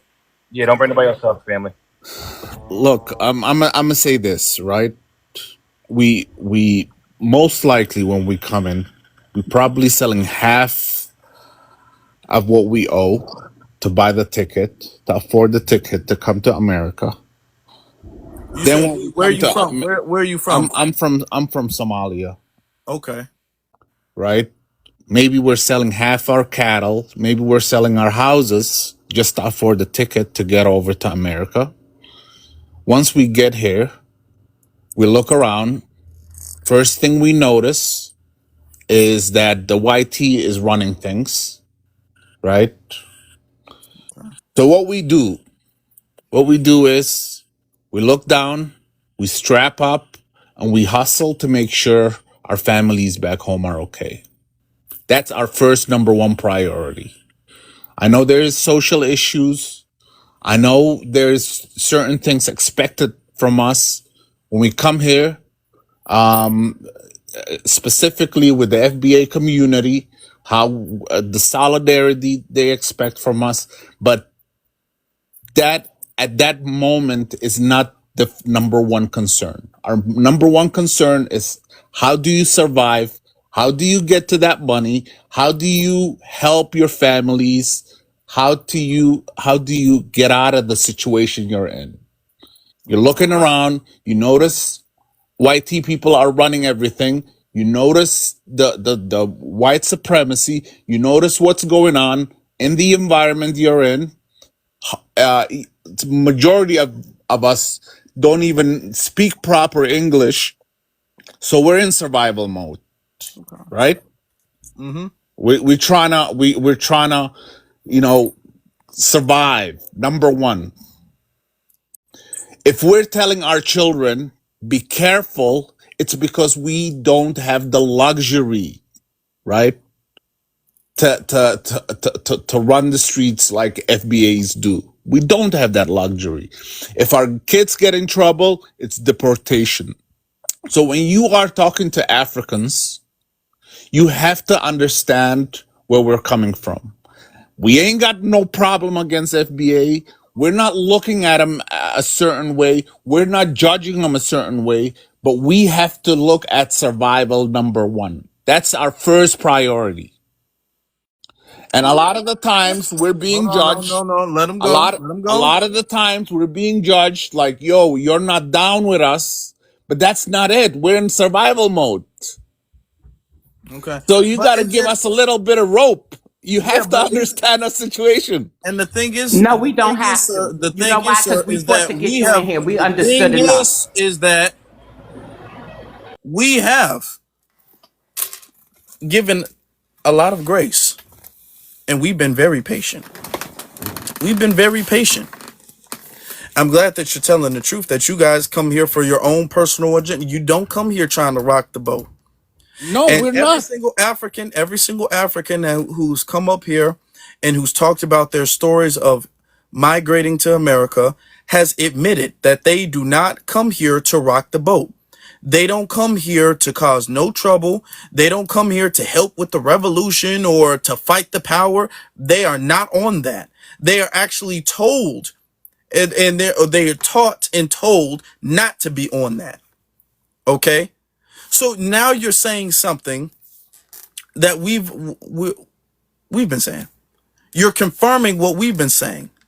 We don't Because have when the we luxury, hold brother. on, We don't and have the luxury. let me get to my other point. Because when we say, okay, well, fine then, if y'all not helping, then we need to delineate. Then y'all like to bring up Malcolm X and y'all like to bring up Pan-Africanism. But you guys admit that you guys don't come here with the intention of helping anyway. And then when we say fine, then we're going to delineate and we're going to do for ourselves and our own ethnic groups. Y'all like to be all like, hold on, but Malcolm X was a Pan-Africanist. Hold on, but what about him and him and him? But you guys admit that you guys don't come here on that. Y'all don't come here trying to be like Malcolm X. You just admit it. You ain't trying to be on that page. When Malcolm X went to Africa, Malcolm X wasn't sitting up there trying to hide and not trying to cause trouble. Malcolm X went because he wanted to solve problems. Y'all are not coming over here to solve problems. Y'all are coming over here for benefits. And you saying that in a lot of cases that you gotta, I guess, sell half your house or half of what you own or whatever the case is to come here. Nobody's making you do that. And you wouldn't be doing that unless you felt like coming over here was worth more than what you are spending. Whatever you're spending to immigrate in America, you all have to think that immigrating to America is worth more than that. So you're coming over here and you're coming over here deliberately trying to do for self. And that's the thing. We're realizing that, damn, we've been helping everybody else out. We've been doing for everybody. And these people are coming over here admitting that they are coming here with the intention and agenda to do for self and self alone. They are not coming over here to help our community, to fight the power or what. And I gotta choose my words carefully. But they're not coming over here for that. So when we say, okay, if y'all not on that page, then I guess we need to delineate and we need to just focus on our own ethnic group. Then here y'all come grabbing us by the coattails, being all like, please, please don't go. Please don't go. What about Malcolm X? What about Pan-Africanism? No, y'all can't have it both ways. Y'all admitted that y'all not coming over here to help nothing. So why are y'all arguing for Pan-Africanism then?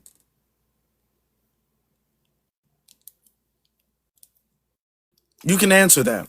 Yeah, listen. The thing is, we don't have the same luxury FBAs have So, okay, in rocking the boat, I right? You understand that, right? okay, I do. Okay, so if that's the case, if you guys are not doing it because of the luxuries, and you said some other stuff, but I'm just focusing on that. Then why do you think we should Black Americans continue to push the ideology of Pan-Africanism, in your opinion?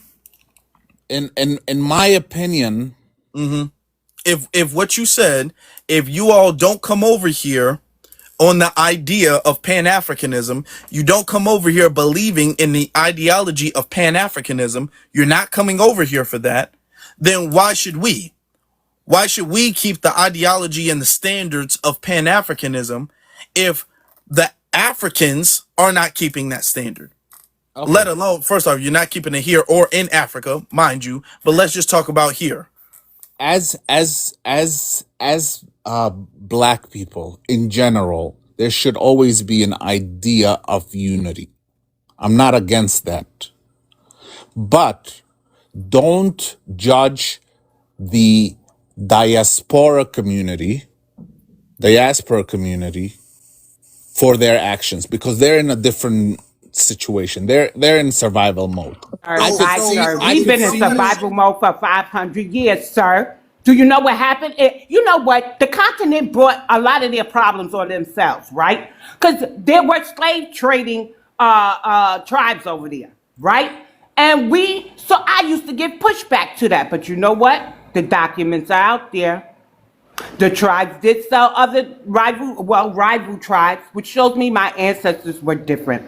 I think that we granted enough grace to everyone. But since you the African up here pleading your case, we're going to address you. We've done enough for Africa. It's time for us to focus on ourselves. We've done enough for those who've migrated here. It's time for us to focus on ourselves. We are going to judge y'all just like y'all judge us, but y'all know why and how come some of us are over here who have African ancestry. You understand what happened to our ancestors so that I'm not fully African, right? That I have some European and some indigenous and some Southeast Asian. So before you get up over here telling us not to judge someone, you gotta atone for your past, sir. And Africa's in the condition it's in because it makes bad business deals. And that's just one to grow on. But don't you ever get up here and tell us we can't judge when they're in our government with the same mindset that they got over there in Africa. Except they can't do but so much here, so they vote no to everything that we have. And we would sleep for a while because we kept going into them shops.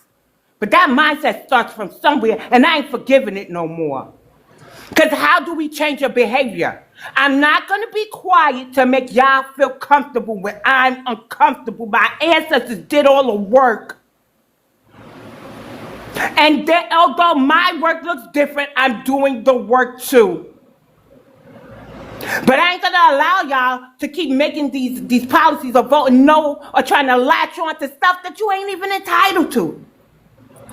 America had y'all on a restriction. Black immigration was restricted, and our civil rights movement helped y'all. But y'all come over here and give us a handout because y'all was eating in them shops that even our own athletes couldn't eat in.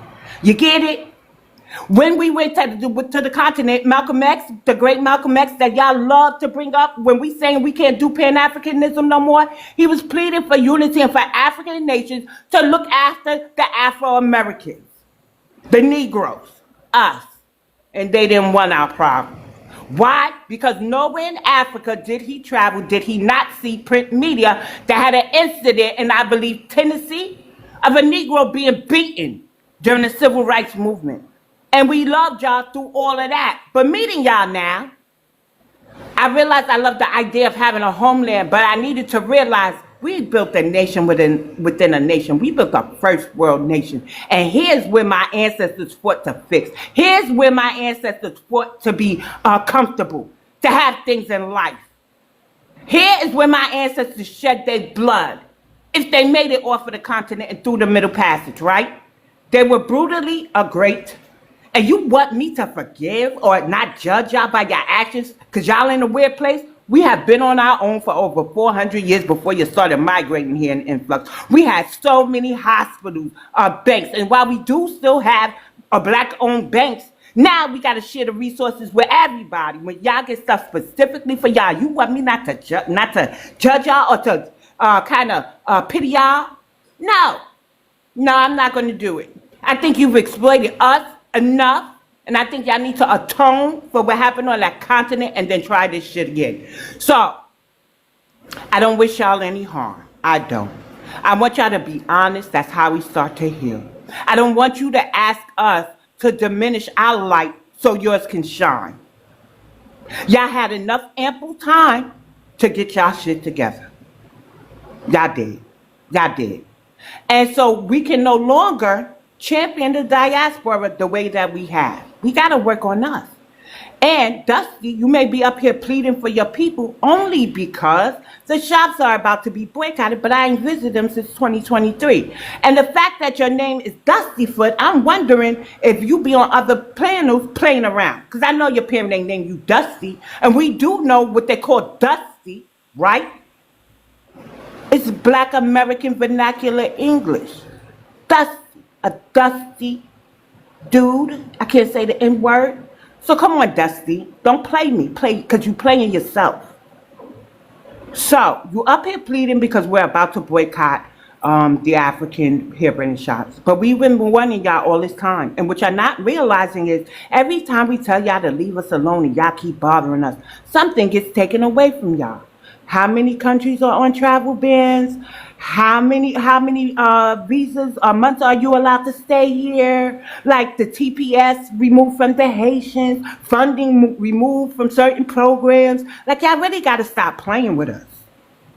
Okay, we're about to wrap things up very shortly, so Yeah, can I? Justin, finish. I'm gonna just say one thing. I'm just Good gonna night, say one Brit. I'm thing. sorry, y'all. Look, Well, not to the Africans. I'm talking to we my we people that we wanted we to speak. we have we have Europeans in America. We don't see the white tea Americans bugging like this. I don't know why y'all are bugging against the Africans, because if you look at the Bugging is not situation, Let him get go. my Let him tongue go. out of Let your him go. mouth. Let him go. Let him let me go. land. Okay. Let me land. Let me land. Just I just look at just black people in general. We're too territorial. We're too tribalistic. You know what I'm saying? It's always us against each other, and we need to get over this. We need to stop this, and we need to talk about things that are uplifting rather than So you're saying that breaking each other we're down. bugging against Africans, right? So what are we doing against Africans? The white tea Americans are not here opening rooms attacking Europeans who happen to be in America, but y'all Okay, are well, doing Right this to there. That's your us. here's problem the right there. You stop. gonna sit up and talk Everybody, about stop white it. tea people? That has nothing to do with us. Okay, my patience is wearing so thin with this damn live. I swear to God. Say what you said again. I'm saying that when I look at white tea Americans, I don't see them attacking Europeans who happen to be in America. But you, FBA, black Americans, are attacking your cousins in the continent of Africa. Those That's DNA tests, honey. That's fine. Mine's That's a fine. Euro, But Indigenous, and Black American, all I'm on this looking at skin continent. color. I'm looking at skin color. Let me just put it that way. That's And skin manipulation, I'm seeing y'all. No, white Shout tea out to let Halo. him Americans, go.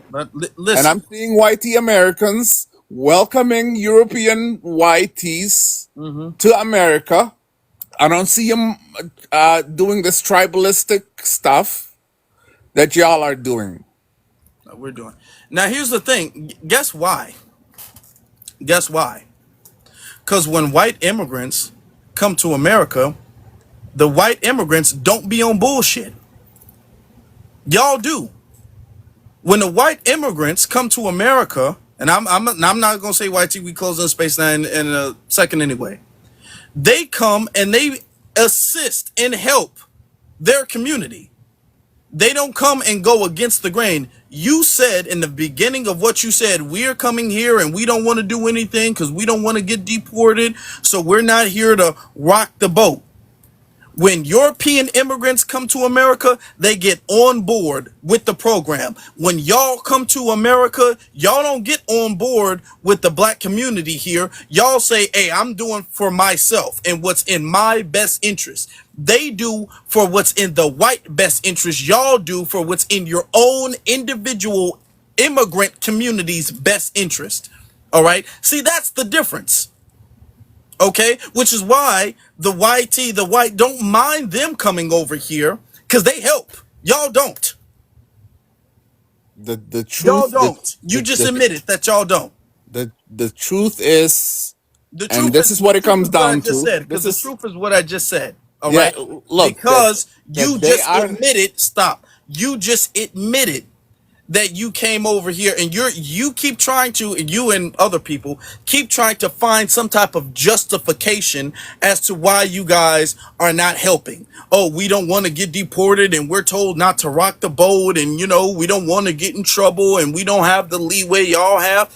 Okay, fine. But at the end of the day, the result is you guys are not helping. That's a long way to say you guys are not helping. So you want us to treat you like you are helping, but you're not. And the problem with that is that we have been treating you guys like that for the longest time. We've been treating you all like you guys are helping, but you guys are not. And not only are you guys not helping, too many of you guys are actually going against the grain. Too many of you guys are going into political positions saying, you know what, I vote no on reparations. And I'm not talking about one or two. I'm talking about several cases of you guys voting no against reparations, but you guys making special programs and benefits and set asides for immigrants. Because when it comes to helping out other immigrants, y'all on the front lines. But y'all will vote no for reparations. Y'all will get on panels and hearings and say no against reparations. And we have case after case after case after case of this happening. Also, other situations of you guys reinforcing stereotypes, calling us lazy, uneducated, saying that it's not racism. We just don't want to work hard and we're looking for a handout. Stuff that we don't do to Africa. We don't go to Africa doing none of the stuff that y'all come over here doing. So the problem starts at home, actually. That's where the problem starts. Because we're realizing it's even less of the fact that you guys are not on our page. It's more of the fact that you guys are causing a problem. That's the biggest problem. That's the reason we're having this. Is because, and I'm not saying all, but it's a big problem that you all are causing. And every single time we address it, we always have the damn Pan-Africanist defense squad come at us and they'll say, y'all need to stop hating on Africa. Do y'all understand how hard it is? Hold on. Now, we all from Africa. You don't know where you really from. That we got the Pan-Africanist defense squad coming over here defending Mother Africa as Mother Africa is just running amok and doing what they want to do. Now, we can't have that. So this is why we are at where we're at right now. I think we haven't been hard enough. Because if we were hard enough, or the bullies that they try to make us out to be, they wouldn't be running amok like this. They wouldn't be in our government running amok. They wouldn't be online talking about our communities and stuff. The reason why they feel so emboldened to do that is because we haven't been hard enough. We haven't set cultural boundaries. We extended ourselves to our community and everything. We literally paid homage. When we dress, and because we want to honor the motherland, it's out of love, genuineness, sincerity, and a connection that we thought was there. They proved that wrong. And so, I don't know what it is. I think they're waking up to understanding that globally, they are not pushing the culture. They're just not. And if a Black American doesn't stamp you, a lot of these people don't pop. See how that works? Mm-hmm. That's why Burna Boy had to go on an apology tour. After he said we don't have no culture. Busta Rhymes failed at the first Essence Fest after it transferred power to the Africans. And I think the Africans are really having some sort of, oh no, not the children of slaves outdoing us. Because y'all could say, well, y'all come here and do so much better than us, but that's mathematically impossible. We outnumber y'all. Mm-hmm. Yep.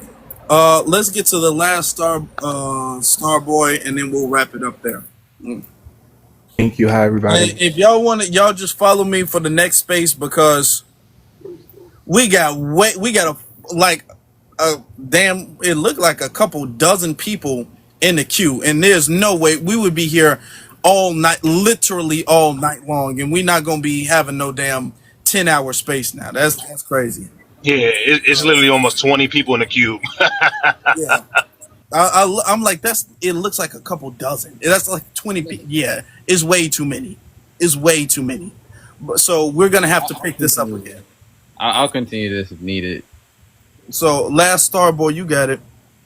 Thank you. I just wanted to say that this live has been very eye-opening for me. I'm 28 years old. I feel the passion of everything everybody's been saying up here on this live.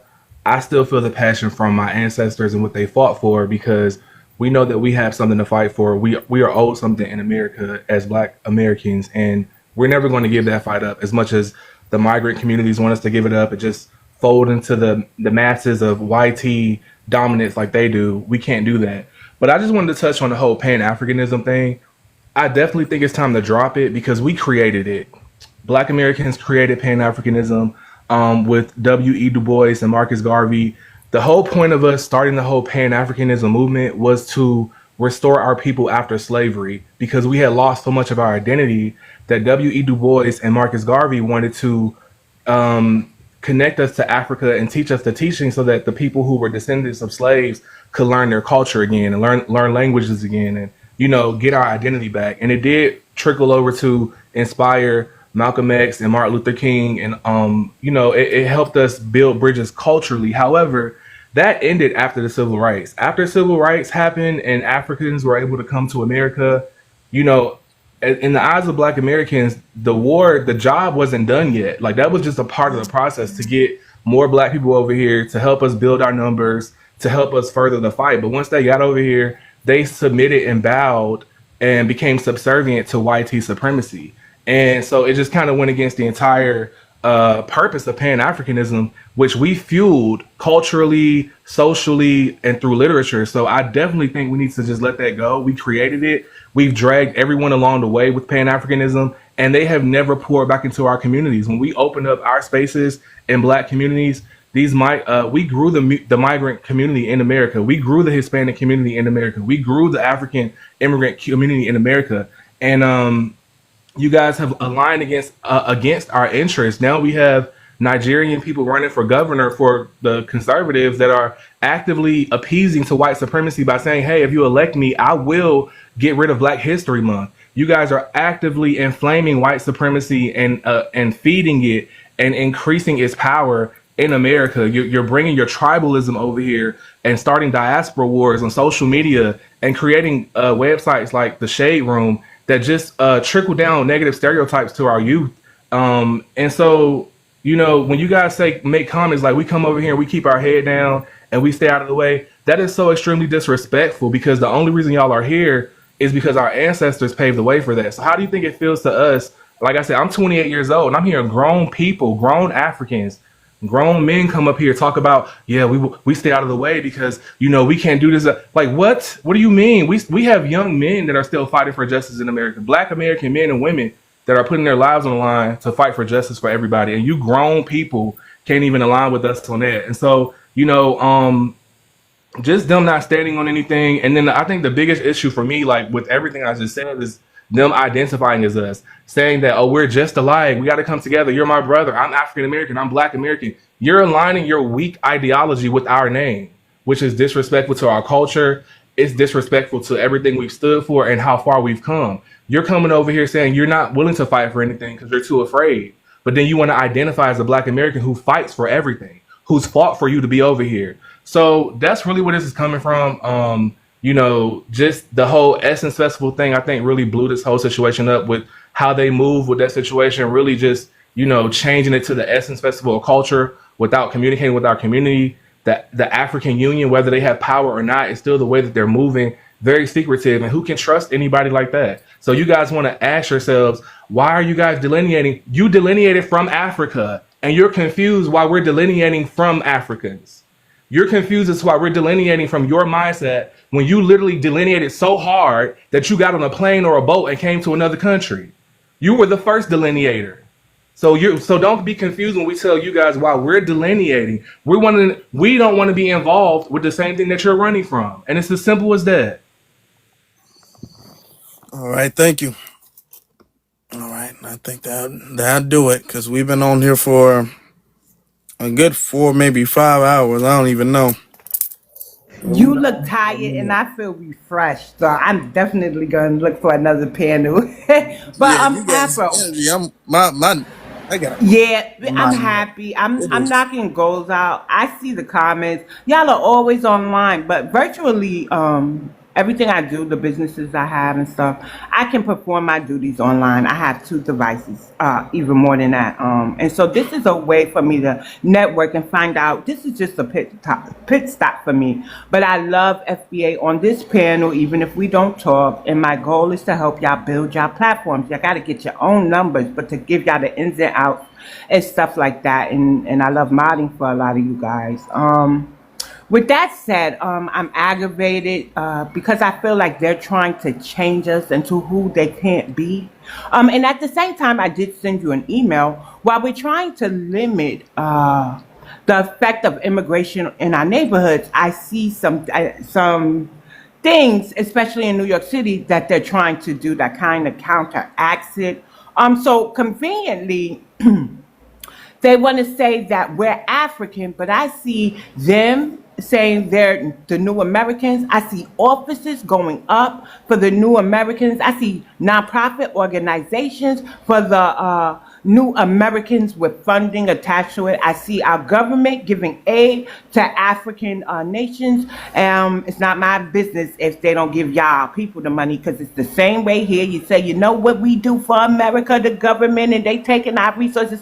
Us black Americans don't get that trickle effect either, and y'all don't separate us from our government, so maybe y'all learn how to do that.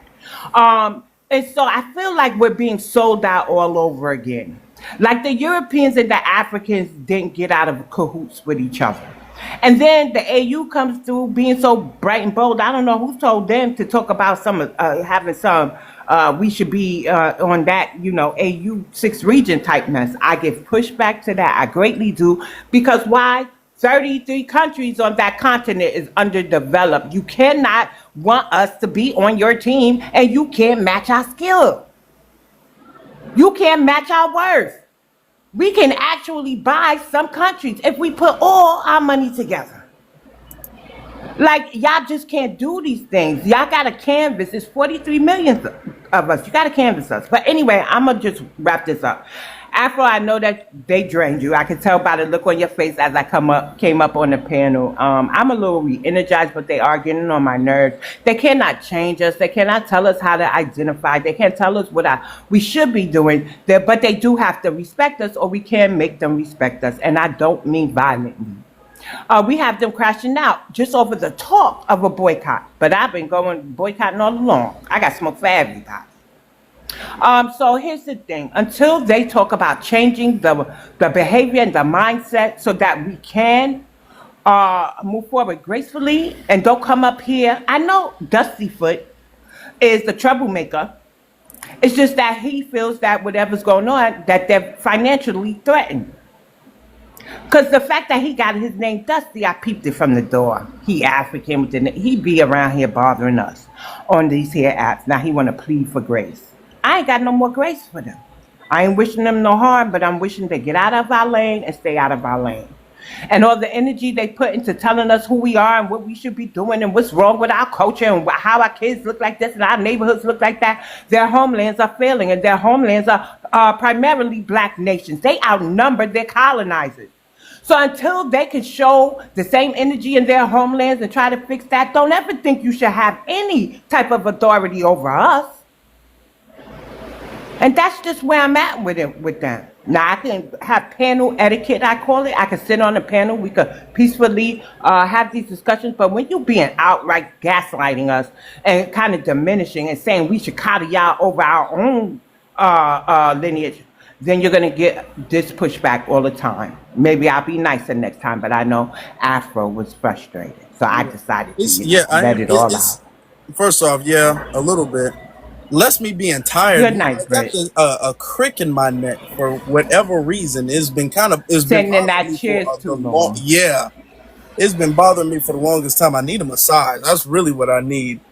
I was at the gym earlier, so that might be something, or I might have slept wrong or something. But I've been trying to ignore it, but it's really irritating. It really, really is. So, I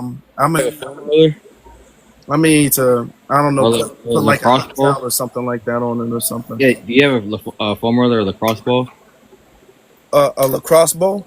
Yeah. No. Oh, so you would place that on your neck or on that spot. You would sit there for about 10 to 15 seconds. After that, you would just rub it out to get the kinks out. It's more like a deep tissue massage. So you can do it while you're standing up or you laying down, depending. We can talk about it more later, but that's what you would do. Yeah, okay. All right. And also, you got some ladies in the comments that say they got you on the massage, brother. They got you, all right? Appreciate you, ladies. Thank you. All right. But thank you all. Make sure you guys follow for the next one, okay? Make sure you guys follow for the next one. All right. You all have a good night, safe weekend. All right, y'all be safe. If you guys want to listen to the playback of this, you guys can go to For the Culture on YouTube. You guys can listen to the playback on YouTube, all right? Because we take the lives here and then we put them on YouTube. Okay, so go to For the Culture on YouTube. All right. With that being said, you all have a good night and you all have a safe weekend, okay? Have a great night. You too. Good night, everybody. Peace, love, Have a and great night, everybody. reparations by Foundational Black Americans. I love y'all for real.